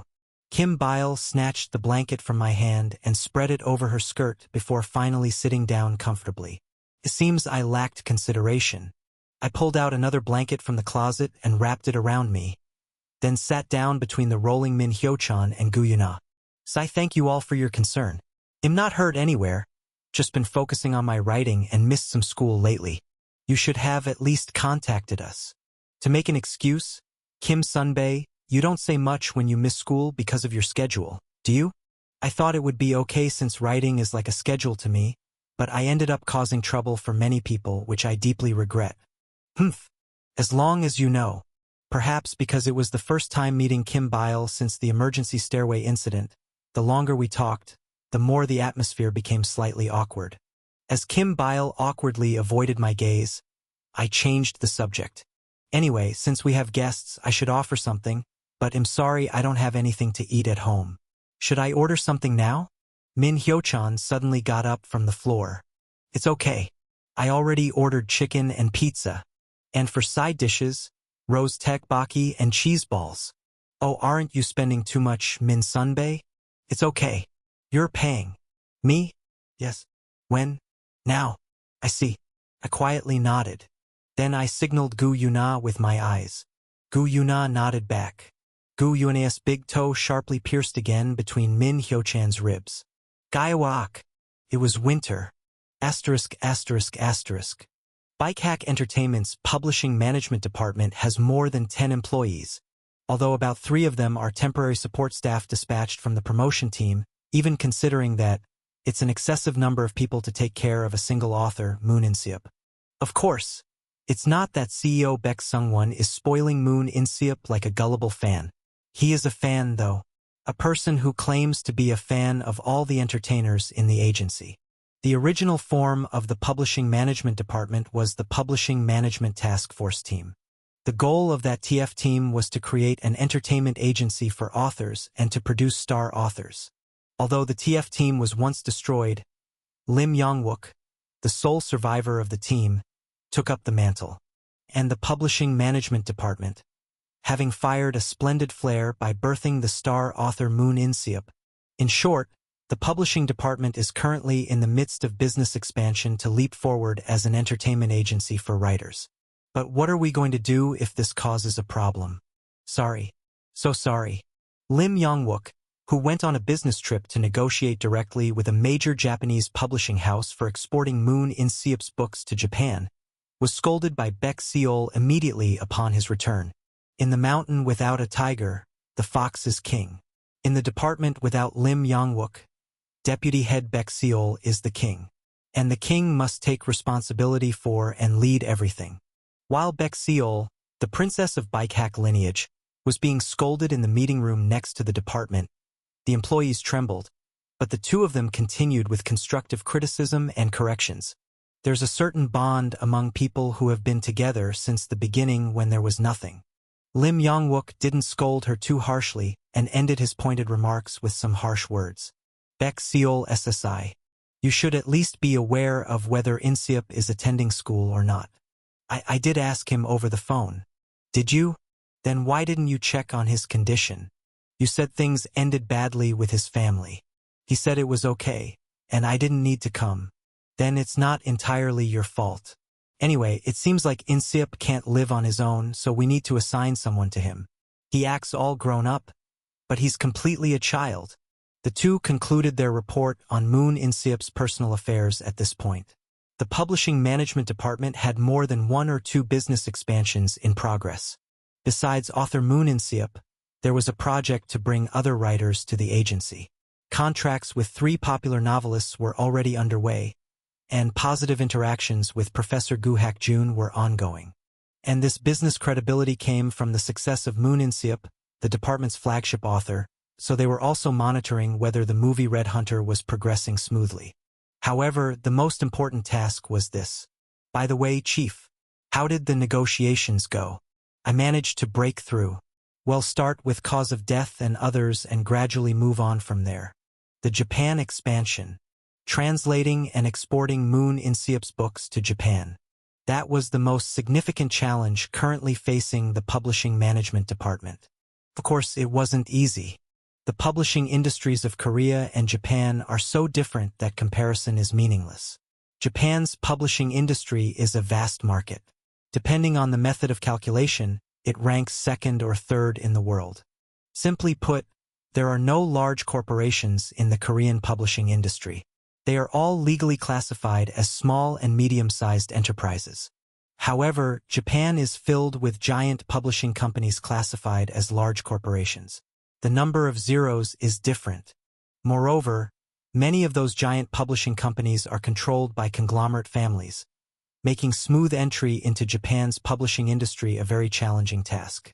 Here, smooth means not getting shortchanged in sales revenue distribution, not getting pushed out of bookstore displays, not facing disadvantages in book promotions and newspaper advertisements, managing to find a proper translator for the book, and not facing various petty issues in the book distribution process. Of course, it is very difficult for foreigners, especially Koreans, to conduct business smoothly in Japan. The detailed reasons are omitted. But Lim Yong-wook had managed to overcome those difficulties and returned. He had made his way through the lines, barely squeezing in through the networks he had built during his heyday in the publishing planning department. Thinking about how much alcohol and abuse he had to endure in Japan, Lim Yong-wook felt nauseous. But what's the use of that if you can't hold down the fort at home? I'm sorry. It wasn't just about not realizing that Moon In-seop was skipping school and living like a recluse in his studio. Baek Seol was causing the department to wobble with minor mistakes in other areas as well. In Lim Yong-wook's view, it wasn't because Baek Seol lacked ability.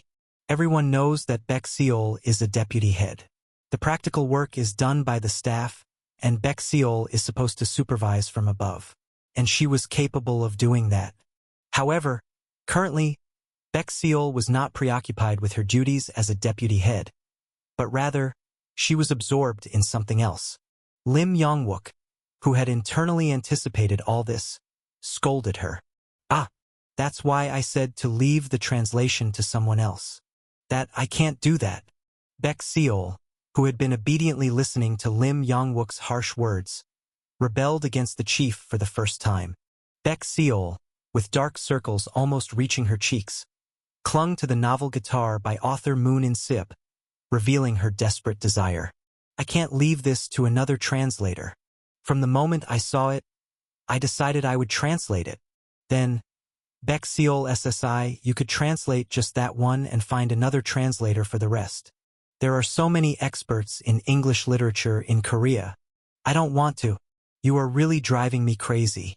Baek Seol wasn't acting purely out of selfishness, meaning it was half because of her own desires. To other translators, this book might just be a job that pays per page, but not for me. Obviously, the outcome will be much better if I translate it, right? Hey, I know a few translators. Did those people earn their degrees in English literature from Oxford? Lim Yong-wook thought to himself, what a cunning bastard. And the translator you mentioned, Chief, that's who you're talking about, right? I have more than a few criticisms about their translations. Okay, I surrender. And so, Baek Seol stubbornly won the translation job. Because she would have to leave this department next year. Because she would have to say goodbye to author Moon In Sip forever. And because she would have to let go of the novel work she so desperately craved. Forever. She wanted to leave something behind for that boy's future, one last time. Thus, Baek Seol left the meeting room, quietly sighing in relief. And Lim Yong-wook, who had been watching her from behind, wore a sympathetic smile. Nobody knows better than him what it feels like to be unable to do what one desires. On my fate. Thus, after finishing work, Lim Yong-wook decided to take care of Moon In Sip himself and headed to the boys' studio. In his hand were several nutritional supplements and a set of side dishes as gifts. Knock, knock. Lim Yong-wook knocked on the studio door, anticipating Moon In Sip's surprised expression upon receiving the gift. Hey, In Sip. Are you in there? There was no answer. In Sip? Since he had the door lock code, Lim Yong-wook easily entered the studio. And the studio was empty. Lim Yong-wook stood in the living room with a dumbfounded expression for a long time. Asterisk, asterisk, asterisk. Returning to New Light Spring Orphanage after a long time. I stood dumbfounded at the entrance of the orphanage for a long time. At the entrance of the orphanage, there were a couple of banners hung. The contents were as follows. Congratulations, celebrating the film adaptation of author Moon In Sip's Red Hunter. Congratulations. Pride of New Light Spring Orphanage, special exhibition of author Moon In Sip. I stared blankly for a long time at teacher Bang Jong-ah, who was climbing a ladder to hang the banners, grunting with effort. Then, sensing someone's gaze, Teacher Bang Jong-ah and I made eye contact. Teacher Bang Jong-ah looked at my face, then at the banner. And again, she looked at my face, then at the banner. Grr. As if nothing had happened, Teacher Bang Jong-ah rolled up the banner and climbed down the ladder. Then she greeted me warmly. Ah, hello. In Sip. It's been a while? Your face is as red as a beet. Yo, you came because it's the weekend. Come on in. I've already seen the banner, though. Hey, kids. In Sip has returned. With her face flushed red, Teacher Bang Jong-ah tucked the banner under her arm and scurried away. I followed her into New Light Spring Orphanage. Anyway, this damn orphanage never seems to have a dull day. I couldn't help but laugh. It was the beginning of winter. Chapter 52. I believed that eternal love did not exist. Until I met that person. If I were to define the before that time specifically, it would have to be based on my perception. This is because human memory is not immutable. Therefore, the life I perceived to have started around when I was 4 years old. By then, my biological parents had passed away in the Korean War, and I was being raised under the lukewarm love of my adoptive parents in the United States, having been adopted as if sold. It wasn't because my adoptive parents had personality issues that they gave me lukewarm love. Quite the contrary, in fact. That regrettable and kind and fertile couple adopted an orphan in a dire situation as an act of charity, to overcome their own trauma, and to save souls based on Christian ethical views.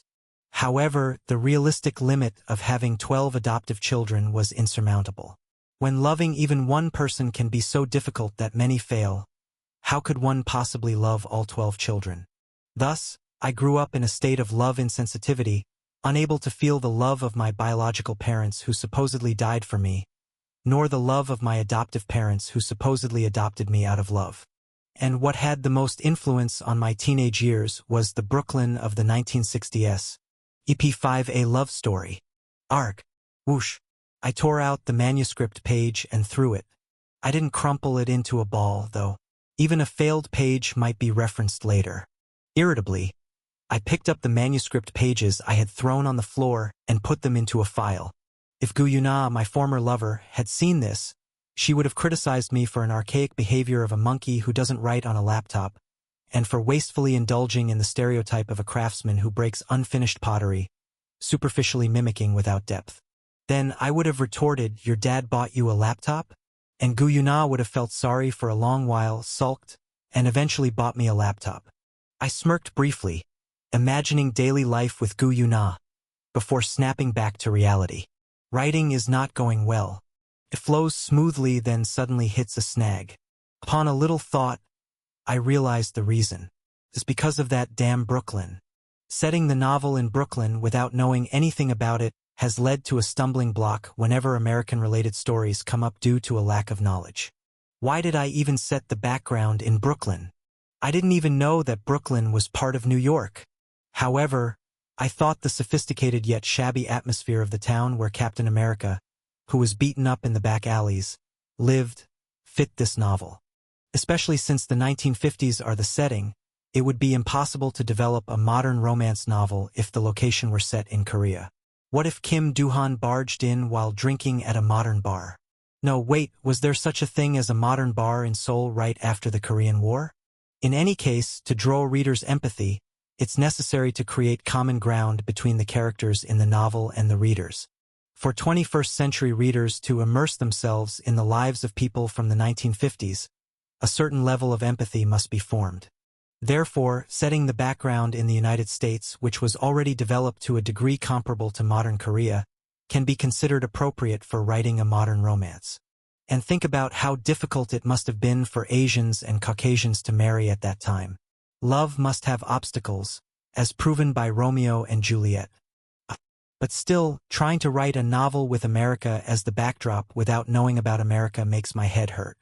I momentarily covered the manuscript and walked out of the study room, stretching as I walked down the hallway. Children passing through the hallway greeted me. Moon In Seop, hi. Ah, hello. I'm 3 years older than you, kid. I forgot because it's been a while since I've seen you. But why are we of similar height? I don't know. Hoo.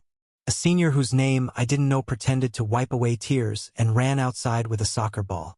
Through the window I could see heavy snow falling, and on the heavily snow-covered field, our orphanage kids were running around like mad. As always, it was a very serene scene. I smiled contentedly and went downstairs. The PE teacher, who was moving stuff with some volunteers, was surprised to see me. In Seop, you? When did you come?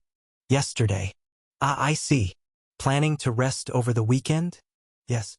The volunteers, helping with the luggage, became excited as if they had seen a celebrity upon seeing me. Aren't you author Moon?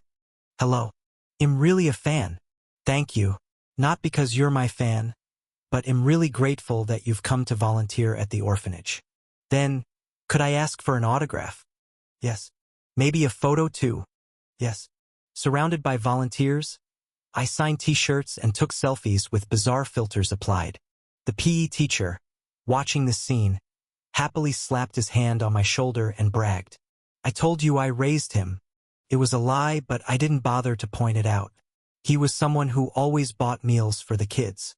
The PE teacher and the volunteers surrounding me enjoyed a moment of joy, chewing over and relishing my presence. Then, as the PE teacher began to move the luggage he had set down on the floor again, he said to me, "That's right. Come by any time if it's tough. Our orphanage is always welcoming. Have a good rest." Thank you.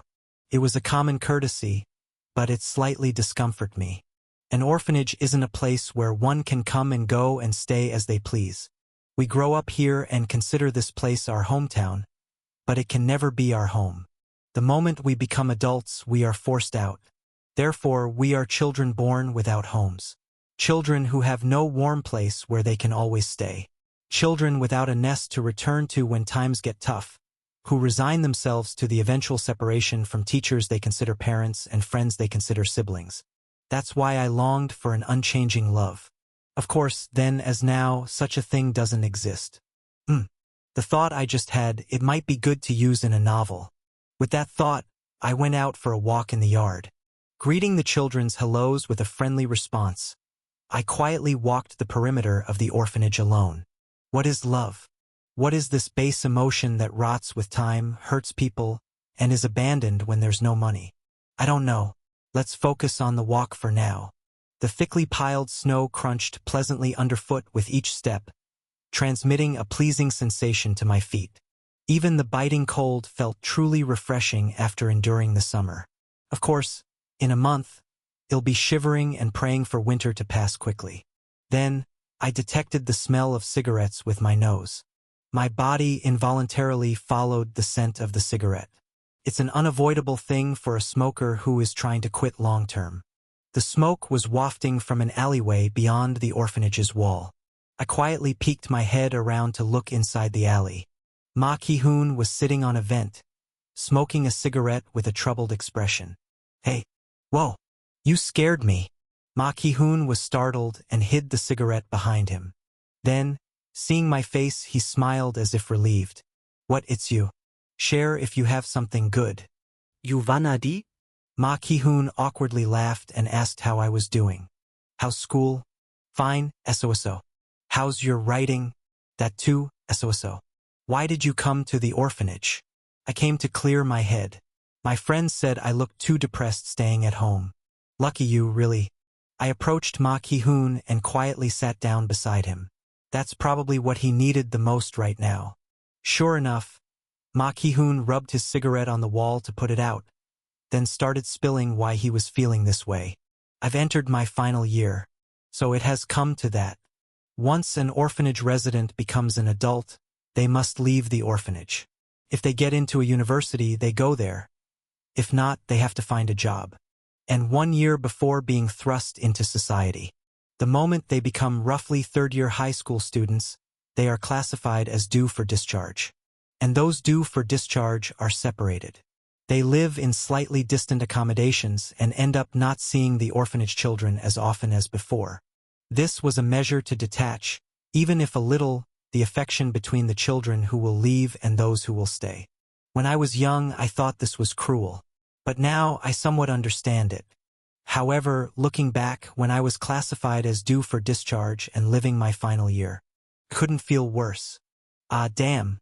The atmosphere in the final year is so damn shitty. Really? Yeah. Everyone mopes around like they're depressed.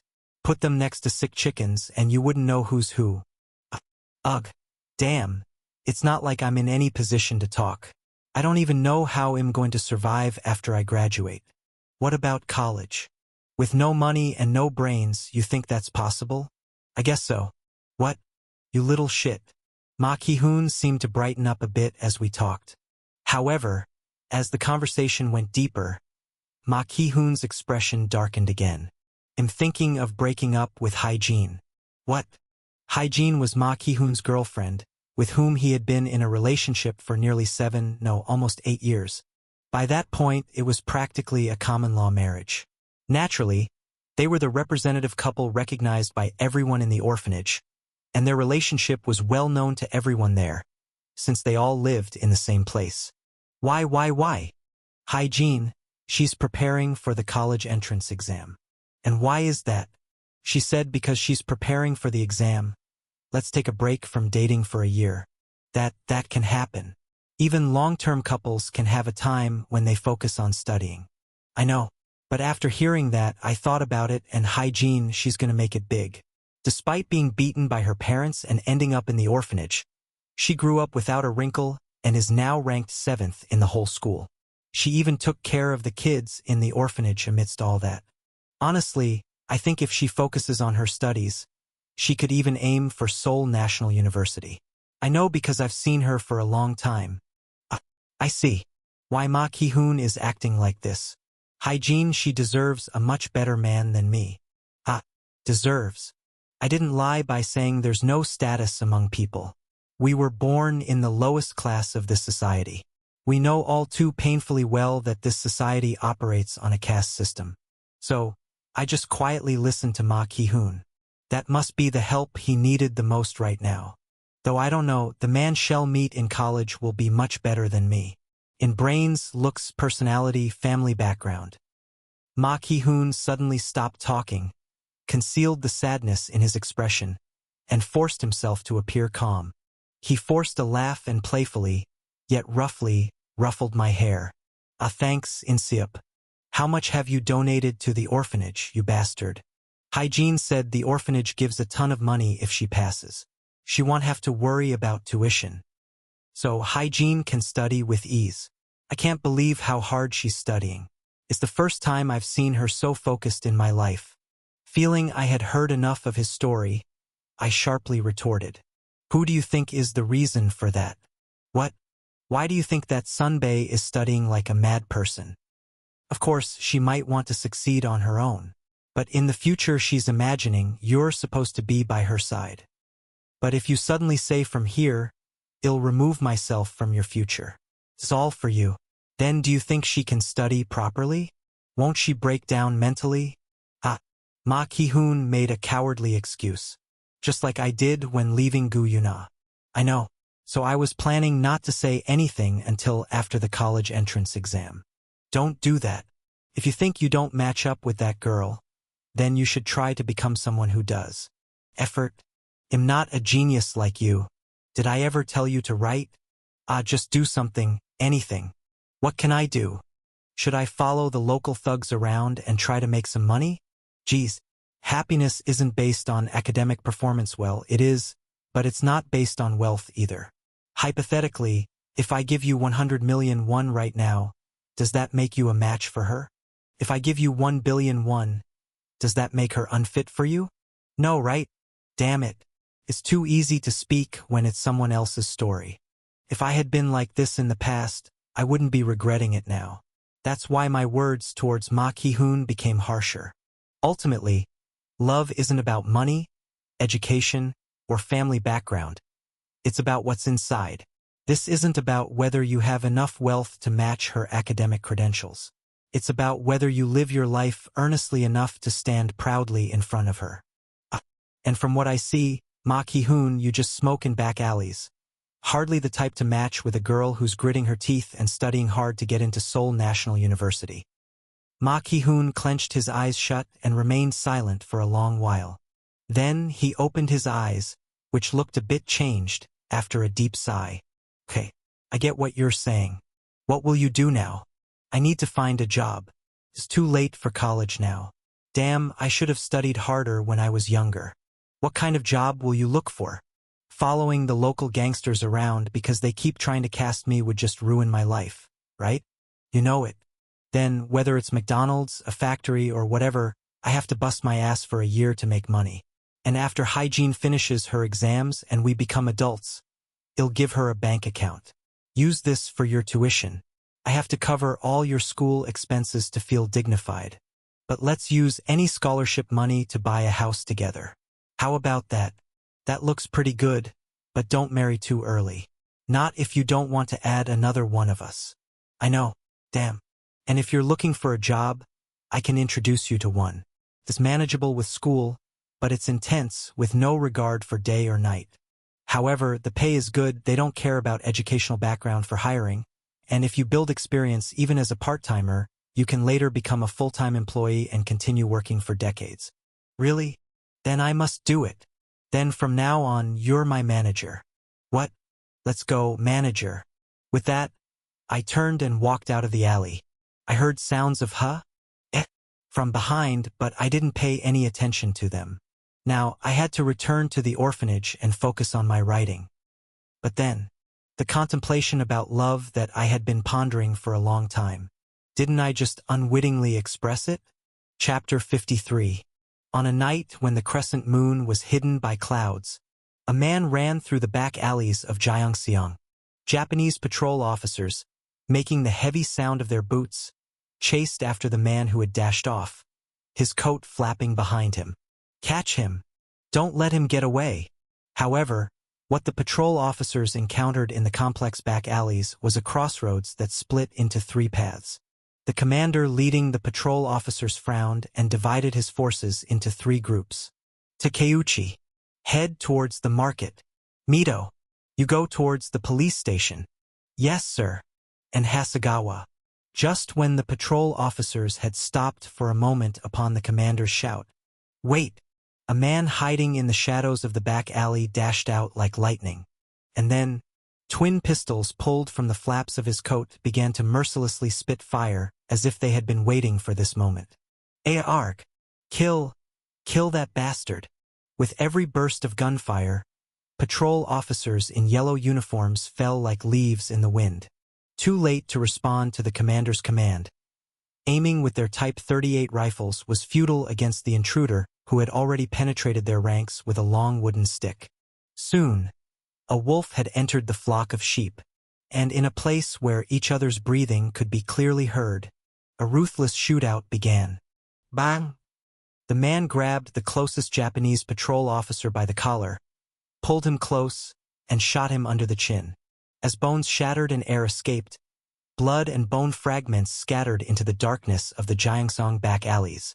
Using the corpse as a shield, he blocked several shots, then placed a pistol on the corpse's shoulder and fired 3 times in quick succession, killing 3 patrol officers. The corpse, now useless, was discarded to incapacitate 2 patrol officers, and he quickly subdued 4 others who were in a panic with rapid fire. Dodging a strike from a patrol officer wielding a sword, he created a hole in the officer's forehead. Then, seizing the sword, he swung it once, plunging it into the chest of another patrol officer. The 2 patrol officers who had been hit by the thrown corpse barely managed to get up. He dealt with them by firing both pistols at the same time. Click! The hammer fell on an empty chamber. He had run out of bullets, but there was no time to reload. The man casually threw the 2 pistols to the ground and whipped out new ones from his coat pocket. And then, those pistols gleefully continued to fire as if it was their turn. In the dense formation, a gunfight unfolded around the man. Soon, the bodies lying around him formed a circle, which from an aerial view, looked momentarily like a flower. Wow, what is this? The commander, who had been hiding behind his subordinates and survived until the end, shook with shock and fear as he pointed at the man. "You, what the hell are you?" The man responded by aiming a pistol at the commander's head. That was a sufficient answer. Bang! With the last gunshot, the commander's body collapsed.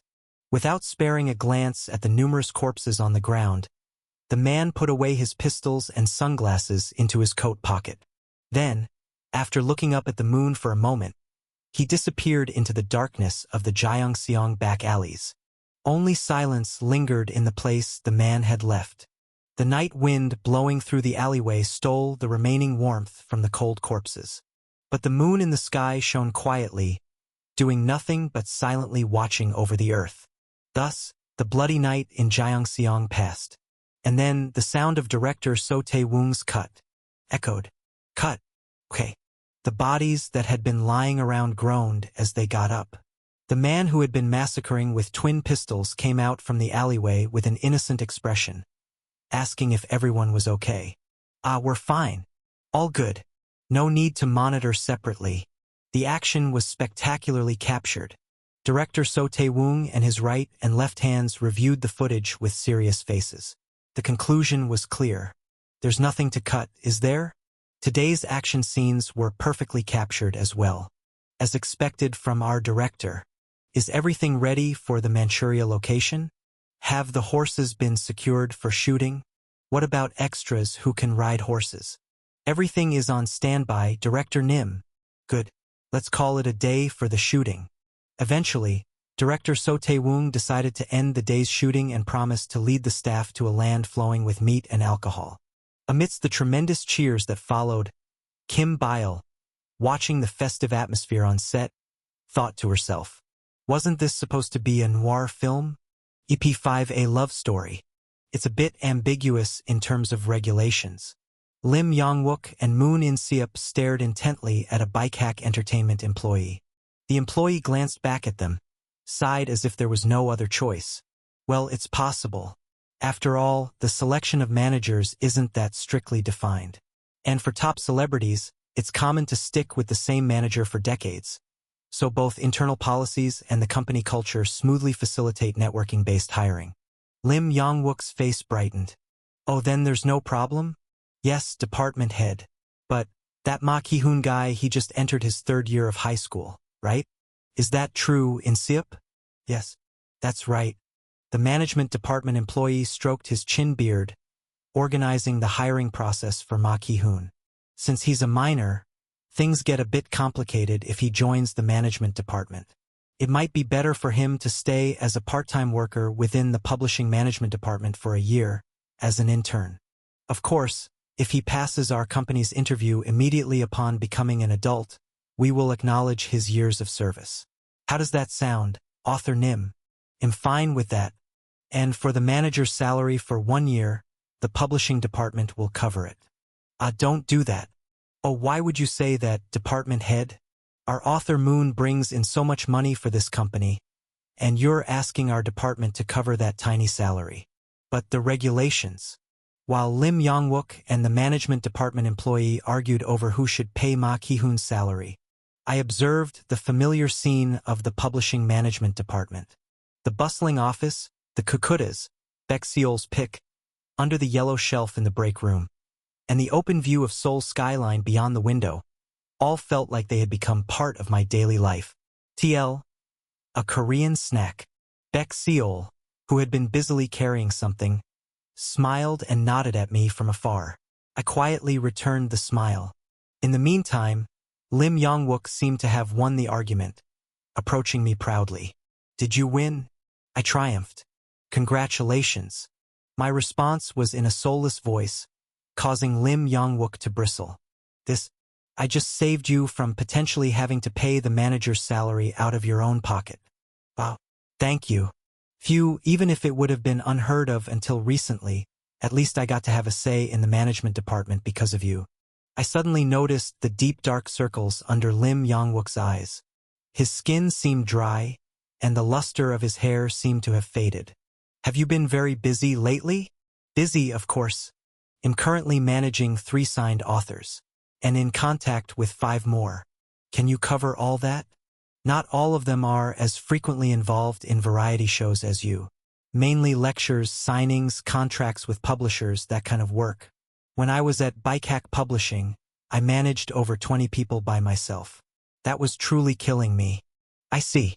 My indifferent response prompted Lim Yong-wook to sneak a glance at me and ask, have you been okay recently? What do you mean? Like your condition? Condition? Of course, it's not great. I've been depressed ever since the disaster at the restaurant with the hopeful family members. But it was okay since I was pouring that depression into my writing. I'm okay, really. Is that so? I did skip school to write, but you don't have to worry too much. I chose that school precisely because it wouldn't be a problem if I missed some days. That's true. But still, if you're going to take a long leave like this time, let me know. No, now that you have a manager, I can just receive status updates regularly. Today's moon in SIP, mood bad, condition poor, hungry, didn't clean the house, can't live alone. It's going to feel like raising a Tamagotchi. What's a Tamagotchi? It's a secret. Staring blankly at Lim Yong-wook, he smiled pleasantly. He chewed on the kukutas he had brought from the break room and asked me, so, how's the writing going these days? So. You always say SOSO. I've got the main theme down, but I feel like my understanding of the setting could be deeper. The setting? The set in Brooklyn, USA. Oh, America! Lim Yong-wook murmured in admiration. His gaze seemed to drift from the present to the past. America's nice. Do you have good memories there? Went there with a friend once. Still vivid in my mind. Must have been that great. Lim Yong-wook's gaze returned from the past to look at me. Why don't you go too? Winter break is coming up.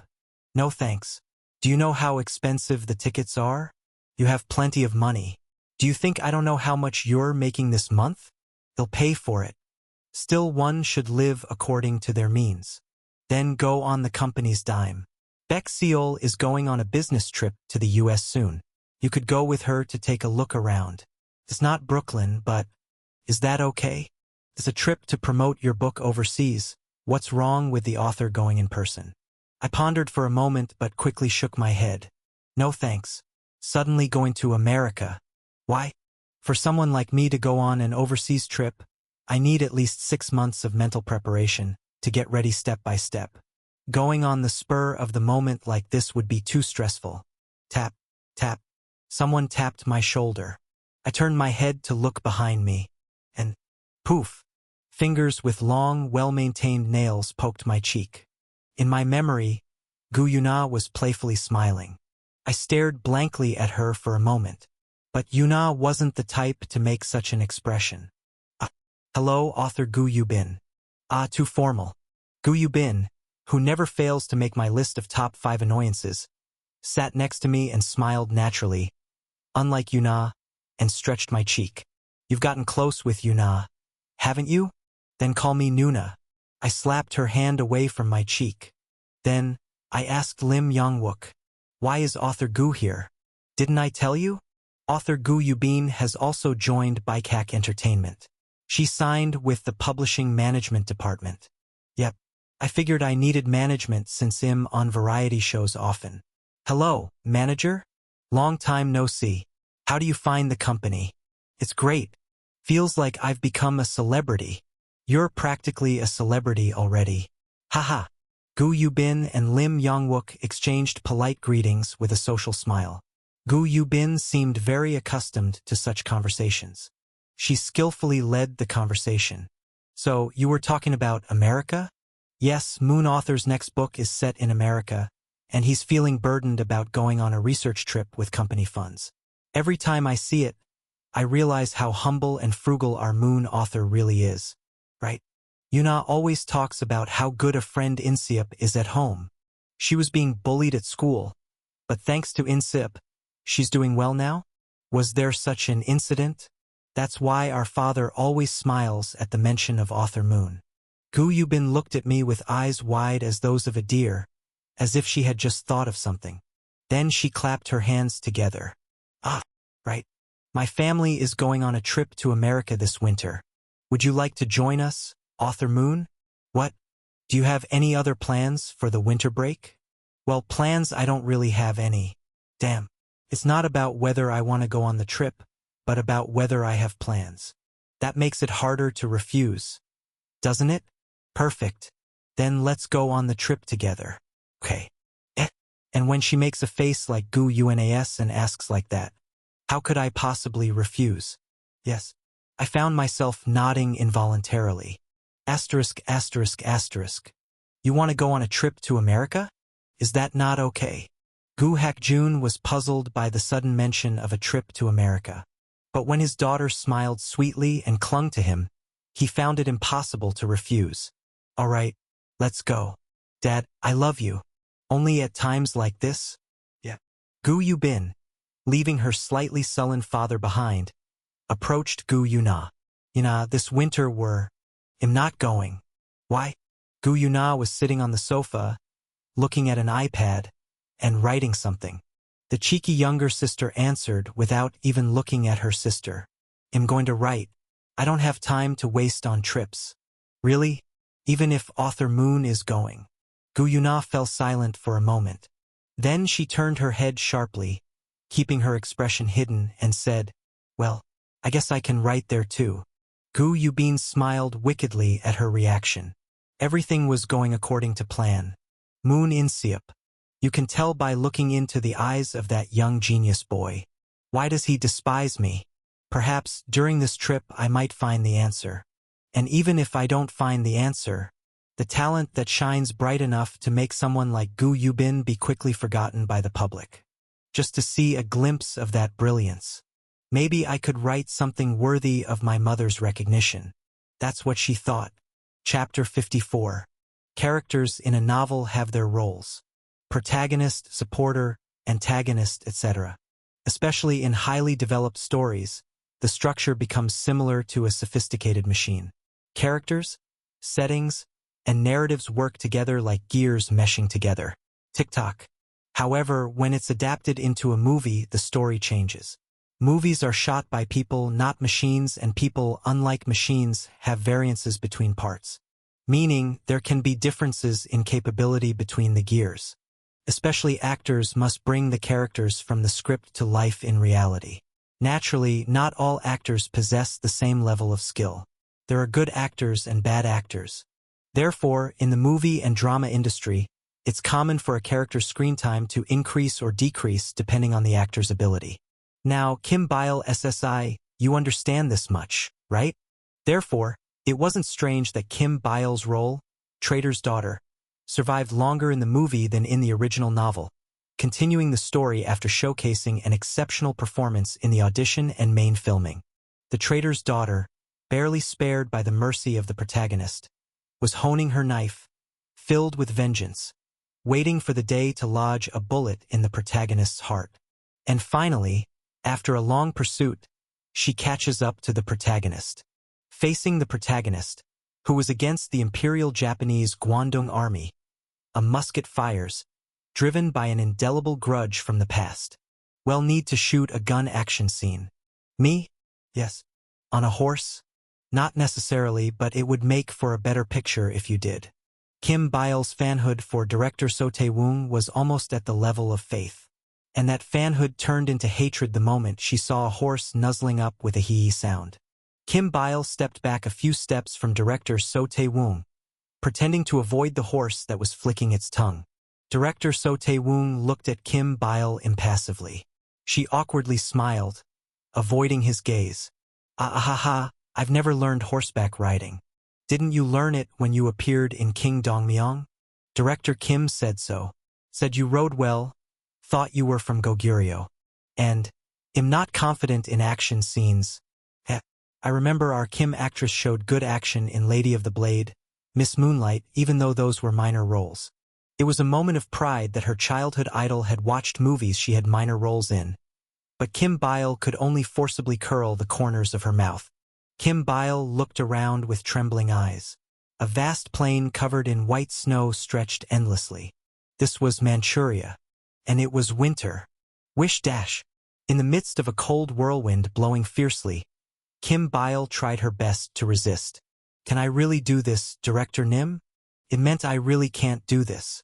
You can do it. I guarantee it. It's like actors talk too much. This is a shooting site. If told to do it, just do it. That was what it meant.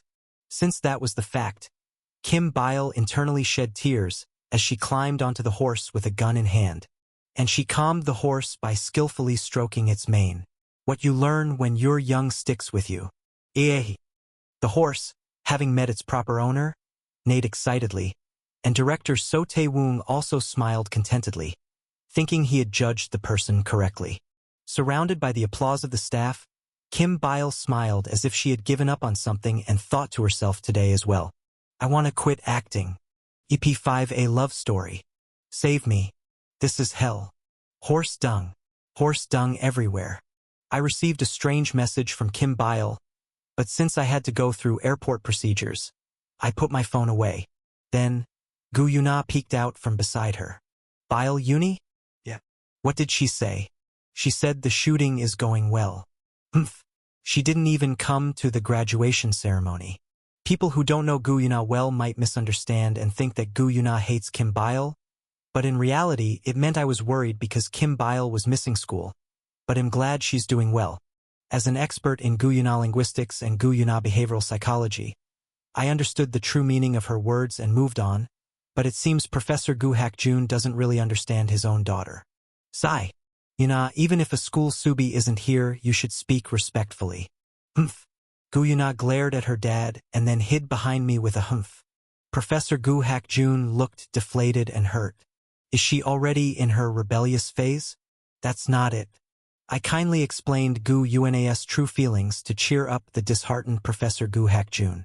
Yuna was actually expressing her concern for Kim Subi in her own way. But she's upset because she thinks her dad isn't understanding her feelings and is scolding her instead. Ow. Gu Yuna pinched my side and ran away.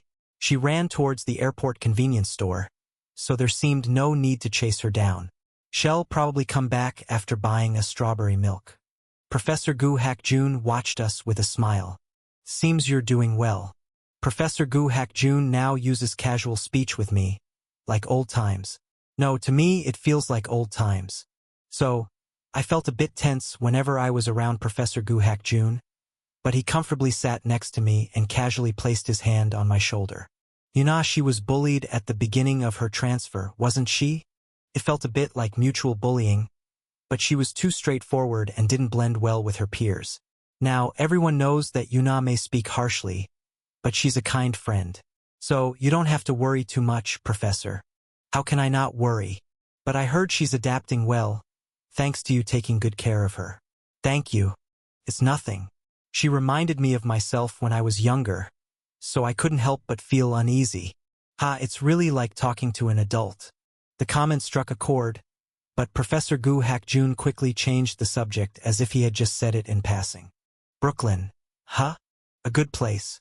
Our author Moon, the setting for this work is America, right? Yes. That passion to actually go to America because it appears in the novel, I really want to commend you. I wish my students would learn from this. If they showed such passion, I'd personally pay for their plane tickets if I had to. I knew this was no idle talk, as I, who had attended college with the money provided by Professor Gu Hakjun, understood it best. I wish I could have bought Moon-kun's plane ticket as well. No, Professor. It's really okay. Author Moon became too rich too quickly, so I can't really hold any leverage over him. Professor Gu Hakjun might have said it in passing, but I froze at the mention of one word. Moon-kun. I had heard that title again. Sigh. How did I end up getting close to Professor Gu Hakjun again? Am I a person with no self-esteem?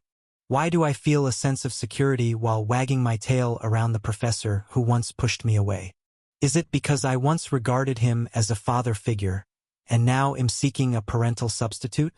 I had a moment of internal turmoil, but upon further thought, I realized that in this life, getting close to Professor Gu Hakjun was due to his bizarre form of stalking. The image of Professor Gu Hakjun wearing rubber gloves and making kimchi at the orphanage flashed through my mind. It seems that getting close to him again wasn't my fault after all. Having neatly rationalized it to myself, the rest of the group, who had arrived late at the airport bench we were sitting on, approached us. Dad. Gu Yubin was the first to run over and wave at Professor Gu Hakjun. Not only her graceful appearance, but also her very trendy winter fashion drew the attention of people passing through the airport lobby. Ironically, for the first time, I thought that Gu Yubin seemed more like Gu Yubin than Gu Yuna. Yuna has no sense of fashion, so she can't dress like that. Even if someone tries to forcibly dress her in fashionable clothes, she stubbornly only wears hoodies and jumpers with yellow furry creature characters she likes.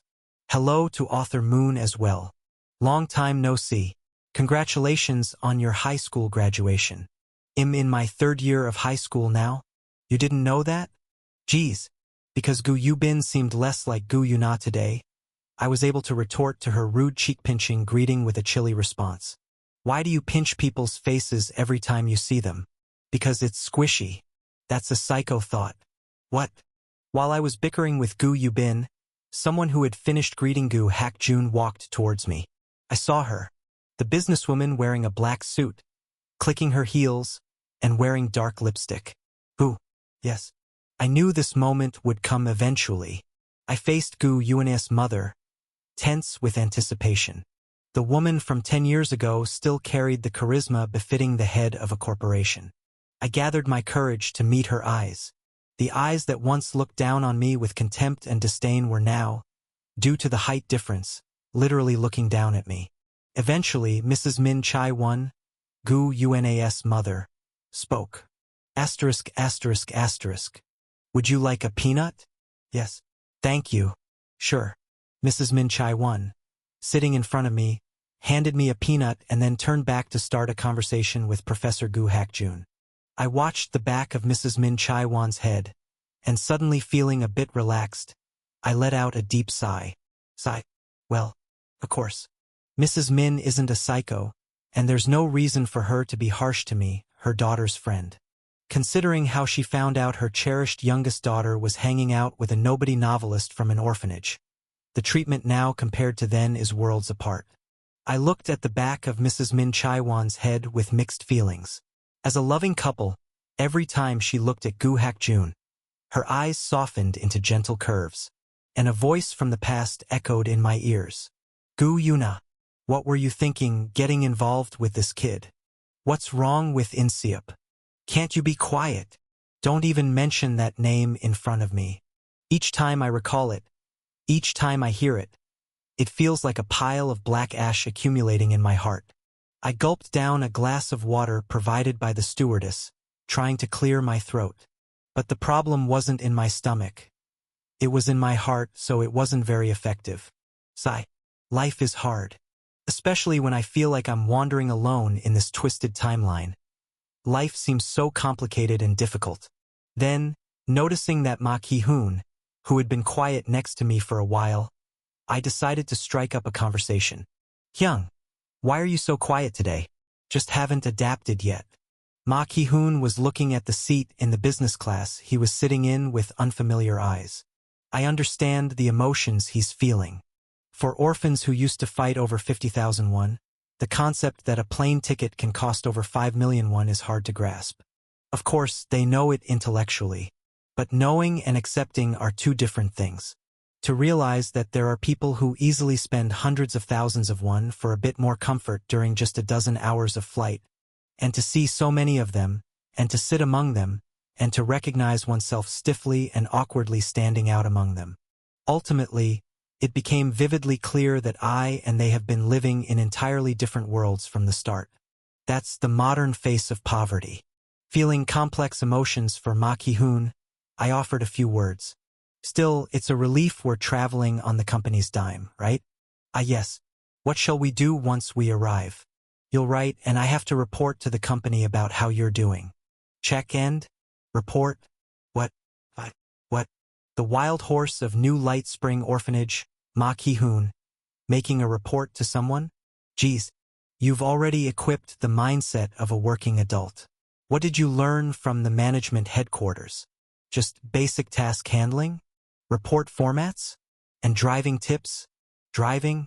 How can a high school sunbae drive? Well, I got held back a year in middle school, so I can get my license this year. Then, the plane engines started roaring to life. Ma Ki-hoon and I pressed ourselves into our seats, becoming one with them. Soon, the plane sprinting down the runway soared into the sky. I saw white clouds beyond the window, and I looked at the world, now miniature, below. For the first time, the world seen from the sky was so beautiful that it was regrettable I only discovered this now. Asterisk, asterisk, asterisk. England. London. A fierce debate over a novel was taking place. No, but this is really a good novel. The senior editor sharply rebuked the junior. How can you bring a novel that hasn't been translated? I can't even read that novel. We can get it translated. Do you realize how nonsensical that sounds? Are we here as editors?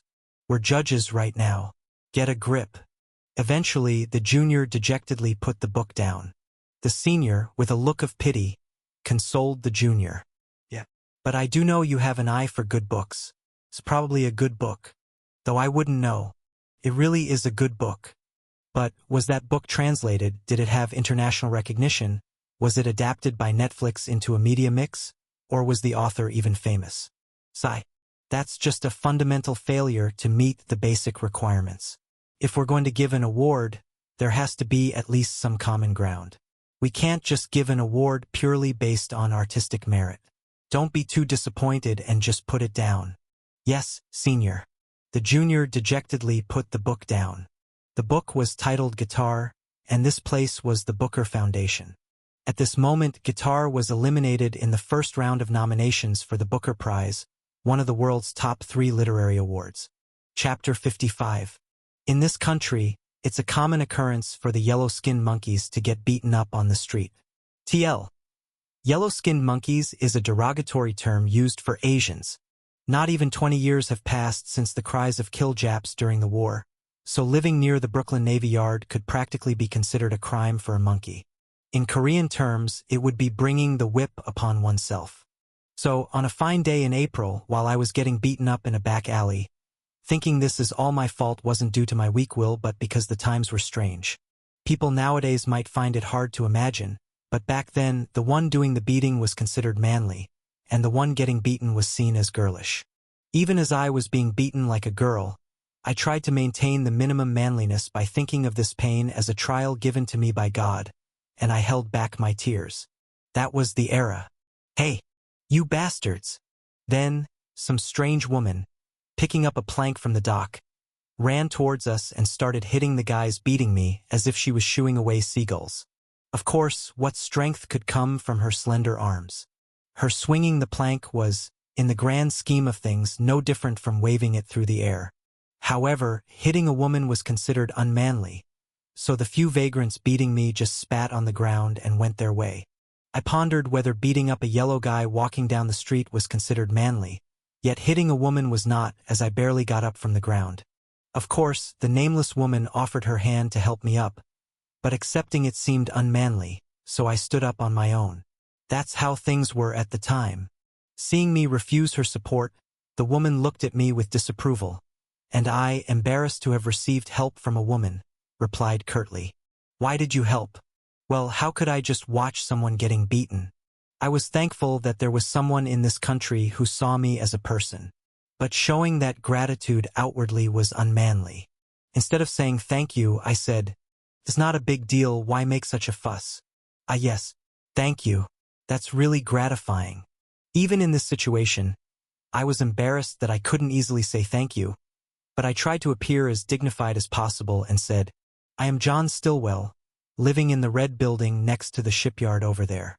Contrary to appearances, I am American. If you ever need my help, come find me." At that time, I secretly hoped she would share her name and where she lived. Although I didn't know it then, upon reflecting after her question later on, I couldn't deny such dark motives were present. Anyway, instead of introducing herself, the woman just smiled and said, "Good. Then follow me." "What?" "Quickly." She grabbed my wrist and pulled me out of the back alley. Then, she led me into the heart of Brooklyn, heading somewhere. I was so taken aback that I almost tripped once, but after that, I easily kept pace, being dragged along by her. Then suddenly I saw the world. It looked different. The red brick houses with smoke rising from the chimneys. Dock workers coming and going from the Brooklyn Navy Yard. Children chasing seagulls and playing. A boy selling newspapers and a gentleman buying one. A young lady and a young man stepping lightly out of a movie theater entrance. And amidst this bustling downtown, there was me, being dragged somewhere by her, holding onto my wrist. On a fine day in April, the white clouds leisurely flowed by, like whales stretching out. EP5A love story. Sophisticated brick houses. A first-floor cafeteria. Bustling tourists. People carrying iPhones. Foreign cars honking as they pass by. Here, they're considered domestic cars. And McDonald's. Walking through downtown Brooklyn, I stopped in front of McDonald's, feeling something was amiss. The familiar sights of Seoul were visible in the unfamiliar New York. This wasn't the Brooklyn I had imagined. As I stood there pondering, I bumped into someone who was walking by hurriedly. It was entirely my fault for suddenly stopping and causing the person behind me to bump into me. I apologized in a fluster. I'm sorry. Oh, it's okay." The nameless Korean just coolly walked away. As I stood there, pointing at their back and stammering, Gu Yubin laughed and playfully hit my shoulder. "It's a tourist spot, right?" That was true. This place was a tourist spot. A photo spot that offers a view of the Brooklyn Bridge between the rows of magnificent buildings. It felt exotic in photos, but the familiarity of everyone around taking selfies was undeniable. Shall we stop walking around and grab something to eat? Even the weather was similar to Seoul's. If it was winter in Seoul, it was also winter in New York. Though a bit chilly, it was just as cold. Gu Yuna, who was waddling around wrapped in a scarf and jacket. Unlike her, Gu Yubin maintained a stylish appearance and asked me, "Really? What do you want to eat? Since we're in America, we should eat traditional American food." "Okay, hamburgers." I went into McDonald's first with Gu Yuna, and Gu Yubin called over Professor Gu Hak Jun and Min Chai Won. who were affectionately taking a commemorative photo from afar. Ma Ki-hoon, who ended up being the photographer, also entered McDonald's belatedly. You're in your third year of high school? It's not too late for you. Honestly, the primary to high school curriculum is more of a test of diligence than intelligence. Yes, professor. Yes. I know all sorts of books and materials used in tutoring schools worth hundreds of thousands of won, and I can't say they're decisively better than EBS. In the end, it's about whether you do it or not. If you want, I can. No, it's really okay, professor. Unexpectedly, Ma Ki-hoon and Gu Hak-jun got along well. Gu Hak-jun, who tends to open his wallet at the sight of unfortunate young people, couldn't see Ma Ki-hoon, who has lived diligently looking after his siblings without being cunning, in a bad light. Even hearing from me that Ma Ki-hoon was earning money for his girlfriend, Gu Hak-jun was already offering life advice to Ma Ki-hoon with an open heart. Min Chai-won seemed slightly displeased that her husband was not playing with her but mingling with a complete stranger. Yet she wasn't petty enough to show it. Unless her daughter was marrying an orphan, that is. Anyway, our group naturally split into Gu Hak-jun, Ma Ki-hoon, Min Chai-won, and Migu Unigu Yubin. It could be seen as a combination of OBs and YBs. TL, commonly used in Korean to denote old boys, seniors, and young boys, juniors. The same was true in McDonald's. We split into groups of 3 and sat at adjacent tables. Looking out the McDonald's window at the Brooklyn scenery for a moment, I quickly lost interest. On the first day, I felt unfamiliarity from the diversity of skin colors, but after a few days, New York felt like Seoul. Had I become a New Yorker now?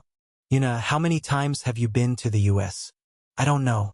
Gu Yuna responded in her typical manner, but Gu Yubin answered for her. Yuna's probably been to the U.S. 4 times? As a baby to the Grand Canyon, then L.A., after that Las Vegas, and now New York. This is what it's like with the Silver Spooners. Here I am, living my life twice just to barely make it to the U.S., and there's someone who's been to the U.S. 4 times by the time they're in the first year of middle school. It's disheartening. So, as I dejectedly turned my gaze back to the streets of Brooklyn and let out a deep sigh, Gu Yubin, guessing my feelings, asked me, "Why? Is the research not going well?" Yes. This isn't the Brooklyn I had in mind. Coming here, I learned that the old Brooklyn used to be a rundown outskirt city, but modern Brooklyn is among the wealthiest neighborhoods. It's part of New York, the economic capital of the United States, so perhaps it's an obvious tale. Ultimately, my goal to explore Brooklyn was impossible from the start. But does it have to be Brooklyn? Gu Yubin asked me with a meaningful look. Is there a specific reason it has to be Brooklyn, especially the old Brooklyn? At that moment, I felt a certain irony. From receiving such a question from Gu Yubin, who had the face of Gu Yuna, to being asked this while sitting at the same table as Gu Yuna. I calmly nodded. Yes, there is. What is it? If you ask me to name a place where love begins for me, I can only mention Brooklyn in the 20th century. Asterisk, asterisk, asterisk. What? You haven't watched Captain America? To specify when this was, it seems more appropriate to describe it not by the year or the season but by our relationship at the time. It was when Gu Yuna and I, who were rivals acknowledging each other, gradually started to recognize each other as friends and began to open up a little. Gu Yuna knew I was from an orphanage, and I knew she harbored a deep inferiority complex towards her sister. In those days, after a writing contest had ended, on the bus back to Seoul, Gu Yuna was shocked to learn that I hadn't watched the movie Captain America. How could you not watch it? One can simply not watch it. Isn't it mandatory for Koreans to watch Marvel movies? Are you saying I'm not Korean now? Are you a spy? I've been caught then. Eventually, Gu Yuna forcibly took me to the cinema. The movie was nothing special. It was about a weakling from the back alleys of Brooklyn who meets comrades, overcomes trials, and becomes a hero. But as soon as we made plans for the weekend, realizing that this was my first meeting on a weekend with a girl of my age, and going through the realization that such meetings are called dates in English, then, as if he wasn't the only one who thought so, seeing a differently dressed Gu Yuna waiting for me in front of the cinema, shyly, I realized that love had come into my life for the first time. So, For me, the place where love began is Brooklyn. Not any other time, but Brooklyn in the 1950s. If I were asked to choose a place where love could begin for me, that's the place I would have to choose. Asterisk, asterisk, asterisk. If you ask me to name a place where love begins for me, I can only mention Brooklyn in the 20th century. Gu Yuna looked puzzled, but Gu Yubin, as if discovering a childlike aspect in me, playfully pointed it out. You enjoyed watching Captain America. Huh? You could say that. But the Brooklyn of the 20th century is no more. It has disappeared into the annals of time. Just like Gu Yuna, with whom I watched the movie. As I was morosely munching on a hamburger from the mainland, Gu Yubin, who seemed unusually interested in my writing, grinned and asked me a question. Is this new work a romance novel? Yes. Have you ever been in love? Yes. Really? Are you still together? Now, I'll never see her again. Gu Yubin froze like ice. Gu Yuna, who had her mouth wide open ready to bite into a hamburger, also froze with her eyes wide open. After that, silence lingered around the table for a moment. I morosely nibbled on the fries. Gu Yubin remained still with her pupils shaking as if an earthquake had hit them, and Gu Yuna was frozen mid-motion, attempting to bite her hamburger. To clarify the situation, I spoke in a gloomy voice. Now that I can never see her again, recalling the bad memories of our separation hurts. It's not just about love, but relationships between people. You never know when or how they'll end. So, if you're in a good relationship with someone, give it your best, and even if you part ways, do so with dignity. Well, that's just how it is. Despite my attempt to clarify the situation, the silence didn't easily dissipate. Fortunately, at the next table, Professor Gu Hak-jun, apparently having heard nothing, was giving a torrent of advice to Ma Ki-hoon, and inside McDonald's, people of various colors were speaking in various languages, each telling their own life stories. Unexpectedly, it was Gu Yuna who broke the silence. But Gu Yuna cautiously started. You do want to see Brooklyn in the 20th century, right? Yeah. Then why not look for movies set in Brooklyn in the 20th century? That's... I paused for a moment, thinking about why that wouldn't work. There wasn't any reason. So the conclusion was simple. Let's do it right away. Asterisk, asterisk, asterisk. Okay, this movie is clear. But if you're going to do this, why did you come to the US? It's a loss if you care about that. One more movie ended and was checked off the list. Above the checklist, an endless record of movies depicting 20th century Brooklyn continued. From that day on, Author Moon didn't leave his hotel room, endlessly searching for movies depicting Brooklyn. Gu Yuna volunteered to be his assistant, while Gu Hak-jun, Min Chai-won, and Ma Ki-hoon toured New York. Moon stayed in the hotel, and Gu Yubin watched this bizarre writing process from beginning to end. Where was the most famous cafe in Brooklyn in the 50s? I mean, a place where a poor dock worker would take the woman he loves. Weren't date spots back then bars, restaurants, or cinemas rather than cafes? Then let's learn about the dating styles of that era. Moon In-seop and Gu Yuna's research went exceptionally well together. Gu Yubin guessed it was probably because of the web novel they wrote together in school. However, in the realm of writing, Gu Yuna couldn't offer even a little help to Moon In-seop. It wasn't due to a lack of creativity on Gu Yuna's part, but because author Moon's writing method was already fully formed. It's like they're writing together. Professor Gu Hak-jun, who had wanted to discuss literature while touring New York with Moon, was disappointed, but for Gu Yubin, it was an opportunity to achieve her goal. What was the reason for bringing Moon to the US in the first place? Wasn't it to catch a glimpse of his talent? People think of Moon as a monkey, a young age prodigy performing tricks, and so they laugh and cry at his remarkable talents. But to the literati, at least to Gu Yubin, Moon was an entity beyond understanding. How could anyone dare to laugh when they've been so effortlessly trampled by a mere 13-year-old monkey? Thus, in the end, Gu Yubin pulled back the curtain on author Moon and peeked at the talent lying beyond. But what lay beyond the curtain was not a sparkling talent, but a coldly rolling machinery. What's needed to write a love story that seems whole, romantic, and eternal? What makes love stand out? A trial? Then, if we incorporate racial issues as social trials, the gap between rich and poor as structural trials and complexes as personal trials.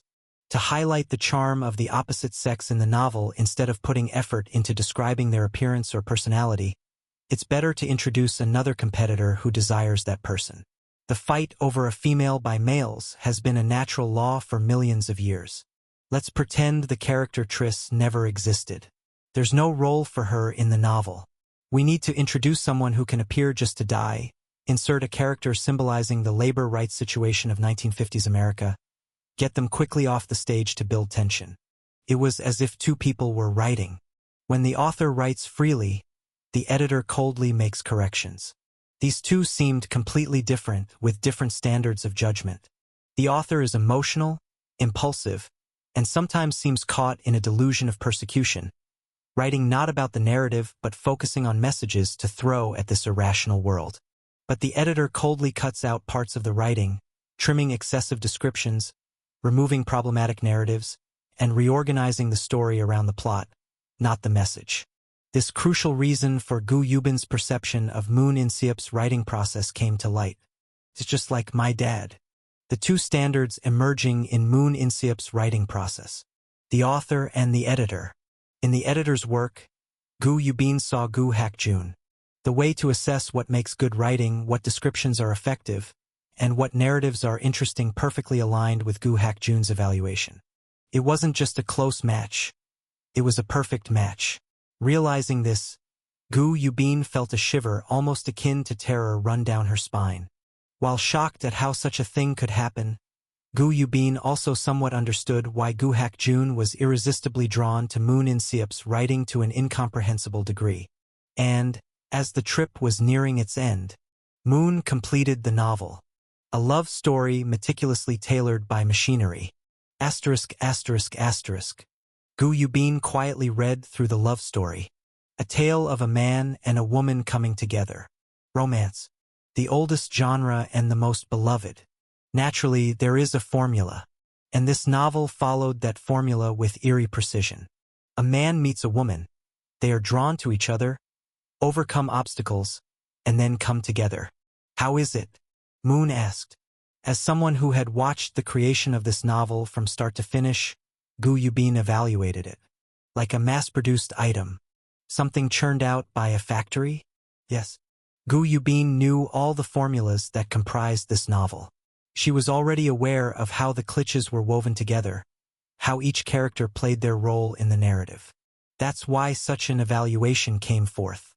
But those encountering this novel for the first time would have a different impression. Gu Yubin could almost see the people who would be ecstatic over this enchanting love story. In my opinion, it might be the best-selling among your novels. Is that so? You've perfectly captured mass appeal. Gu Yubin knew the essence of this novel. It was a cold mechanical device. But this novel was wrapped in pink packaging. That packaging is precisely Brooklyn in the 1950s. Classic landscapes, people with traditional mindsets, and discourses on racial and gender discrimination. Such classical elements, therefore the trendiest elements, uniquely wrap the romance of this novel. Many people will call this novel a masterpiece. Some critics as well. That's good to hear. However, Gu Yubin felt a bit disappointed. Is this the essence of Moon? An author who weaves stories mechanically? Without any inspiration or emotion, just structural combinations?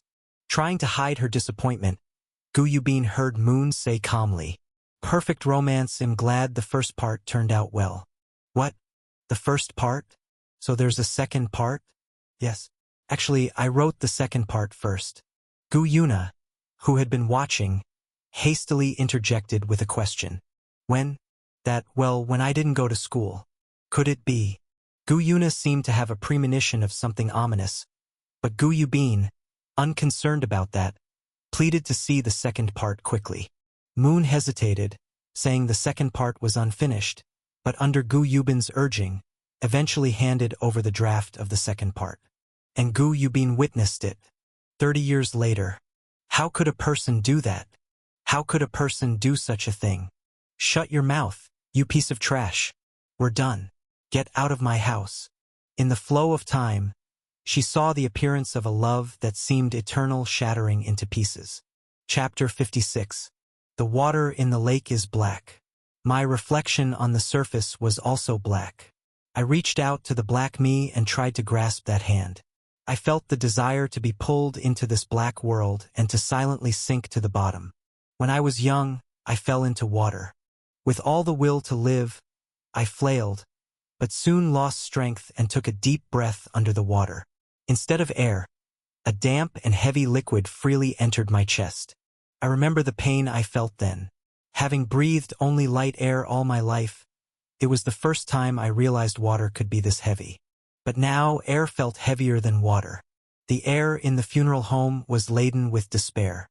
It was so suffocating that I wanted to quietly sink beneath the surface and disappear from this world. But it was too late to die. There were too many things in this world holding me back.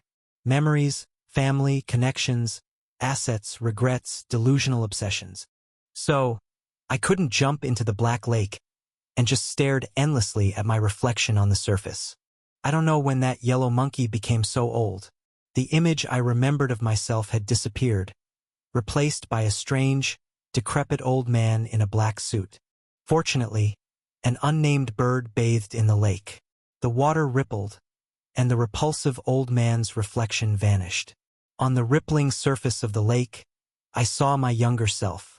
As a child, I believed that eternal love didn't exist. A child who grew up unloved only knows the world they live in. But she pulled me out of that world. We loved like something out of a fairy tale. I came to believe in eternal love, in unchanging love. That belief shattered meaninglessly in the irreversible flow of time. People become more vile as they age, and their appearances become more pitiful. Love was a slowly wearing gear, and the moment that gear started to miss, we were finished. I've thought a lot since then. Does eternal love exist? Is there anything that doesn't change? Is loving someone about possessing them or giving oneself to them? Is love closer to lust or friendship? Is love noble or vulgar? What exactly was the love between us? And for what reason did it disappear? I think she must have thought the same. We were so similar, after all, becoming more alike as we lived through the years. After we separated, I wanted to ask her what thoughts she had lived with. Having lived together for decades and apart for over a decade, I wanted to see how she had changed. We were spiteful in our middle age, tearing each other down with nothing but our pride left. But as old people waiting to die, couldn't we forgive each other? I harbored that thought secretly, but it was impossible. I was at the funeral home, and she was in the coffin. It was suicide. The reason is unknown. She left no will. But the children gathered at the funeral looked at me with eyes that saw a murderer. Feeling like my skin was being peeled off under their gaze, I approached the coffin, and I placed my slightly trembling hand on the hard wooden box. Of course, even at this moment, my thoughts are the same. I believe it was the right decision to buy that house. Even though we ultimately lost a great fortune, we lived happily in that house for decades. So, calling me narrow-minded for lamenting the lost money is wrong. So please, recognize me. Rise abruptly from that coffin. Embrace me saying it was all your fault. Then I too will forgive you. And well tell our children again that we're getting back together. Then those kids will laugh incredulously.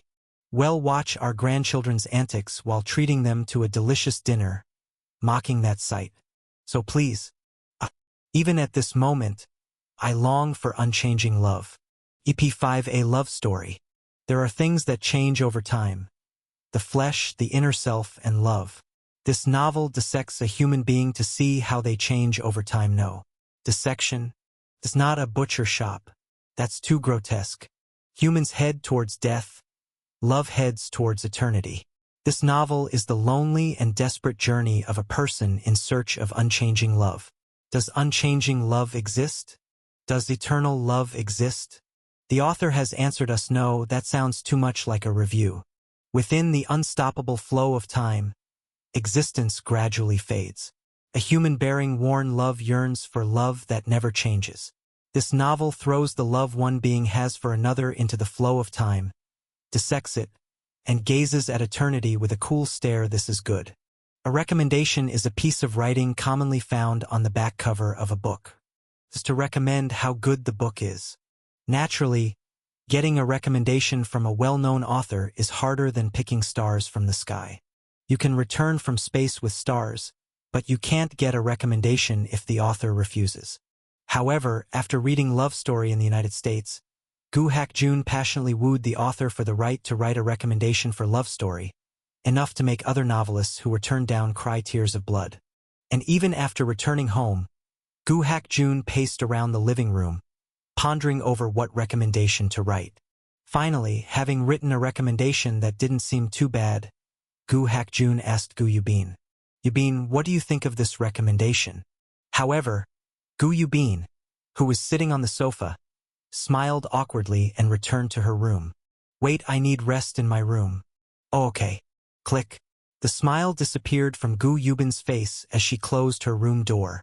In this moment, when no one else was looking, her face revealed her true feelings.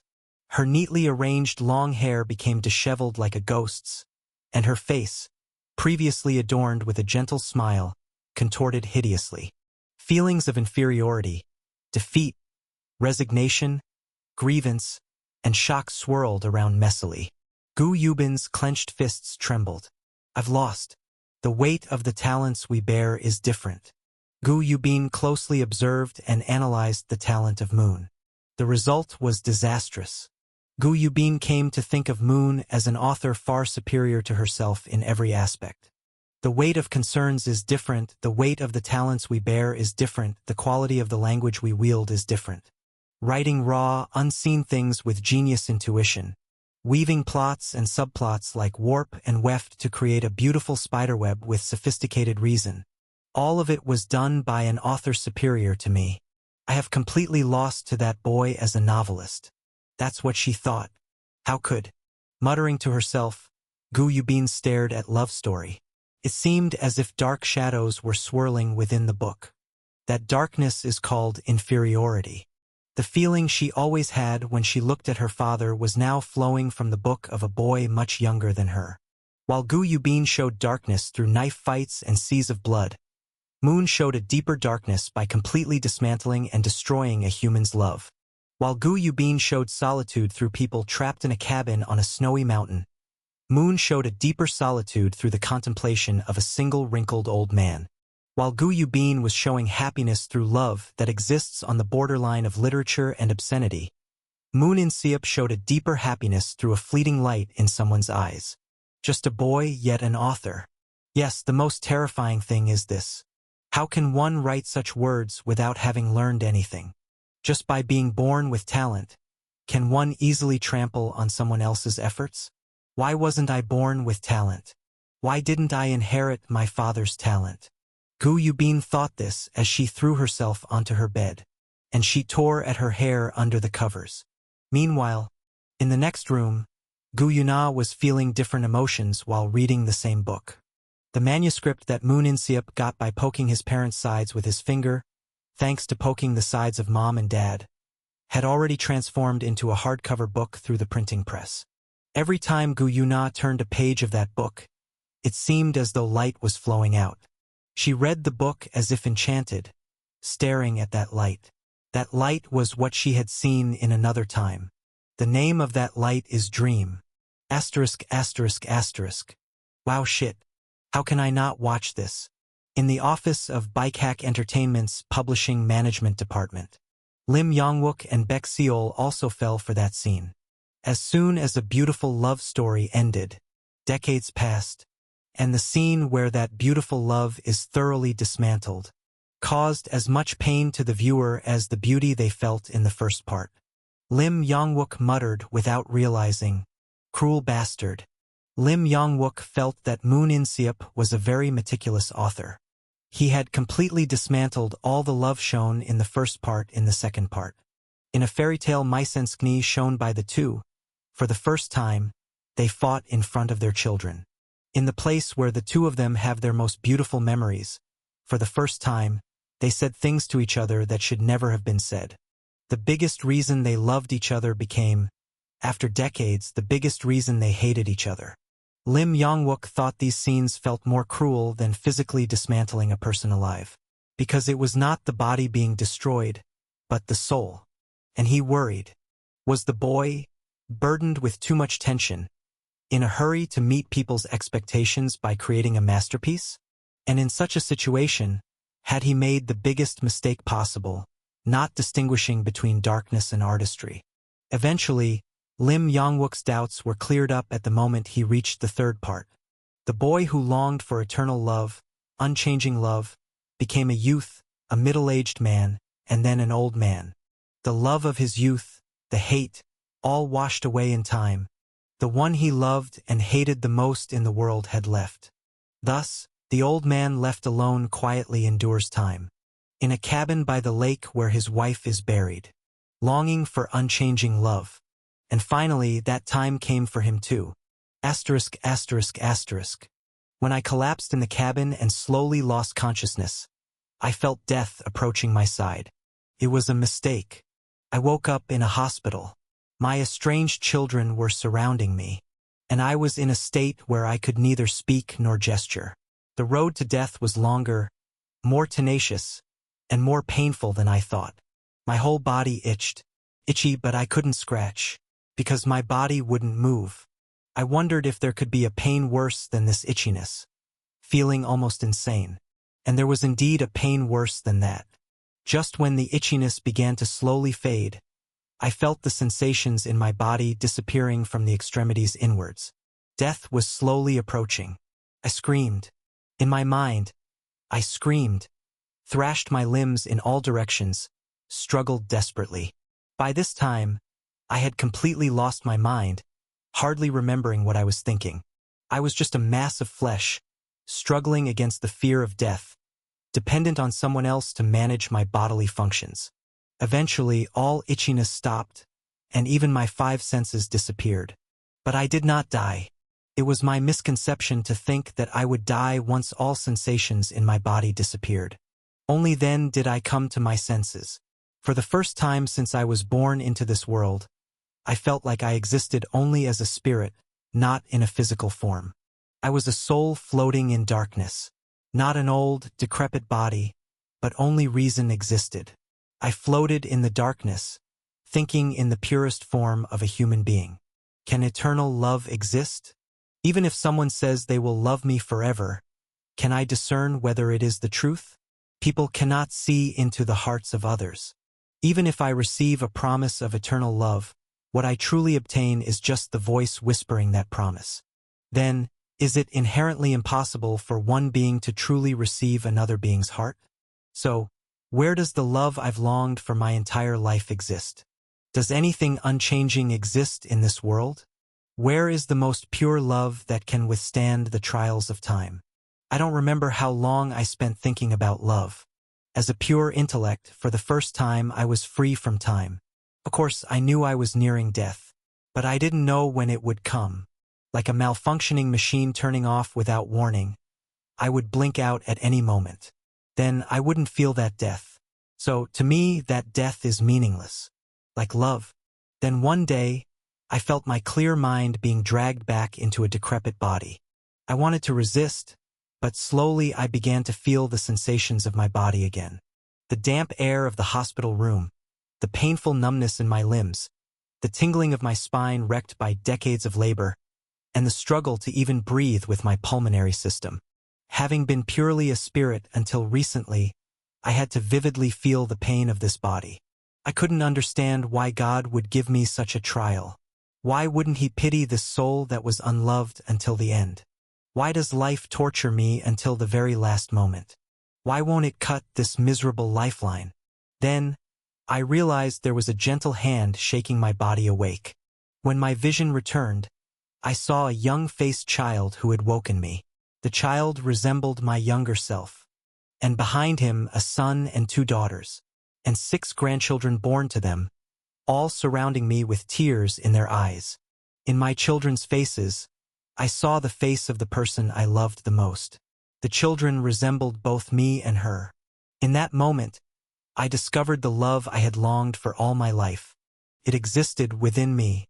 Life, emotions, the heart all belong to oneself. No being can fully receive another's heart. The only heart a human can possess is their own.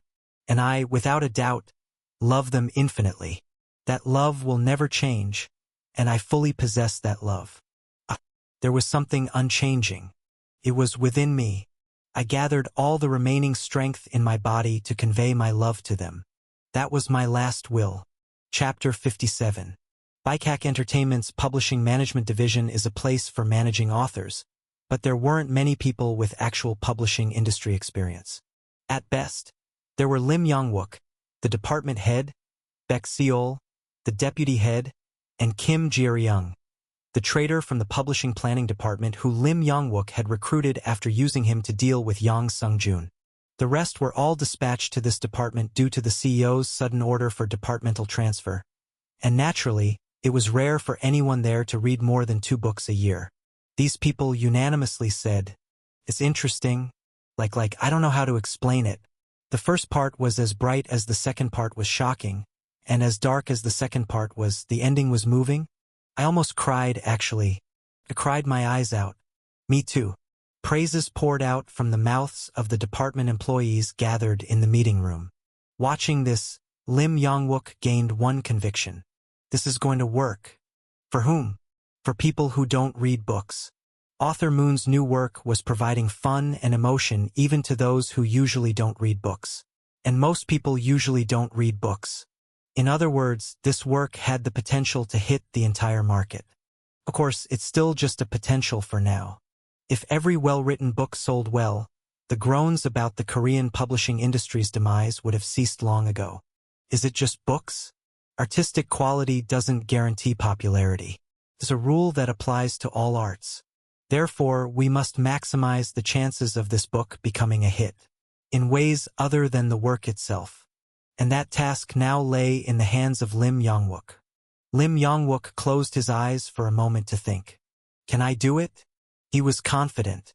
Having made his decision, Lim Yong-wook stood up and declared, "From now on, this book is a romance novel." What? Romance?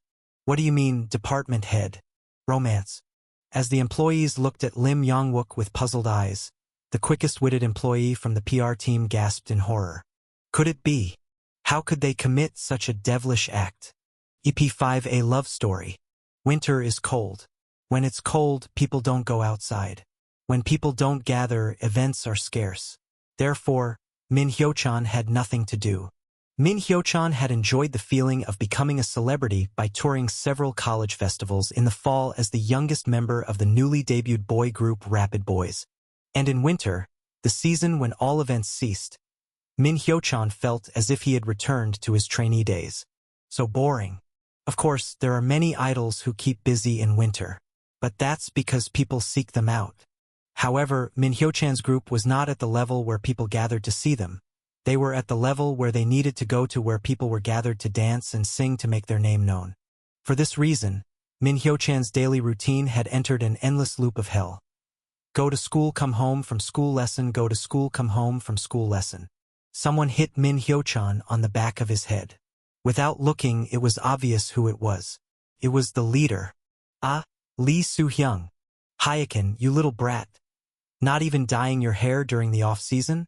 You're originally pink-haired, and everything else is just decoration, you know?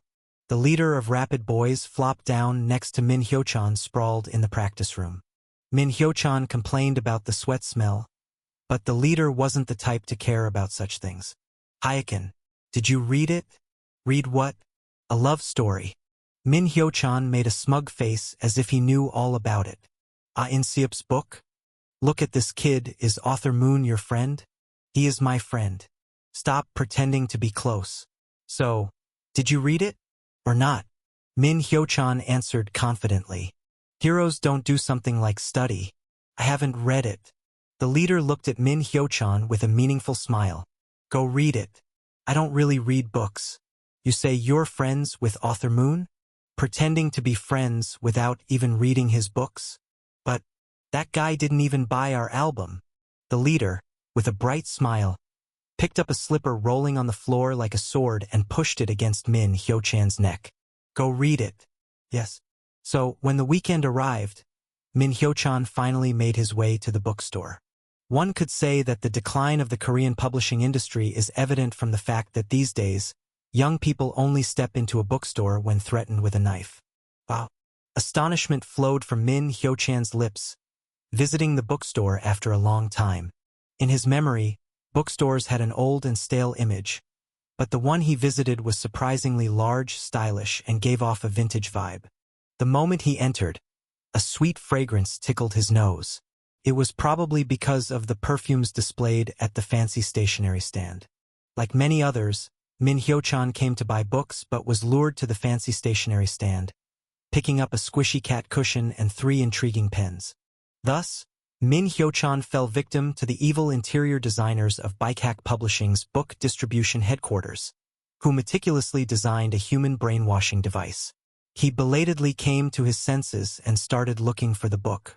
It was easy to find. It was already in the bestseller corner. Wow. The first wow was filled with admiration. Seeing a book by an author he knew displayed in such a revered position naturally made him feel a bit proud, even though it wasn't his achievement. Wow. The second wow had a slightly lower tone than the first. If the first wow was in a major key, the second was in a minor key. This wow contained the sorrow of seeing a younger sibling achieve commercial success while he roamed around jobless, like a vagabond. But as someone in the entertainment industry, harboring a bit of inferiority complex is always kept close to the heart. Min Hyo-chan had the talent to not dwell too long on negative emotions and quickly emerged from them. Is this it? The book was pink. But there are types of pink. He remembered receiving a lecture about colors from the stylist uni when dyeing his hair pink. Of course, he had forgotten all of it. Some pinks are luxurious and some are cheap, but anyway, the cover of a love story was a luxurious pink. There was a picture that looked like modern art in the middle of the cover, and the title A Love Story was written in a neat font without any spaces. Luckily, it wasn't wrapped in plastic, so it seemed like he could start reading right away. Min Hyo-chan headed to a reading space in the corner of the bookstore.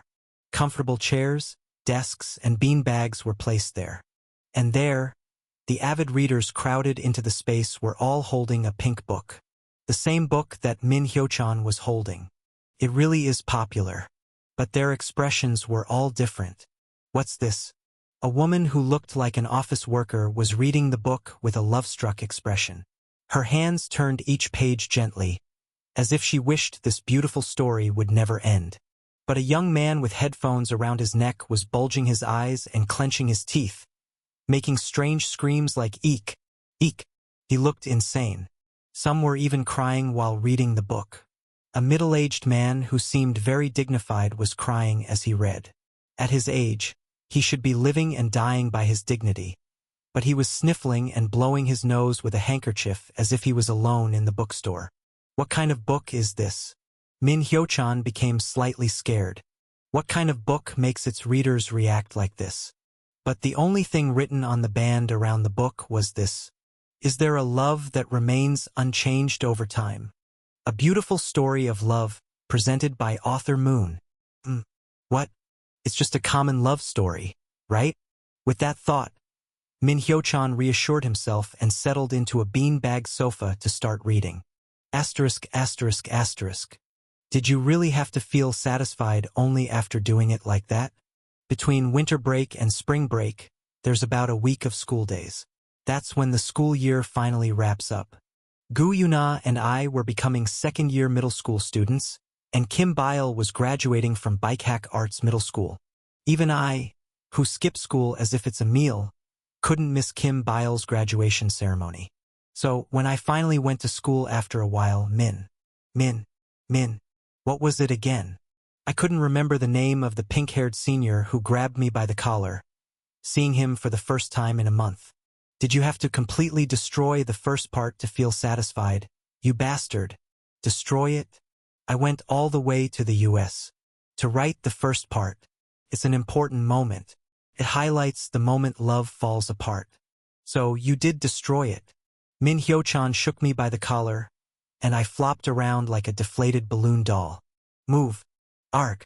Finally, after Gu Yuna pinched Min Hyo-chan's side, I was freed from his grasp. Gu Yuna looked at me expressionlessly. Do you have anything to say? Not really.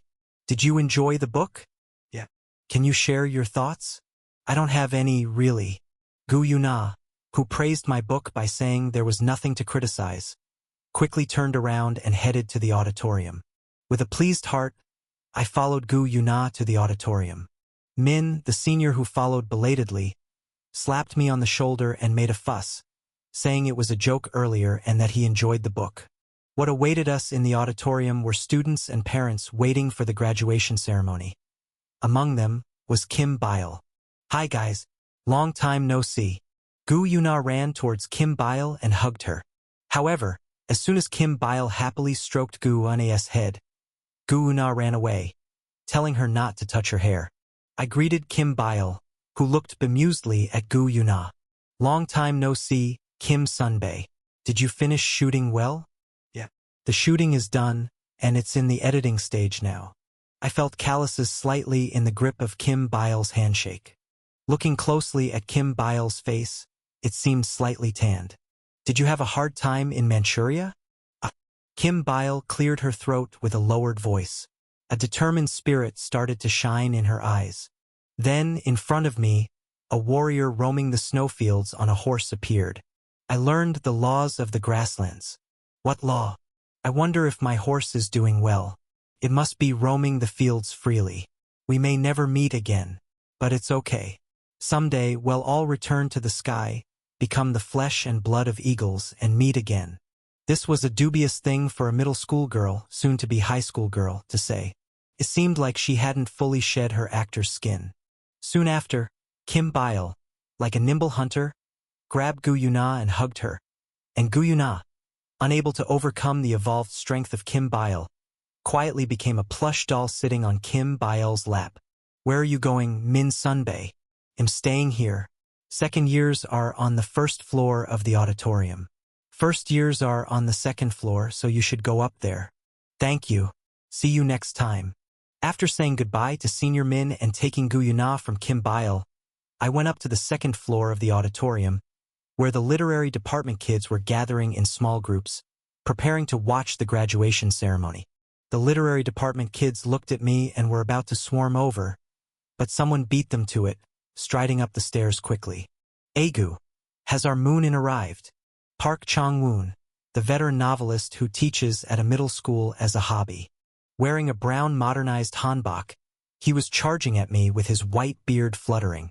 As soon as I made eye contact with him, who was longing for me with bloodshot eyes, I couldn't withstand his madness and ended up throwing Gu Yuna at him and running away. Asterisk, asterisk, asterisk. The novel A Love Story swept through the industry upon its publication. The marketing disguised as a romance novel was effective. To be precise, it wasn't just misleading people into thinking this was a simple romance novel. The marketing focused on the fact that although this book appears to be a romance novel, it actually isn't, and there's a twist to it. Twists are, one way or another, something people enjoy. Even knowing there's a twist, people still love twists. The same goes for love. Love appears almost universally across content, yet stories about love still manage to be hits. So, no matter how much movie buffs bleed out saying, don't advertise a movie with a twist as having a twist, or please don't shove romance into a perfectly fine movie, it's all in vain. Of course, such marketing doesn't just happen on its own. Department Head Lim, this isn't right. Where do you see spending this much money on marketing a single book? It's because I'm confident we'll make even more than this. But still, this amount is not reasonable. If you really have a complaint, I can arrange a meeting with our operational staff. Yes. If you're going to scale up to this size, you should consult with us too. Beck Seol, Deputy Head, could you come here for a moment? Upon reconsideration, it seems like the budget could be managed at the discretion of the release department. Through smooth communication and consultation between departments, Lim Yongwook managed to pull in an enormous marketing budget. However, the initial sales did not rise significantly. If throwing marketing money at it guaranteed increased book sales, then the groans about the downfall of the Korean publishing industry would have ceased long ago. Korean literature is already being sustained by a handful of avid readers, and those within this small group who match the taste are already buying Moon's books. So, It was like advertising to people who were already going to buy the product, a waste of money. Just when questions about Lim Yong-wook's capabilities started to arise within Bikehack Entertainment, Lim Yong-wook began to manipulate public opinion with reckless spending. Spoiler, did anyone else feel like they got hit in the head with a hammer when transitioning from part 1 to part 2 of a love story? LOL, you too? I thought I was the only one. 222. 333-3333. I recommended a love story to a close friend. Of course, as a romance happy face. You evil devil. I can't be the only one to suffer lololol. Such a book shouldn't exist. But if it does, I shouldn't be the only one to see it. Isn't a love story a masterpiece? Why are there so many people hating on it? Am I the weird one? Don't worry, teacher. They're all just playing around. Ah, I see. You scared me for a moment. Happy face. A famous YouTuber did a book review in such a comedic tone, and many are following suit. Yes. TikTok and Shorts have already been taken over. Please stop showing it. You're still watching that stuff? If the ending was a little less moving, Moon would have been buried already. Reason, because I would have buried him. Officer, this person right here. I wanted to stalk the author after moving from part 1 to part 2. But after searching, found out he's just a kid. Too cute, so I let it be. Hell's mouthpiece. No matter how fragmented public opinion has become in this era, a mainstream trend still exists, albeit weakly. And trends, one way or another, are driven by the younger generation whose directions are set on the internet. Lim Yong-wook attempted groundbreaking marketing by entrusting book advertisements to YouTubers who had never reviewed a book in their life, deployed part-timers across video platforms and community sites, and finally succeeded in establishing the image of a love story as a novel thought to be an ordinary romance but actually contains a twist. At that moment, the game was over. Now, people enjoyed recommending this book as if playing a game of hot potato, and with each spread of this act, a love story was steadily exposed to the public. Eventually, as the pinnacle achievement, a love story made its way into the news.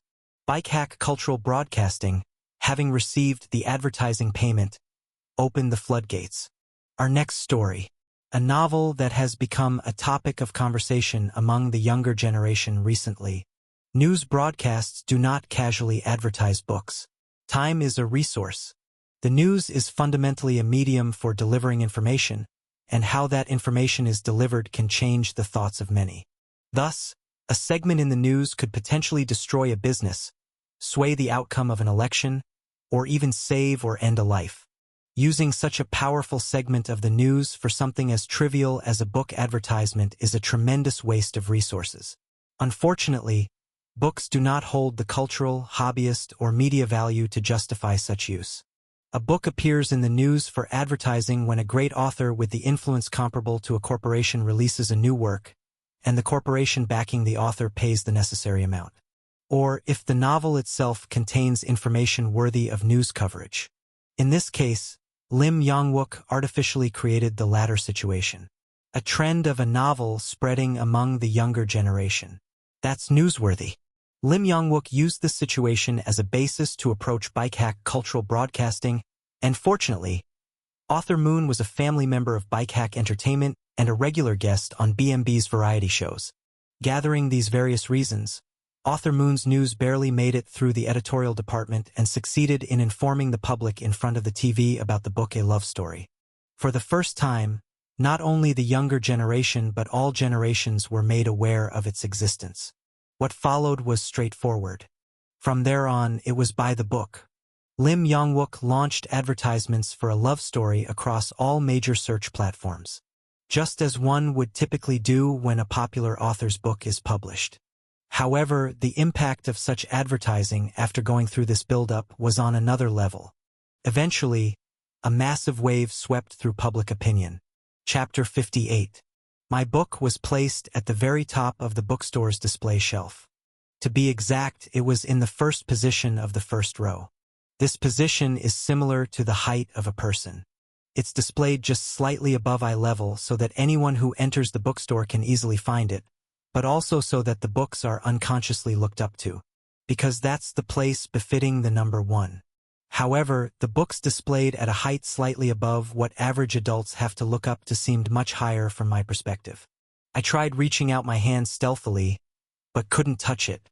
A love story had already flown far out of my reach. I quietly smiled and lowered my hand. Then, I looked at the books spread out in front of me. Just the ones right in front of me amount to 16 volumes, because they've gathered the bestsellers from 1st to 16th place. And right next to those, on both sides, are the non-fiction bestseller sections. There are also 16 volumes in each of those, making a total of 48. These 48 volumes might seem like just books to someone, but to me, they looked like people. It felt like I could hear the groaning of people who painfully squeezed out parts of their lives, writing down each letter. In front of me were books containing the lives and struggles of these 48 people, and among them, my book sat on the throne, being the most loved. And if I turn around, tens of thousands, no, hundreds of thousands of books filled the bookstore. How many lives would be contained in those? If we were to combine the time it took to write those books, it would easily surpass the lifespan of a human. Even if one were to dedicate their entire life to reading, it would be impossible to read all those books. Thus, the time given to a human is so short and superficial. Our ancestors knew this, and that's why they started scribbling on cave walls. It all started like that. And what started then has accumulated until now. A very small fraction of those records are the hundreds of thousands of books before my eyes. How could I not revere books in this way? Therefore, in this country, which is smaller than a baby's fingernail when looked at from a globe, for even a moment, in the history of records which is but a fleeting moment, that my book was read by the most people, came to me as an indescribable touch of emotion. Of course, I still doubt my talent. I cannot comfortably accept the praise showered upon me. After all, I live in a strange world where being young is a reason to be loved. But for today, at least, I decided to look warmly at my book, displayed just a little higher than the average adult's height. That place was a spot a young man, who wrote alone in a cold room, could never reach until his death. EP5A Love Story. In the evening, the Udon restaurant was bustling with office workers. Alcohol is indispensable in the meals of office workers. Thus, this restaurant becomes a bar in the evening after being a diner at lunch. Noise buzzed from tables where 3 or 4 people gathered, a mix of those forcing a laugh and those laughing genuinely, clinking glasses together. Amidst the unique smell of udon and alcohol mixing, in the only private room inside the restaurant, 3 people were clinking their glasses with bright smiles. To us, to us, Lim Yong-wook called out cheerfully, and Baek Seol and Moon In-seop clumsily followed, clinking their glasses. Lim Yong-wook had beer, Baek Seol had a highball, and Moon In-seop had, he tried to argue for alcohol, but to no avail, a cola. Kaha! Lim Yong-wook savored the cool beer he hadn't had in a while. Then, he slurped up the spicy and glossy stir-fried udon with bonito flakes. Moon In-seop looked at Lim Yong-wook's beer with a blank expression, his hand reaching out as if possessed. Snap! Baek Seol slapped Moon In-seop's hand away. You can't have alcohol. Author Nim. Just a sip. SSSD. No. Baek Seol eventually moved Lim Yong-wook's beer out of Moon In-seop's reach. Lim Yong-wook laughed at the scene. Baek Seol, just give him a sip. In-seop wants it so badly. That's a terrible idea. Absolutely not. Oh, what to do now? Lim Yong-wook smirked mischievously and lifted his beer glass, gulping it down refreshingly and even wiping off the foam from his mouth with satisfaction. Kaha! This is it.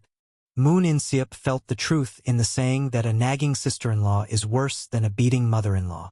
With mixed feelings, he drank cola from a beer glass as if it were alcohol. Grr. Why are you drinking cola like it's alcohol? Today, the cola tastes bitter. You find cola bitter? I find it sweet.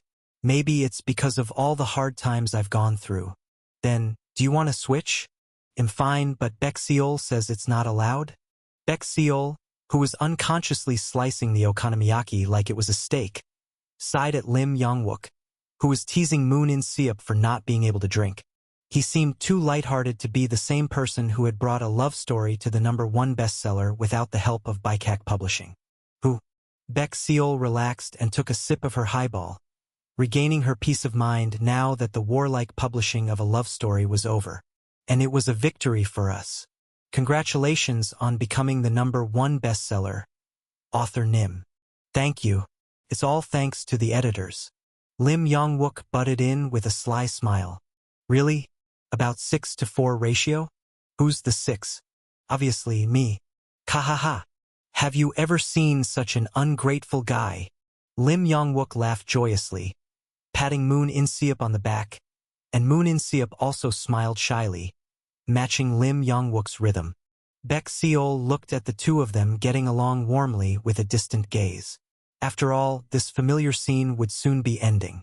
Spring has come. The season for regular personnel transfers approaches.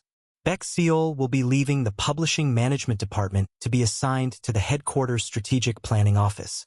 Lim Yong-wook, having caught a glimpse of Baek Seol's complex expression, smirked and said, "Baek Seol, are you sad?"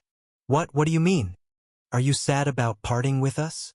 Why do you ask something so embarrassing? A company is not a place for personal feelings. That was Baek Seol's common sense. So, she clumsily hid her feelings. But Lim Yong-wook said the opposite. Really?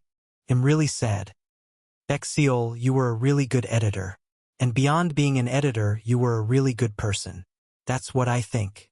And although I'm an ignoramus who knows nothing but publishing, I taught you everything I know, so I kind of thought of you as my apprentice. That's why I thought it would be really fun to work together in the future. But it's really sad that we have to part ways like this. Acknowledged. The moment Baek Seol felt that emotion, she lifted her head abruptly. She covered her eyes and replied with a slightly muffled voice, Why would you say that? Everyone knows I miss the members of the Publishing Management Task Force team, right? Moon In-seop slightly nodded. But you know what's funny? When those people were working at the company, I was incredibly cold to them. They were less capable than me. It's obvious. I was #1 in terms of performance. But looking back, in terms of being human, I was the last. Of course, there was a bit of a harsh atmosphere because I'm from a low-tier college, right? That's true. But it's not like those people were always harsh to me. Rather, many were nice and recognized me. But I rejected all of that. I thought that was cool. Why, that's the trend these days. It's good to be cool, decisive, critical, and seen as a rational elite if you work emotionlessly like a machine. Of course, that's correct as a company employee. That's what a good company employee is. But if you ask whether I did well as a person, I have a lot of regrets. Manager Nim. Baek Seol realized that Lim Yong-wook was giving her heartfelt advice for when she would soon leave. And Lim Yong-wook instructed Baek Seol to become this kind of person. I hope that Baek Seol focuses more on being a human than just being a company employee. A company employee lives for the company, but then there's no one left to live their own life. So take care of yourself, look after the people around you, and even fight back against those you dislike live humanely. These days, living like that might be looked down upon as uncool, but ultimately, it's for your own good. Baek Seol answered with a dazed face. Yes, Manager Nim. Although the title was wrong, that title was exactly how Baek Seol would remember Lim Yong-wook. The bald, washed-up team leader who didn't lose his sense of humor even when stuck in the basement parking lot, barely getting by every day. Such Lim Yong-wook broke the atmosphere with an awkward smile. His smile, as always, seemed to scoff at something. Well, someone who almost ruined his life thinking company life would always be smooth sailing ended up rambling. Anyway, don't put everything into the company and live your life, it's a Klitsch advice.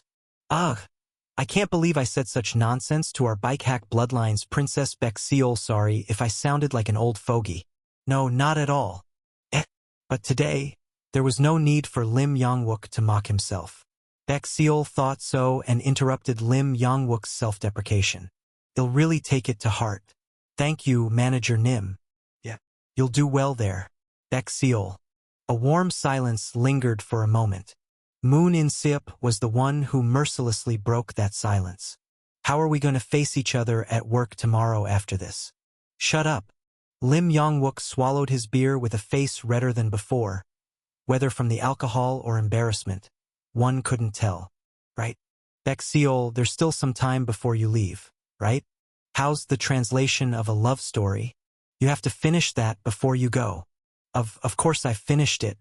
I've already sent the manuscript to the publishers we made connections with during my trip to the US. Good. Spring has arrived again, right? It's the season for the annual Spring Literary Contest. The annual Spring Literary Contest had returned. A season where newcomers wield their pens in competition, and the judgments for various literary awards are announced. Lim Yong-wook gently tapped the cola-sipping Moon In-seop, grinning slyly.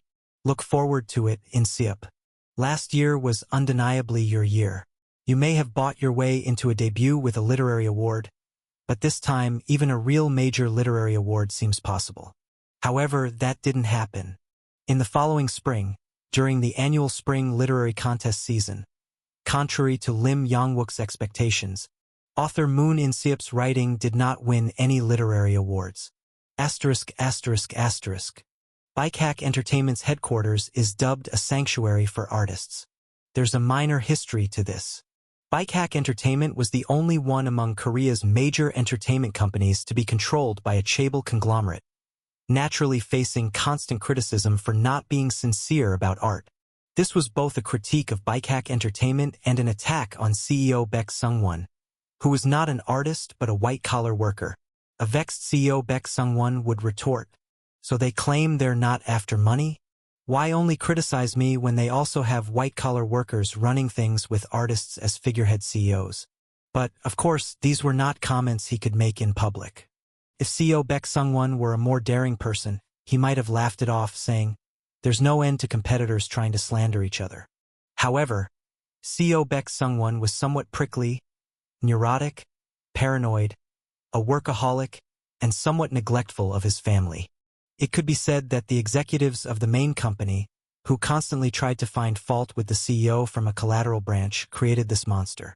Anyway, CEO Baek Sung-won gave them a taste of their own medicine, in response to the bitter slander that he muddied the waters of the entertainment industry by managing it as someone from a clerical background. Baikak Entertainment's headquarters building was lavishly invested in. Having undergone a major remodeling with a sanctuary for artists as its motif, Baikak Entertainment's headquarters, from the lobby to the rest areas, was equipped with amenities on par with those of hotels. Even the cafeteria and the in-house CAF were redesigned under the supervision of a famous international architect with a design that enhances the creativity of the employees, and for the training and healing of their own celebrities, there were massage rooms, spas, gyms, psychiatric services, and even a pet center. And CEO Baek Sung-won would say, "Even I, coming from a white-collar background, take care of our company's artists like this." What do those so-called CEOs with artist backgrounds actually do for their people besides pushing them around? However, there was a place that even CEO Baek Sung-won dared not touch. That place was the rooftop. The design of the rooftop cannot be changed by the CEO, nor by an architect. The atmosphere of a company building's rooftop is created by none other than the employees themselves.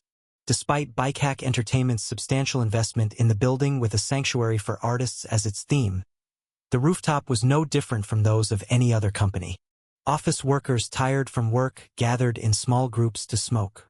A sculpture that was supposed to symbolize environmental conservation and sustainable development had long since been reduced to an ashtray.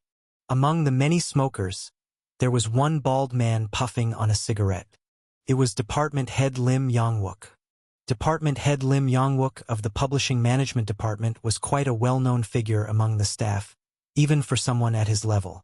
After all, he had risen from being a prisoner in the basement parking lot to claim an office and a department head's title like a phoenix. Moreover, he was also bringing in good money. However, from the perspective of Baikak Entertainment's employees, Lim Yong-wook was still an outsider from Baikak Publishing, and the work he was doing now was even a step removed from this industry. The scene on the rooftop, where no one approached Lim Yong-wook to even offer a casual greeting, starkly revealed his position within the company. Of course, there was a time when there were people who would chat with Lim Yong-wook while they smoked. But those colleagues were expelled from Baikak and thrown into the harsh world outside. It was the price of bitter betrayal and failure. Lim Yong-wook lit his cigarette and looked out at the cityscape soaked in the sunset. His former colleagues were scattered somewhere in this scenery, living their lives. Of course, they weren't people who had come together to do right. The company is a place to make money, and office workers are people who make money. They couldn't always do honorable work. In fact, the moment they tried to create a star author by bringing in a half-baked person and planning to ghostwrite for them was already a bit off. But they were people who tried to do something. They were people who tried to do anything to save the slowly dying publishing industry, despite the finger-pointing. Lim Yong-wook could never forgive Yang Sung-joon and Kim Sang-guk for mercilessly discarding them and confining himself to the basement parking lot. The moment he forgives them, the moment he kneels down in cowardice, he felt he could no longer live as a proud human being. But here lies the question. What is the value of this revenge? For whom is this revenge? His colleagues? Certainly, the moment they were expelled, they were deprived of all the time and effort they had invested to enter this company and the rightful compensation for their lives poured into this company. They didn't just lose money and jobs. They lost their lives and time. But were they ruined? No. Some have successfully found new jobs. Some returned to being someone's spouse and someone's parent. And some continued their lives as owners of a chicken restaurant. They are bearing the weight of life in their respective places, and Lim Yong-wook has no right to avenge them. No one can live someone else's life for them. Lim Yong-wook knows it. His desire for revenge against Yang Sung-joon and Kim Sang-guk was not a noble emotion to avenge his colleagues. It was closer to hatred, stemming from their jealousy of his abilities and their cowardly action of confining him to the basement parking lot for 2 years. And Lim Yong-wook had already driven one of his enemies out of the company. Now, only Kim Sang-guk, who has become the precarious CEO of Bikehack Publishing, remains. But what would change by driving him out? Kim Sang-guk's followers are still scattered throughout Bikehack Publishing. Even if it were possible, the moment Lim Yong-wook expels Kim Sang-guk, he becomes the enemy of countless juniors. Then what would become of Moon In-seop? This spring, no literary awards were given to Moon In-seop.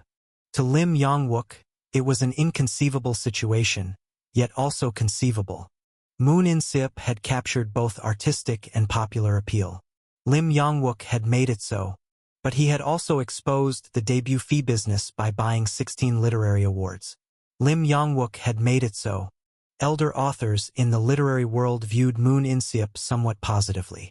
But the literary world is not monolithic. To the prestigious literary magazines that publish collections of literary awards, Moon In-seop was already a whistleblower. So, this situation was a kind of revenge. And there was no room for protest. Moon In-seop had been listed as a nominee in almost all major literary awards. That is, since there are people who won the awards over Moon In-seop, responding to this situation would make matters irreversibly worse. No one in the literary world would forgive the act of belittling another novelist to protect one. And Lim Yong-wook had no idea how long this kind of revenge would last. Of course, there is a way. Just once. Just bow once. Go to Bikehack Publishing's president Kim Sang-guk and bow just once. This time, the humiliation wouldn't be so great. After all, Lim Yong-wook is now another player in this industry. Kim Sang-guk would likely extend his kindness to make him and Moon In-seop his people.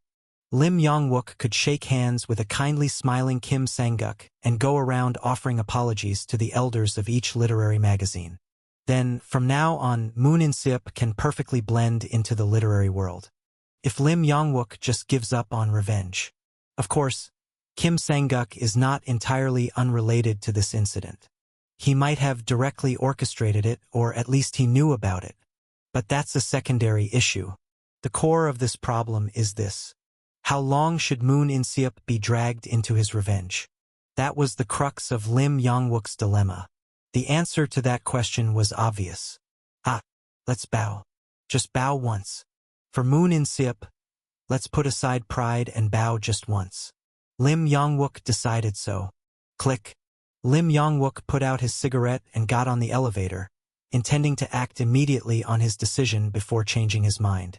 He decided to meet Kim Sang-guk before that. But as he passed through the underground parking lot to get to his car, Lim Yong-wook felt his fist trembling involuntarily. He felt the humiliation of the 2 years spent in this parking lot. The shock of the day he found himself in the mirror, balding in clumps and halfway to madness, came back to him. Lim Yong-wook paused to contemplate one last time but bit his lip, climbed into the driver's seat, and drove towards Bikehack Publishing.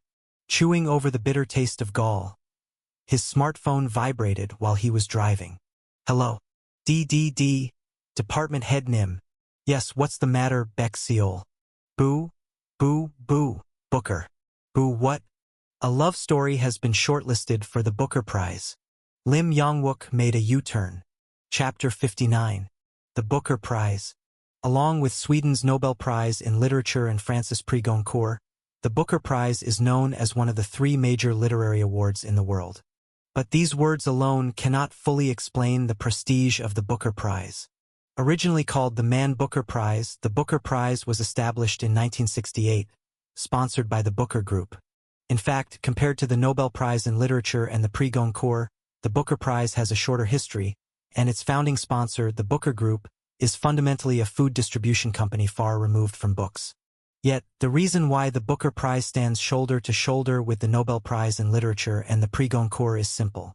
It is the most popular-friendly among the world's most prestigious literary awards, representing the cultural powerhouse of the United Kingdom. Typically, literary awards go through a secretive process from selection to awarding.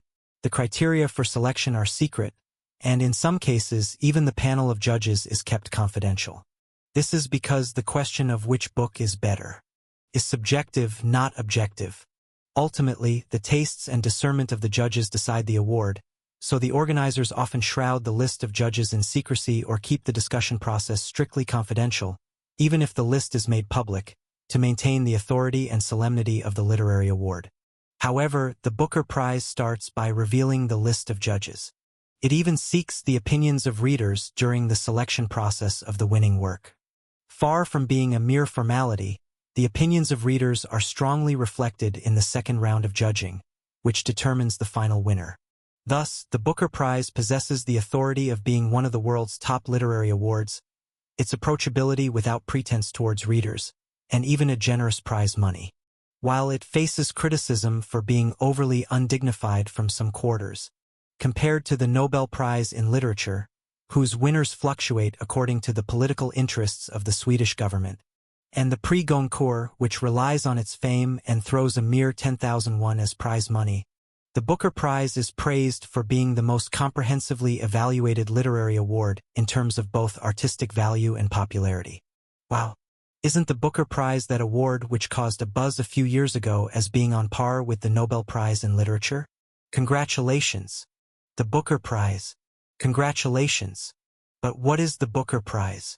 Although Kim Bile and Min Hyo-chan sent their congratulations, in truth, they were among those who didn't quite understand what the Booker Prize was. However, unlike these Booker ignoramuses, Moon In-seop was very much aware of the situation he was in. The Booker Prize, which targets Commonwealth countries' literature, and the International Booker Prize, which targets literature from foreign countries. From the initial long list of 13 to the second short list of 6. His story, A Love Story, was now selected for the long list of the International Booker Prize. In other words, one of the world's most prestigious literary awards had judged his novel, A Love Story, to be worthy of being among the top 13 pieces of literature from non-English-speaking countries around the world. And this had been officially announced to the entire world, drawing the attention of all English-speaking readers. Is that so? Thinking it must surely be a dream, Moon In-seop crawled back into the pile of blankets on the floor. He had only slept for 3 hours. He needed to sleep more. But he couldn't fall asleep.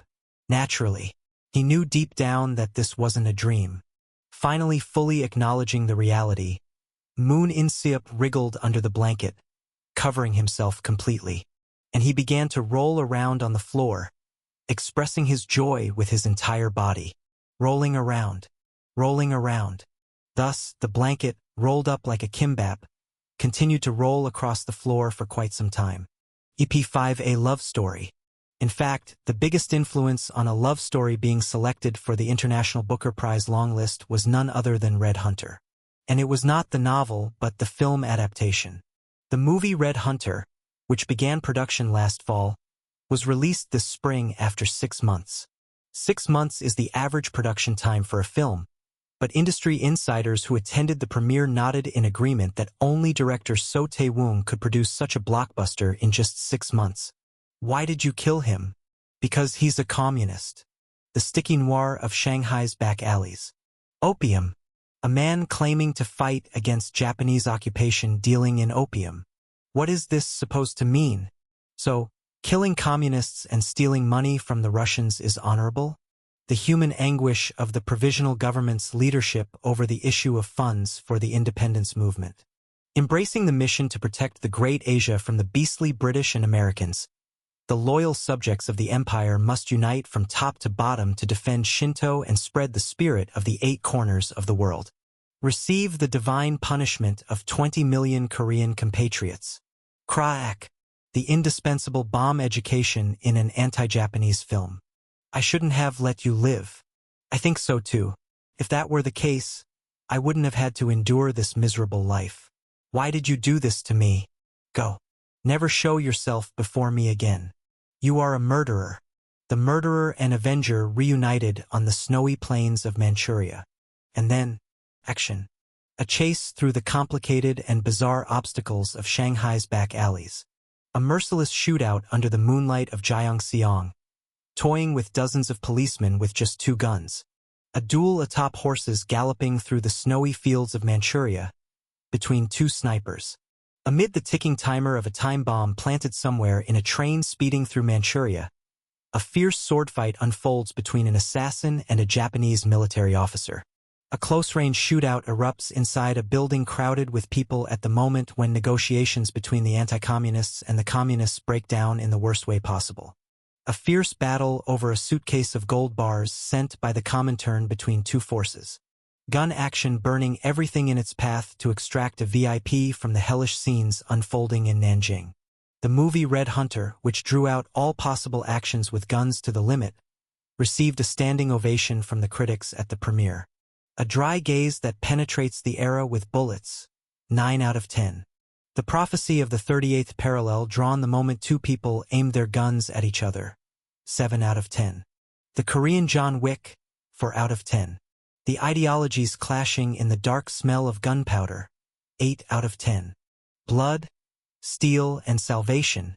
10 out of 10. The rules of the underworld that dominate the world. 7 out of 10. The pitiful heroism of humans. 8 out of 10. Those who cry without tears, and the era. 9 out of 10. The moment the movie was released, critics' positive reviews followed. In fact, at a time when the entire Korean film industry was gradually declining, director So Tae-woong, who brought a blockbuster with a huge investment, was no different from a hero on a white horse. Even rivals who had fiercely competed until a few years ago wished for So Tae-woong's success this time. After all, the industry needs to revive for them to continue making a living. In such implicit support, Red Hunter easily became a hot topic. And if Red Hunter, by director So Tae-woong's standards, easily became a hot topic, it meant there was a potential for 10 million viewers. Please, please, please, please, please, please, please, please. Kim Bile fervently prayed at home, wishing to be in a 10 million viewer movie for the first time in 10 years. And then the rapidly increasing audience numbers. Watching the graph soar sharply upward, unprecedented in last year's records, many placed their hopes on the film. Kim Bile was no exception. Please, please, please, please, please, please, please, please. However, Kim Bile's expectations were not met. The sharply rising number of viewers suddenly came to a halt as if it hit a speed bump. The Korean film industry, devastated by COVID and choked by rising ticket prices, had not yet recovered enough to churn out 10 million viewer movies like in the old days. Kim Bile, who suffered as much as she had hoped, let out a scream in her room, and director So Tae-woong breathed a sigh of relief, having barely crossed the break-even point. Thus, Red Hunter made a graceful exit from theaters to everyone's applause, having fought well enough by everyone's measure. However, at this time, the fate of the film was changed by a decision made by a high-ranking official at the movie distribution company. Hey, just send it straight to Netflix. Already? Ah, damn, these days everyone watches it illegally anyway, What's the point in delaying like in the old days? It's more profitable to sell the rights when they're at their highest. Should we? Don't know, just proceed with it. In Pissed, we barely broke even after investing so much. Thus, Red Hunter was unusually released on OTT shortly after its departure from theaters. And Resistance: The Red Purge became an unprecedented hit in the English-speaking world. It exploded. See? Damn. Didn't I tell you it would work? When did the CEO ever? Shut it. Why did this even become a hit? No one knows why. That's just how this industry is. The outcome isn't dependent on the work itself, nor on marketing, but only the result holds the truth. It was merely proven that there were so many people crazy about movies featuring an East Asian wearing sunglasses, wielding dual pistols and wreaking havoc. And Kim Byle, who rarely went to school, tried to act nonchalant, but couldn't hide the smile blossoming on her face. Asterisk, asterisk, asterisk. The author of Resistance: The Red Purge is Moon In, the young writer we signed. The first overseas reaction that thought of Moon in the wake of the success of Red Hunter, or rather Resistance: The Red Purge, came not from the Booker Prize Committee but from an American publisher. Bec Seol had secured a distribution deal during her business trip with one of the major publishers in the U.S., where Moon In was mentioned. Naturally, it was for marketing purposes. As long as they had acquired Moon In's books, the more they sold, the better for them. What a timely opportunity. Though I still can't believe a kid wrote this. Does that matter, Chief? Of course not. It's even better if it's not a lie. And if it is, do we lose out? It's the Koreans who would be embarrassed, not us. The American publisher launched a major promotional campaign to ride the wave of Resistance's success. Not only the original novel of Resistance, Red Hunter, but several novels by the author Moon In, whose rights were acquired from Korea, were bundled together for the promotion. And the ones who had the recommendation rights for the first round of the prestigious English-speaking literary award, the Booker Prize, were exactly these English-speaking publishers. The recommendation list from the American publisher made its way to the UK. And on that list were works by author Moon In. In the Booker Foundation's committee room in the UK, one of the judges confidently proclaimed, "See, I told you this author was going to be great." Even if it's considered one of the top 3 literary awards in the world, the Booker Prize is ultimately a literary award managed by a foundation, and the winners are determined by a committee invited by that foundation. The selection of the globally watched Booker Prize is decided in a room by just a few judges. In that room, a judge who had previously recommended Moon In's other work but was bluntly rejected, confidently smiled. Now, what do you have to say? No popularity? Unknown? Not translated? Did this become a hit because of Netflix? Look, seems like the situation has changed. Hasn't it? Admitted. I lost. So stop it. Don't get cocky. Ha! So you admit it? My judgment was more accurate than the seniors? Enough. Yep. The experts of the Booker Prize Committee are editors, critics, and novelists, with some people embodying all these roles. The first special feature they discovered was in the translation. This translation quality is not ordinary, is it? The translation has a British feel. The nuances and expressions aren't something Americans would use. But wasn't this translated by the American side? No, they only did the recommendation and export. The translation was done in Korea itself. Who is it? Bec Seol? Incidentally, the International Booker Prize highlights not only the authors but also the quality of the translators. Huh? This person studied English literature at Oxford. What? You were classmates? Again, the Oxford gang colludes. No wonder the translation felt so dignified. Indeed, English must be learned from a place with roots, right? Okay, enough joking around. We need to look at other works and decide. What do you think? Resistance: The Red Purge feels too local. Since we're considering reader opinions from the second round of judging, a love story set in Brooklyn might be better? Relatability is important. I personally found Love Story the best even on its own. The twist in the middle felt lively, and the message seemed like a mix of Christian and Eastern philosophies. Okay, so we're selecting it for the long list? Wait a minute. But the author is a kid. Does that make sense? Is it our responsibility if we verify and it turns out to be false? No. Then what's the problem? Thus, the Booker Prize Committee selected a love story as a first-round candidate, namely for the long list, and then went out in groups for lunch in the city. However, the conversation that took place in this office held the power to overturn an entire country on the other side of the globe. Yes, not just an industry but a country. Immediately following the announcement of the Booker Prize long list, South Korea was turned upside down. The reason was simple. A Korea versus Japan match had been set up. International Booker Prize. Moon In versus Isaku Shidahara. Exclusive, a clash in the Booker Prize, one of the top 3 literary awards worldwide, between a 14-year-old Korean prodigy and a 68-year-old Japanese literary giant. From Cause of Death to a love story, learn about author Moon In, who stands in the same ring as Isaku Shidahara, nominated for the International Booker Prize, a love story, yet unnoticed in Korea. Chapter 60. The literature of today, regardless of East or West, is said to have been established on the altar of anthologies accumulated by our predecessors. This is what is commonly referred to as the literary circle.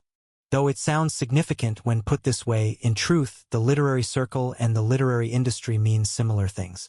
However, those who work in this industry are people who are very good at embellishing words, so the term has been nicely decorated. Therefore, there is no terrifying power secretly dominating the literary world of this country from behind the scenes. The literary circle is simply a term that collectively refers to novelists, poets, critics, etc., people who make a living from writing. But conversely, it could be said that the absence of a central authority to control all literati means that private bonds are strong. These private bonds can sometimes be friendship, loyalty, gratitude, school connections, or affection. Hence, it's about righteousness and morality. No one commands adherence to these, but perhaps for that very reason, those who protect the literary circle fiercely discern between righteousness and evil to preserve its correct meaning. A representative example of the guardians of the literary circle in Korea is Seo Woon-pil, who is a chief editor and CEO of one of the leading literary magazines, as well as a veteran novelist and a famous literary critic. Naturally, Seo Woon-pil was one of the key figures who ensured that no literary award would be given to author Moon in the spring's annual Spring Literary Contest. Seo Woon-pil quietly stood in front of the window in the CEO's office on the 7th floor, hands clasped behind his back. It was a day with thunder and lightning. The wind howled ferociously as the storm raged on. Someone's face overlaid the pouring world. It was the reflection of Seo Woon-pil himself in the window. Seo Woon-pil's self-portrait, having aged so much unknowingly, was looking at himself with a gloomy expression. Is retribution coming? Seo Woon-pil murmured quietly. Shortly thereafter, there was loud revelry outside the CEO's office. You cannot enter. Move aside. It wouldn't take long. He was not someone who could be stopped by ordinary inner strength. Sure enough, the sound of the guards falling like leaves in the autumn wind could be heard. The door burst open, and only when someone entered the CEO's office and Seo Woon-pil felt their gaze did he slowly turn around to look at the intruder. At that moment, lightning struck. Flash. The thunderbolt that crossed the dark office momentarily illuminated the figure of the intruder. A man in a brown modernized hanbok with a white beard. A man who teaches as a hobby. Park Chang-woon was staring at Seo Woon-pil with a gaze filled with murderous intent. EP5, a love story. The two supreme masters of the literary circle silently looked at each other. The glances exchanged between them condensed the content of the conversation that would unfold through time. Since there was lightning, it was only natural that thunder would follow, shaking the entire building with a tremendous roar. Boom! After the sound of thunder passed, Park Chang-woon, who had been quietly staring at Seo Woon-pil, spoke. Was that you? Whoosh! The question flew like a dagger, fiercely embedding itself into Seo Woon-pil's chest. Seo Woon-pil let out a small sigh. Honor. It was all to protect honor. Whether it's a major or minor literary magazine, it's not about lacking money, but about maintaining dignity. Conversely, selling dignity to make money was the business of debut fees. Everyone knows it's a shameful act. But what can be done? One must live. The status between major and minor literary magazines is like heaven and earth, but the distance between them is not so great. Countless times, elites from major literary magazines have moved to become editors of minor literary magazines. From a broader perspective, those from major and minor literary magazines lived within the same fence. For Seo Woon-pil, that fence was named the Literary Circle. And as the leader of one of the leading literary magazines within that fence, Seo Woon-pil believed it was his duty to protect the honor of everyone living within it. At least that's what he thought of himself. That's why he did what he did. If someone who tarnished the honor of minor literary magazines receives a major literary award just because they write well, from the perspective of those living within this fence, it's like giving an award to someone who has harmed the seniors and juniors of the literary world. Not giving a literary award to someone who writes well. I know it sounds ridiculous. It goes against the principle of literature. But it's about chivalry. That was Seo Woon-pil's code of honor. What more could a man add to his defense of his own honor? Thus, Seo Woon-pil responded to Park Chong-woon's question like this: "What's the use of saying anything?" Seo Woon-pil said nothing, but precisely because of that, his intention was fully conveyed to Park Chong-woon. Park Chong-woon, who was about to draw his short sword, hesitated and frowned. He extended a hand of negotiation for the last time. "Come on, think about it logically. What does that kid know? It's all the bald guys doing behind the scenes. Why shouldn't we give an award to a writer?" Just as Seo Woon-pil has something to protect, Park Chong-woon also has something he must protect. It's the future of the Korean literary circle. Park Chong-woon has watched helplessly as the literary circle he has devoted his life to gradually declined over decades. To him, a writer is like a Superman who appears on a white horse in the wilderness. An uneducated child is writing like Goo Hak-jun. Why harm such a child? Better to nurture and help them build the future. However, even though Park Chong-woon said, "The writer is still a kid. We need to protect him," Seo Woon-pil only repeated the same answer as before. "What's the use of saying anything?" "Ah, I see." The two old men looked at each other again. Once they realized that each had different things to protect, no more words were needed. Then it's time to show it through actions. Park Chong-woon drew the bamboo flute he had hidden behind his back. "Huh? A bamboo flute? Soo Sunbae, what are you trying to do now?" Seo Woon-pil hurriedly picked up a 30 cm ruler from his desk. Soon, the madness of the man in the brown modernized hanbok overwhelmed Seo Woon-pil. *****. In the literary circle, where the strong survive and the weak perish, one's rank is not determined by worldly authority. Only by martial arts. No, by literature. The only way to truly impress these cranky, prideful beings, who live and die by art, is through pure literary power. Thus, not only Seo Woon-pil, who leads the most powerful faction in this martial world, but also Park Chong-woon, a hermit who once broke the inviolability of office to enter government service and then retired. "What are you old folks doing acting like this?" They were all like puppies wagging their tails in front of Grandmaster Goo Hak-jun, looking down and gauging his reaction. Goo Hak-jun's appearance was nothing short of a mess.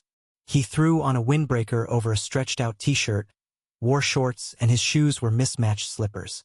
When Seo Woon-pil's subordinate employees urgently called Goo Hak-jun to break up the fight, he rushed out in slippers on this rainy day and took a taxi.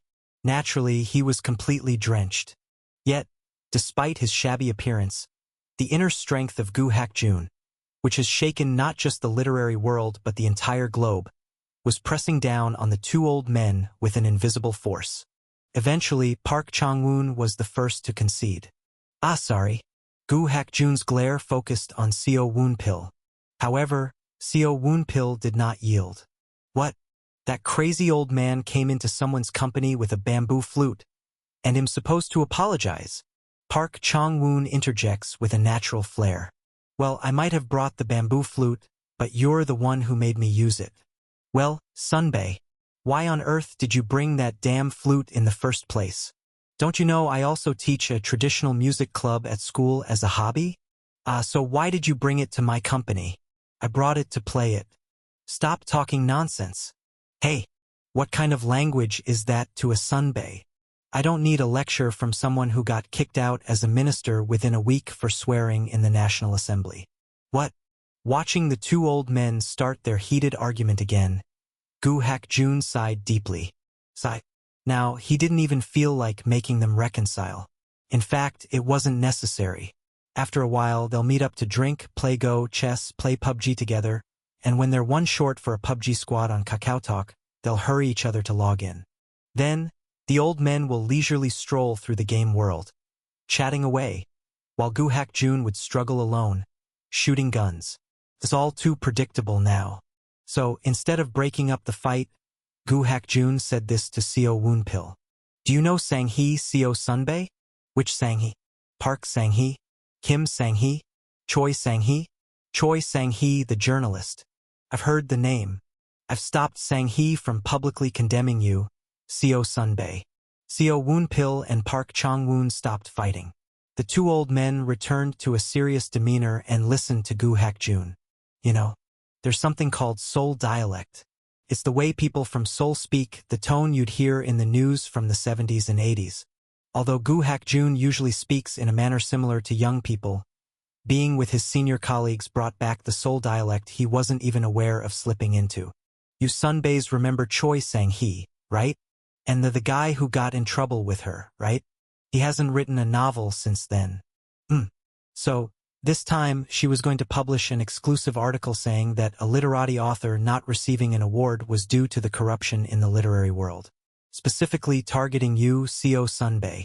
But since she knows him close to you, Seo Sunbae, he sought my understanding in advance, thinking this could blow up, so we went out for a drink. Park Chong-woon threw in a light jab at Seo Woonpil, whose expression darkened rapidly. How can you ask a married woman out for a drink? I'm also close to Sang-hee's husband. I even helped him with his debut. So, I took the liberty of bringing a bottle of expensive liquor to their house. Well, still. Before Seo Woonpil could feel more miserable upon realizing Park Chong-woon was making up excuses for him, he steered the conversation towards a conclusion. Okay, I get it. I was wrong. No, Sunbae. I wasn't looking for an apology. Both Moon-in and Choi Sang-hee, I'll go and settle things cleanly with them. It doesn't seem right to let this drag on any longer. You've made a good decision, Sunbae. Where does Choi Sang-hee work? Jongong? Hankiori? Baikak? Okay, they'll sort things out with Choi Sang-hee there. How should I approach Moon-in? Park Chong-woon stepped in and patted Seo Woonpil on the shoulder. It was to console Seo Woonpil, who couldn't use even a fraction of his power under Gu Hakjun's formidable pressure and was subdued. Come on, it's fine. Are you really going to bow your head to a middle school kid? He's not that narrow-minded. Just don't bully him from next year on. I still should meet and greet him. Then, well, come give a lecture at Baikak Arts Middle School or something. Yes, I'll go as soon as I have time. They'll bring Lim Yongwook along too. If you've caused trouble, you should clean it up, right? If they had just circulated an apology letter or something, our Woonpil wouldn't have been so upset. No, the apology should come from me. But I would appreciate it if you could arrange a meeting with Department Head Lim Yongwook. It's an industry we'll be seeing each other in for a long time, so it'd be good to get acquainted. The strength and weakness of the literary world is that important matters are influenced by personal relationships, and fortunately, this time, that aspect worked to their advantage. Park Chong-woon and Gu Hakjun warned Seo Woonpil that continually sacrificing others to protect his own people could someday lead to a knife at his throat. And Seo Woonpil, swallowing his pride, accepted their advice. Consequently, Park Chong-woon promised that Seo Woonpil would apologize to Moon-in, and Lim Yongwook would apologize to Seo Woonpil, settling the matter. Thus, the potential bloodshed within the literary circle was amicably resolved through the elders' duel and negotiation. If only Moon-in hadn't been nominated for the Booker Prize. *****. The founding ideology of the country known as South Korea was closer to nationalism than democracy. An entire nation groaned under the military boots of a foreign power, the Empire of Japan, and finally broke free to reclaim its freedom. Of course, immediately after independence, The country went through a civil war due to the invasion by the communists, becoming anti-communist nationalist. Anyway, such ideology has been the dominating principle of this country for decades. The traces of it still exist today. It's the fervent obsession towards the globally sweeping K-content. Almost every Korean has a basal condition where seeing a Korean being admired worldwide raises their blood pressure, reddens their face, and improves their mood. For that very reason, the literary magazine building operated by Seo Woonpil was surrounded by journalists.